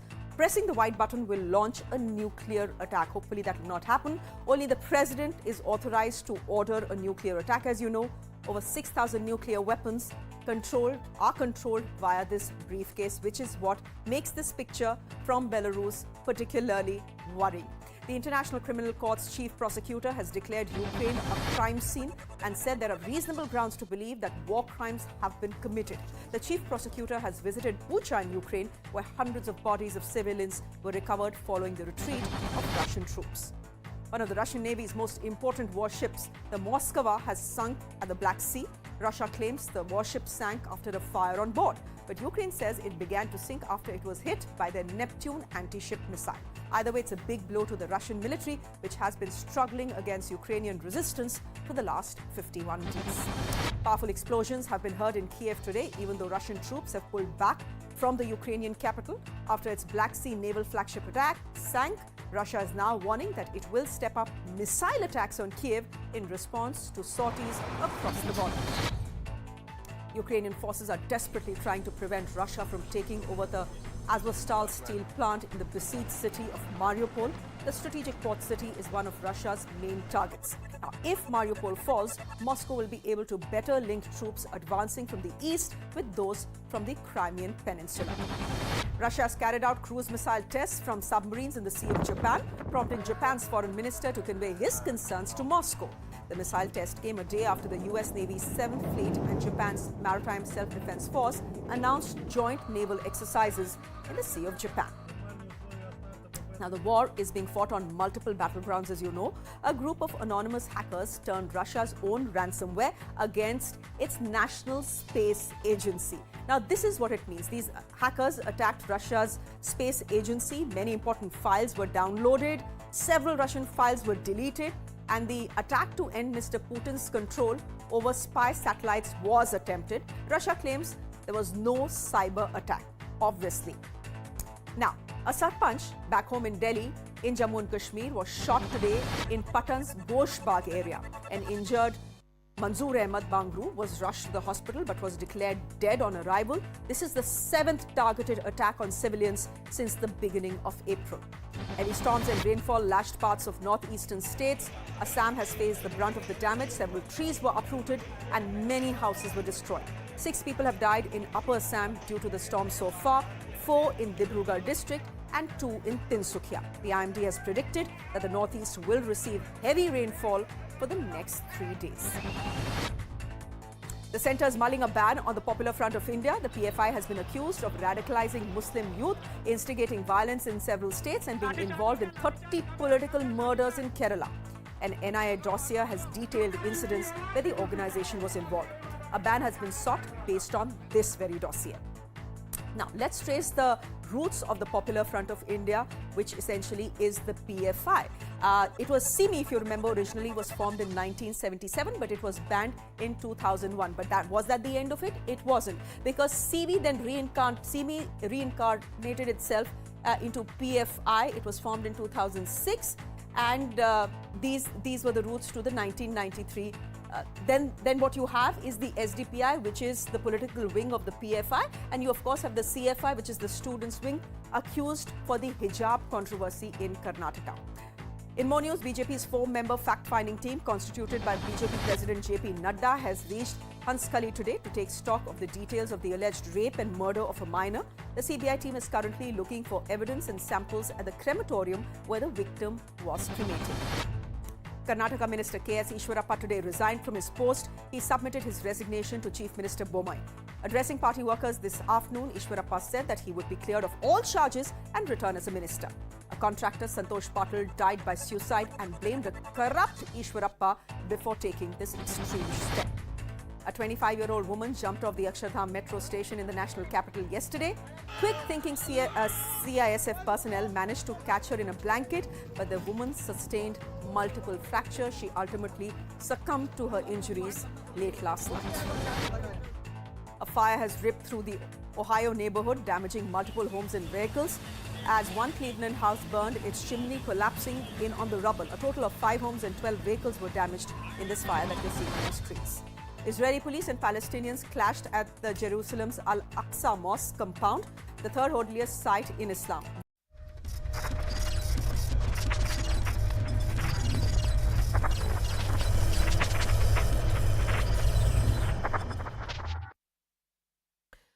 Welcome back. They say marriage is between a man and a woman, and both are equal partners on the journey of life.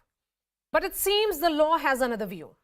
In a recent ruling by the Delhi High Court on the issue of alimony after adultery, where it was hearing the petition of an individual seeking the lifting of mandatory maintenance, the court said that occasional acts of adultery is not the same as living in adultery. The court ruled that isolated acts of adultery by a wife is no bar for maintenance, and only continuous adultery by the wife would attract exception. The court also said that alimony is social welfare meant for the wife, children and parents, and the burden of that lies on an able-bodied man. This has raised multiple questions over how we look at marriage, where the campaign has always been to see men and women as equal. But on the legal front, does this ruling put men at a disadvantage in the social contract of marriage even after adultery? The questions which emerge are: how would one establish adultery as occasional or regular, which has been the basis of this ruling? The reform argument has been that alimony should be dependent on financial condition, so should that be the test to achieve gender neutrality? Moreover, what if a man is dependent and commits adultery? How would the law treat him?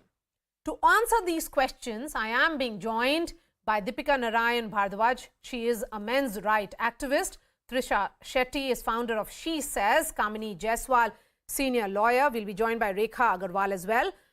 Ms. Kamini Jaiswal, appreciate your time. The key word here is isolated act or occasional acts of adultery, which is not seen as living in adultery. How will we establish, or how will it be established that this is an act of adultery which is regular or occasional? So how do you have to establish adultery, even if you have to, prove it for any other reason as a ground of divorce or whatever. So whatever has to be the basis of the ground of divorce has to be proved. And if you cannot prove that a person is living, there's a difference between living in adultery. Ultimately, what is the purpose of maintenance? Maintenance is to provide for a wife or children or parents who are not able to fend for themselves. So that has really nothing to do if the woman commits, there's some deviation, what you call, because in any case, she's living away from her husband. It's not as if she'll ask for maintenance if she's not living in the household, matrimonial household. Yes. So if she's not living in the matrimonial household and she's not able to cope up with it and she's not able to fend for herself, the law provides for maintenance. And so maintenance and living in an adulterous relationship are two different things. Ma'am, if the marriage doesn't exist and if the couple are separated, then why should it be seen as adultery? Yeah, why should it be? That's what I'm saying. Why should it be seen as adultery? If everybody, it's her own personal life. Yeah, as long as, now adultery is no longer an offense. So to that extent, law has been diluted. It is not treated, otherwise adultery was supposed to be an offense and you could prosecute the person. So now, I think it's a progressive way of looking at it, that, some isolated acts of adultery, as we call it adultery, or a relationship or whatever it is, you can't deprive the woman from, her livelihood or her right to live comfortably. Okay. Deepika is not agreeing with it, obviously. And Deepika, I've been reading lots of comments that have come in from several sections, and they are seeing this as anti-men. Why is it really anti-men? Maria, of course, I'm absolutely shocked at the judgment by reading it. And I'm even more shocked at listening to Ms. Jaiswal's comments right now. In the age of equality, I think we should also talk about responsibility. All the legal responsibilities have been put on the husband, but whenever there is any responsibility or a responsible act expected out of wife, then we talk about what's her choice in life. Then why would a Tamil Nadu court actually send a man to 6 months in jail because he had an affair? The legal rules as they stand today are absolutely anti-men. And Maria, before anyone on your panel actually comments on the judgment today, let me tell you the facts of the case. 16 cases by this wife after just 5 years of marriage. There are 2 kids. Both of the kids are living with the father because the wife would beat them up. It's the boy child who has actually gone and told the police and filed a complaint that she doesn't want to live with the mother because she beats him up really bad, and that she is living with another man who she wants him to call Papa. They are living as husband and wife. She has put the name of another man as guardian in the school in which the boy is admitted, right? So what exactly is the proof that a man must present to the court of a woman living in adultery, if I may ask today through you, Maria, on your channel? And more than that, the woman tried to file a 498A case. The police actually found the complaint false, and it asked for a 21111, a false complaint, to be registered against her. She then once again filed 498A. The man was discharged from this complaint. I'm today in so much of pain. This man has been running around like a skeleton in the court system for so long, and now he is supposed to pay this woman 15,000 per month for the rest of her life if she does not get married. So what is Madam Jaiswal saying? That a woman can go and live with another man because she's just separated from her husband. Why should the husband keep on paying her money? And by the way, this woman works. She has accepted in her confession that she works. Rekha will respond to this. Rekha. See, I'm not going into the facts of the case because I think that is not the discussion today. We are only talking about the law point. And the law point is very clear. The section 125(4) says that if a woman is living in adultery, maintenance can be denied to her. So without commenting upon the actual facts of the case, all I can say over here that maintenance is a very basic requirement, which means food, clothing, and shelter. So in a particular case, the judge may not have found enough evidence to bring on record that the wife is actually living in adultery. Living in adultery means a continuous act in which she has probably moved out of the house, or living, as they say, she's moved her bag and baggage, like a live-in partner. She's living with a paramour. But in this particular case, from what I just read very briefly, in various clippings which came on the internet, that the judge has said that there was not enough evidence before the trial court to actually say that she was living in adultery. So now, after the Supreme Court judgment, the recent Supreme Court judgment about a year ago, the Rajneesh versus Neha judgment, the honorable courts have now got a yardstick to decide whether a husband is, duty bound to provide any maintenance to the wife. Similarly, the wife also has to file an affidavit. So what I would say that in this particular case, probably the trial court granted maintenance in this 125 CRPC petition only on the basis of the affidavit of the Rajneesh versus Neha. That is the only benchmark, that is the only yardstick to decide, whether the touchstone for deciding actually whether a wife is entitled to maintenance or not depends upon the affidavit, which is now called the Rajneesh Neha affidavit. And it is on the basis of that the maintenance has been granted. So the honorable court is not condoning adultery. Nobody is condoning adultery in any manner. It is only in this case. Court is condoning adultery, and the law also condones adultery, because the judges clearly said that occasional acts of adultery would not deny the right of maintenance to a woman. So that's obviously condoning. No, it is not at all condoning. No, the judge, honorable judge has said that because that I would not like to comment, that it would not be proper on my part to comment upon what was the material before the honorable judge when he made this comment, that 1 or 2 incidents, stray incidents of adultery will not amount to adultery. This adultery, the words are living in adultery. So if there is evidence to prove that she has been continuously living, then probably the honorable judge would have held that 125 Rekha, the question is, what is the limit to adultery? This much adultery is allowed, and beyond that, it is not allowed. See, actually, this is all very subjective. What does it really mean? Ma'am, what does it really mean for accountability of a woman in a relationship then? Yes, of course. Maria, while you ask, I also want to ask one question. One moment. If a woman has chosen to live with another man, why is she asking for money from another man? Deepika, one moment. Deepika, let Rekha finish her point, and I have to bring in Trisha as well. Yes, go ahead, Rekha.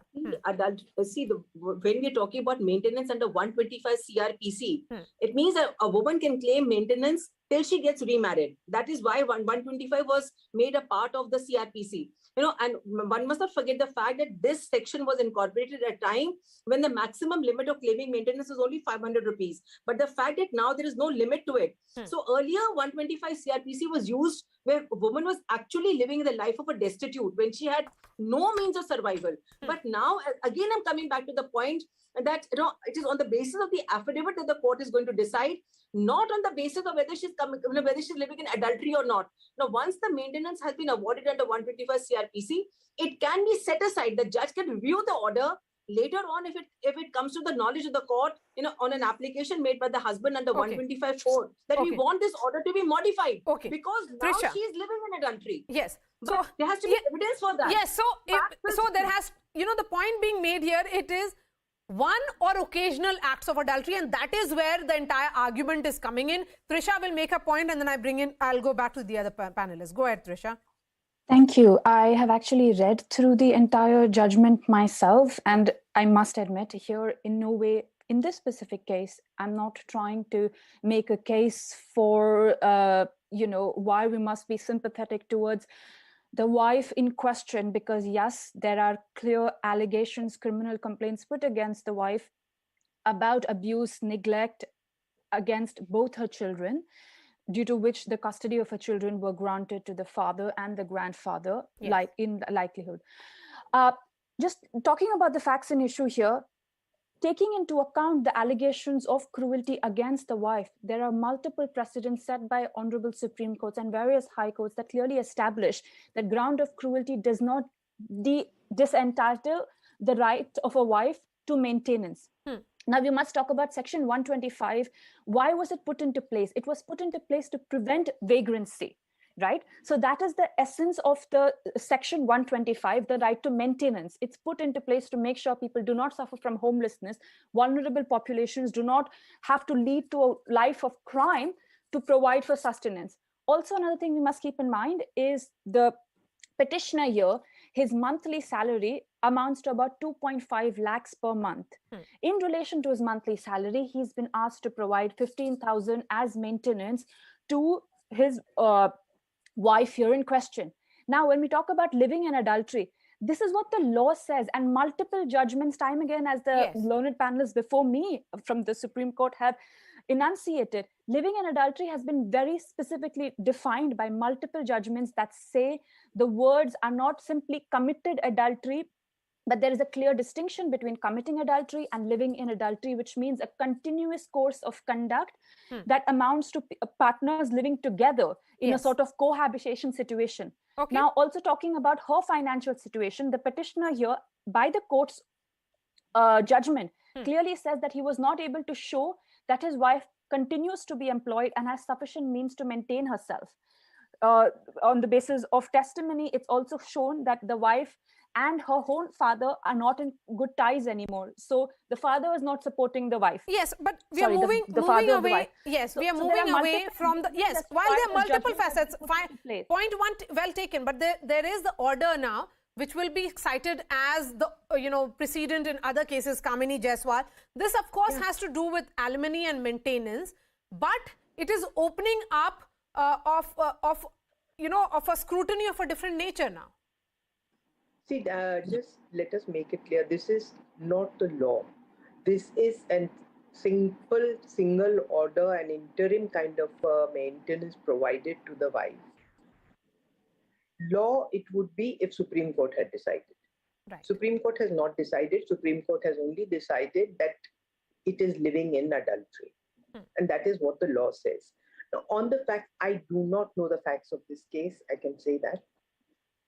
The court must have gone into the fact of the affidavits as one panelist into the affidavits of both the parties and must have found that she does not, if she does earn, she doesn't earn enough to maintain her body and soul together, or maybe she's not capable of earning, maybe she is not working. So this is, it should not be, it is nothing anti-man, anti-woman, because maintenance can be taken also by the man.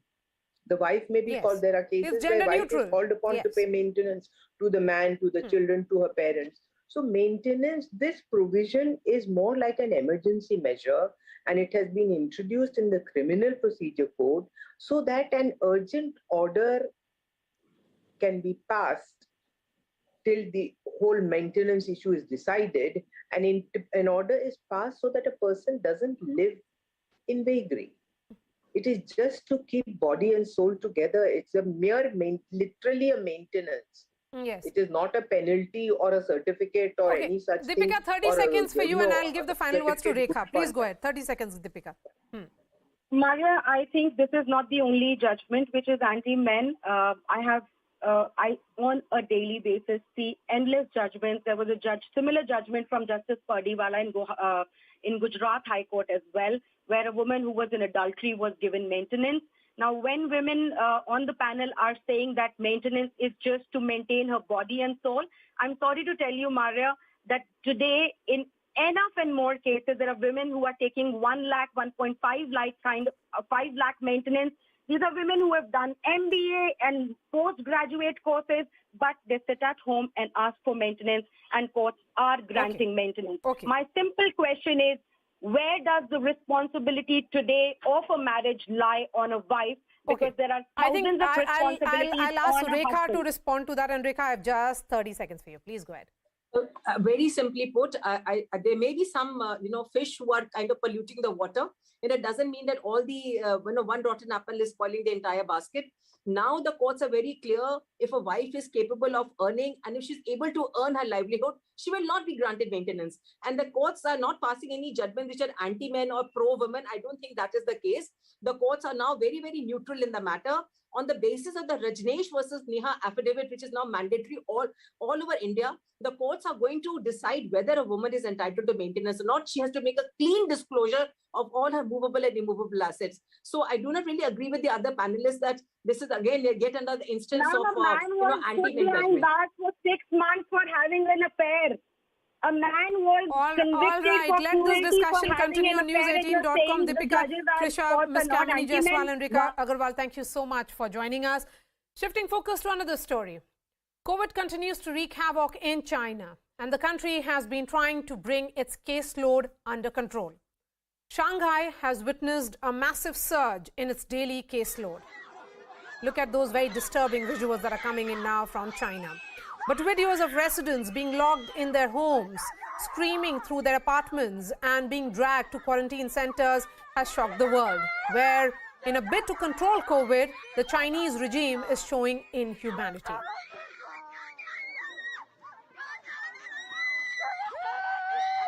A few steps of freedom granted to some Shanghai residents, strolling their own neighborhoods as if taking in some strange new world. But where are you going to go? There's nowhere to go.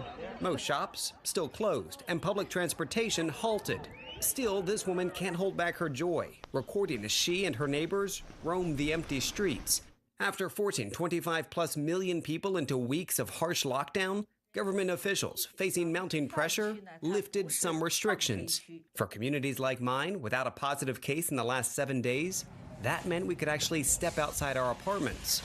My neighbors enjoying the taste of relative freedom, and so too our pets, eager to stretch their legs, still keeping within the confines of our compound. The extent of my freedom is all the way to here, the compound gate, still double locked. It's been like that for about a month. In recent weeks, we had to get community permission to leave our homes, mostly for COVID tests, of which there were many. We could also step outside to pick up the occasional government distribution.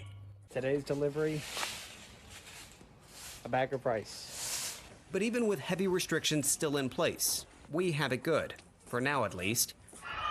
The majority of this city remains in hard lockdown, kept to their homes, some hungry and suffering. This woman heard begging in the middle of the night, pleading for fever medicine for her child. And this man recording his dwindling food supply. Then there are those who've tested positive, tens of thousands being sent to cramped government quarantine centers, whose residents have described a host of problems, facilities that were quickly and apparently poorly constructed. Outside of Shanghai, panic spreading quicker than the virus. The horror stories from China's financial hub have residents in other Chinese cities stocking up, from Suzhou to Guangzhou. Online, sales for prepackaged foods surging. This as China's National Health Commission warns of more cases and publicly calls out Shanghai for not effectively containing the virus, shifting blame to local officials for allowing it to spread to other places. China's strict zero-COVID approach forcing dozens of cities into weeks-long full or partial lockdowns. Residents in Jilin banging on pots to protest. Most of the 24 million people in the northern Chinese province confined to their homes for more than a month now. Back in Shanghai, the joys of freedom for some might last only a few hours, as it takes just one new case nearby to send them back inside, resetting the clock for their community. Another 14-day sentence in lockdown, a seemingly endless cycle.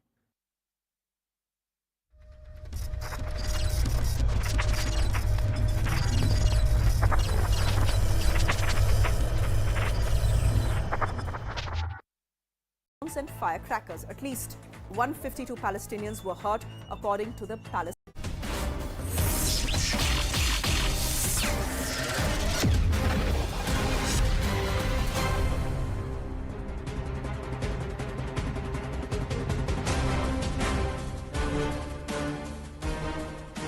Namaste. Thank you for joining us in this edition of The Right Stand. I'm Anand Narasimhan. Ladies and gentlemen, in our hand is a document. This document is a complete or a portion of a big dossier that's been prepared by our investigating agencies. This is the NIA, which has also dived deep into the antecedents, the activities of the Popular Front of India, which is increasingly under the radar. And here at CNN News 18, we are given to understand that there is serious consideration and the